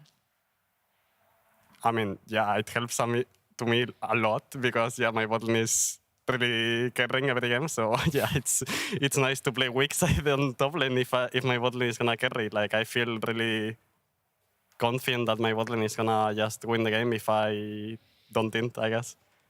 So usually, you know, whenever you change anyone on a team, there's like a lot of changes in the dynamics and stuff. So what is like the main thing you guys were working on this week, leading up to this weekend, to like make sure that you are still in a good spot as a team?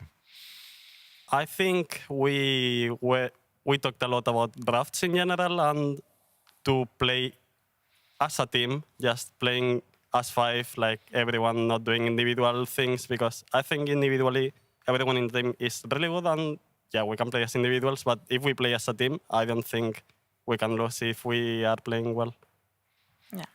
So now you're thinking, okay, we're gonna lock groups, basically. I mean, I think you're really not far off locking groups. It might be that you can even lock groups tomorrow. I will need to get clarification from production on that. But potentially, you know, you could be going all the way this split. Is that something you're thinking about now? Are you thinking even as far ahead as Worlds? I mean, I'm not thinking on like locking groups. I'm just thinking on doing well in every match that we got for now. And yeah, I mean, for sure I have Worlds in mind, and I think everyone does, and everyone wants to go to Worlds in the team. But for now, I think everyone is just enjoying their time with the team because I think we're having a lot of fun together, like just playing or outside of the game, just playing board games or anything. We have a lot of fun, we laugh, and it's really nice. And I don't think we are like putting a lot of pressure in us. Obviously, everyone has their pressure and everyone wants to go to Worlds, but it's not like we are reminding each other that we want to go to Worlds or we have to play well. I think everyone just does it for themselves. That makes a lot of sense. Obviously, you're doing it for the team now. Can you also tell us about the change with Razok as well? The fact that he has just gone back to the level that we know he can achieve. this split, it's such a big turnaround from Spring. I was just wondering if there's a change that you've noticed off the Rift as well.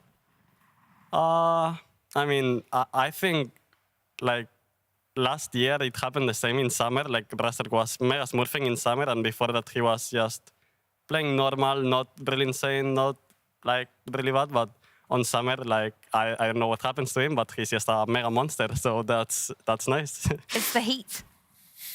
Well, it could be the heat. I was wondering what the communication is like in-game, because something that there was speculation about in the previous splits was that a lot of the shot calling was in Razorg and he felt pressured, but now with Trimby coming in, who was a shot caller for Koi, do you think that has taken some of the pressure off of him? Like, who are the main shot callers on the team? I think it took pressure from him for sure. I think he likes to play his game just mechanically, and if someone tells him more or less what to do, like it's easier for him, I guess. But I think Razorg is also shot calling, and he is doing really nice with Trimby. They are both the two shot callers in the team for now. So I think it's working really well right now. And yeah, I think it's helping Razorg for sure. Who's winning the board games? Who's winning the board games? Well, tell me about these board games. I've heard so much about Fnatic now playing board games that I'm just going to divert, ask, what's the board games? Who's winning them? I mean, we're playing Secret Hitler. So, yeah, every game, like, someone wins. It's just a game, like, there is bad guys and good guys. And, yeah, you have to just know who the bad guys are. And, yeah. Who's the best at being a bad guy? Marek. I think Marek for sure. Like, he really enjoys being the bad guy. I think he just turns the bad guy. Like, he loves doing it. So yeah. I love that you're still playing these type of games on Fnatic, because we started playing similar type of games in like 2018, 2019. We would play it so many times a day. We were so competitive, and here we are, 2023. The traditions are still ongoing. Maybe it's just the board games. Like, we need to play board games. Board game buff, I guess. Were you not playing board games last split? Was that the problem? I mean, I think we were playing more board games than now, but I think it was for a different reason too. Like, we were not doing so well, so I think board games were like a team bonding thing and to keep the team close and nice. Was that something you were expecting when you joined Fnatic? I was just like, yes, finally, okay, I get to be part of the black and orange. Brilliant. Okay, let's do this. Let's play some scrims. And you turn up to the office and it's just like, well, first of all, we will need you to pull up a chair and here's some dice. I mean, we only play board games after scrims. Like, we play 6 games of scrims and then we have dinner together. And if we want to play board games, we just go. Usually we play board games, like, just to chill a bit together. And yeah, I think everyone enjoys it, so. So this isn't an anime team? Because that's what I think of when it comes to G2. I think this is a team that spends a lot of time together, but they do it watching anime. But Fnatic, you're all about the board games. Yeah, more or less, I guess. Roxo, which one is nerdier, board games or anime? I don't know if I'm gonna, comment on that. I have a feeling I'm gonna have a lot of angry messages in my DMs if I give you an answer. Nothing's It's wrong. like a lose-lose situation you're setting up for me. This is the cool thing. It's cool to play board games. It's cool to like anime these days, which is why I don't do either of those things. I have to I'm say, not cool. being nerdy is a good thing, Yes. Like, you go out to the clubs, you tell everyone you're a nerd, you're proud of it, and, it's just a way of looking cool at this point in Is time. that I'm what pretty you sure. do? You go to the clubs and you're just like, hey guys, the nerds arrived. I mean, I haven't said. I can totally see this happening. something you can see yourself doing in future, Oscar, down the club. Hi guys, I'm a Fnatic. I don't think I would say that, but maybe it works. I could try it. Yeah, feel free to try it. This is amazing. Yeah, from a former Fnatic pro to the new blood, he's teaching you how to get it done. Obviously, keeping up the board game tradition, keeping up the tradition of going to clubs and being like, hey guys, the nerds arrived. What else did you do in Fnatic to reach World Finals? Good question, really. Like, I look back at what we did, between scrims, after scrims, and I just think of, it was mostly Avalon back then. We play Avalon too. Well, there we go. I think the more we played, the better we became. It was crazy. Like, sometimes we would even play it, like, we would finish the review early to, like, play a game before next review. It was almost an addiction, really. So I think that is, like, the key part. the more the better. That's I how think you we're make it to on that way Worlds. too. So yeah, we are going world finals. Yeah, exactly. 2018 meta. It's all about Avalon. I have no idea what their game is, but I imagine I will be playing it at some point in the future because, you know, it's the only way I'm going to make it to Worlds. I am not making it to Worlds, clearly. We should take a look at the standings because you guys are now level with Mad Lions because obviously you're now 4-1, but also G2 have snuck their way in there as well. How do you feel about G2 at the moment? They did beat you last week. Yeah, I remember about them. I think G2 and Mad Lions, both of them are pretty good teams, and they are doing pretty well. I think they are for sure like top 3 of the league. I think so. Yeah, I think they are just playing to win the LEC for sure. But it's quite nice, right, seeing your name at the top. I mean, I like seeing Fnatic first for sure. I think we deserve it. I think we're playing pretty well. So even though we lost to G2, I think we are still like one of the best. Even if we lost to G2, I think we can beat them. I think it's kind of 50-50. I think they are also a pretty good team. I think our draft was not the best too.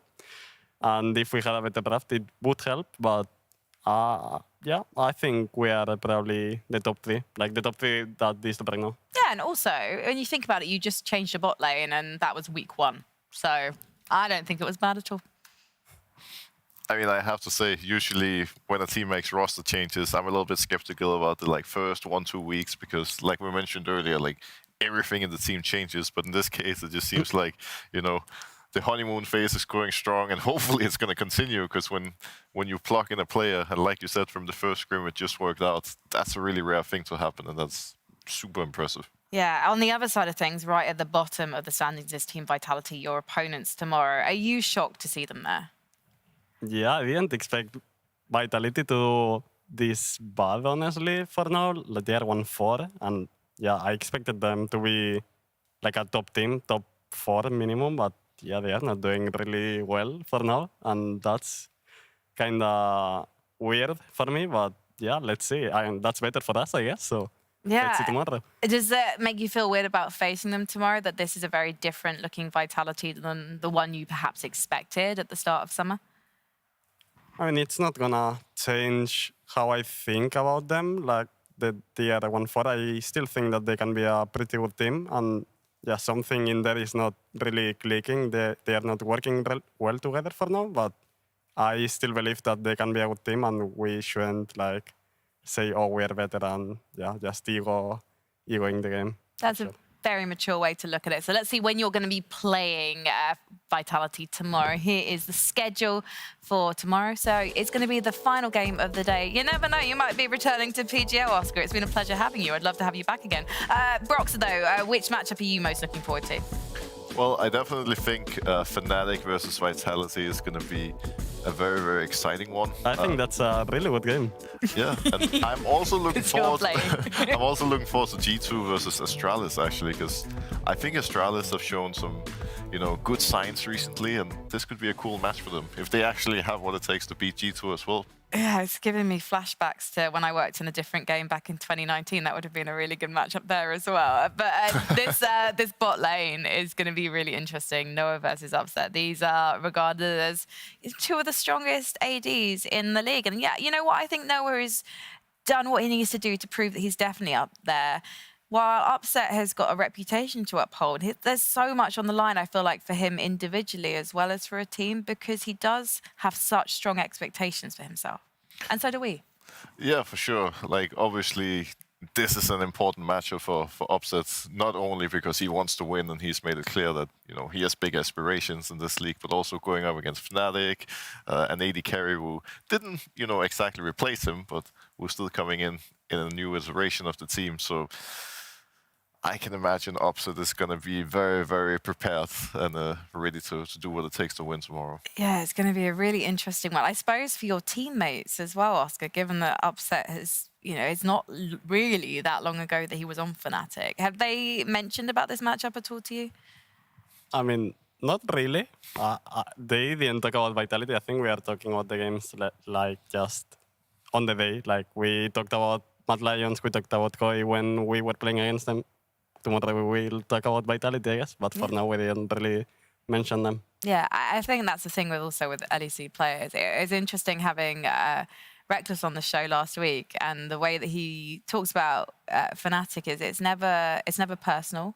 When a player isn't on the team, it's never about the players, it's just about the moves. And so it absolutely makes sense you were focused on the team that you're playing as opposed to people on that team. Unless you're Noah and you really want to ruffle Chasey's hair. Well, that seemed like a very important thing to do, and he did try, but Chasey didn't seem too excited about it. He got a hand in there, didn't he? Oscar, you were behind, you witnessed this contest close up. Did Noah get his fingers in? He did. Yeah, there was definitely a slow motion replay that we saw earlier. Actually, no, before the games, even yesterday, he was saying, okay, guys, tomorrow we have to win for me, okay? And like next Sunday or anything, it's gonna be for you or for whoever, but today we have to win for me. I have to pet Chasey, and he was really excited. Like, he really didn't want to lose today. And he didn't. That is what a motivation, like a deathless for Noah in yet another game here at the LEC, and a fantastic performance from yourself. Oscar, thank you so much for joining us. Thank you as well, Brox. It's been lovely sharing the sofa with you this week as well. We've got to take a selfie, and I've got to say that was all from us here tonight in Berlin. We're going to see you tomorrow for the final day of week 2. So do not miss it. 5:45 p.m. European time, please. Let's get my phone out. All right, you ready, Oscar? Have you thought about doing a PGL selfie for a while? I mean, I didn't, but... We've got to work on your media training. Broxer will give you some tips. Okay, here we go. Right. Oh my God, you guys have got like matching quiffs. Thank you so much. Brilliant. Good luck tomorrow against Vitality. This is the part where we walk to the club. Sup, I'm a nerd. Sounds about right.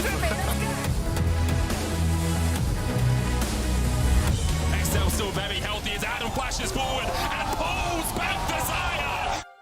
Vi gold. Oh, good flip, guys. Good flip. Oh my God. Good fucking flip. Okay. Go and Bro, you guys are mega flippers. What the f is that?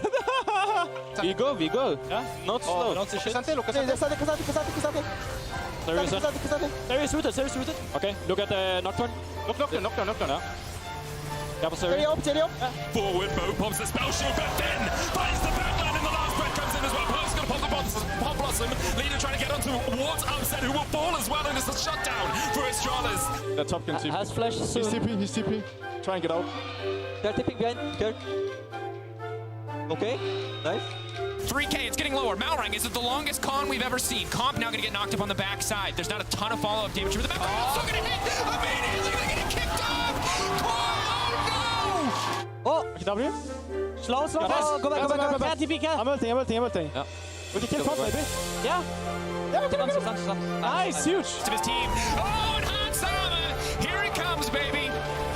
He might not have that dog in him, but right now, Certus sure does. Shut down, baby. Oscarin trying to go for the solo ball onto Chasey. KR shooting. Speed to Benny. Yukasate. Oh, the bait, the tank. The slow. The ulti. They didn't see it coming. Heist Master Niski. Ball lane of Fnatic being forced back. Could have been a window for Man to start that one off, but oh, knockback, pull back. Nice interaction though, knocks him into the tower, but Oscar still might try to get the solo ball. It's 1-for-1. Oscar, this is the game of your life. Bro! Holy, Oscar, you're insane, my friend. Yeah, on the west. Be honest. Good idea to take a center. ¿Cómo vas, niño? Oh my God, wow.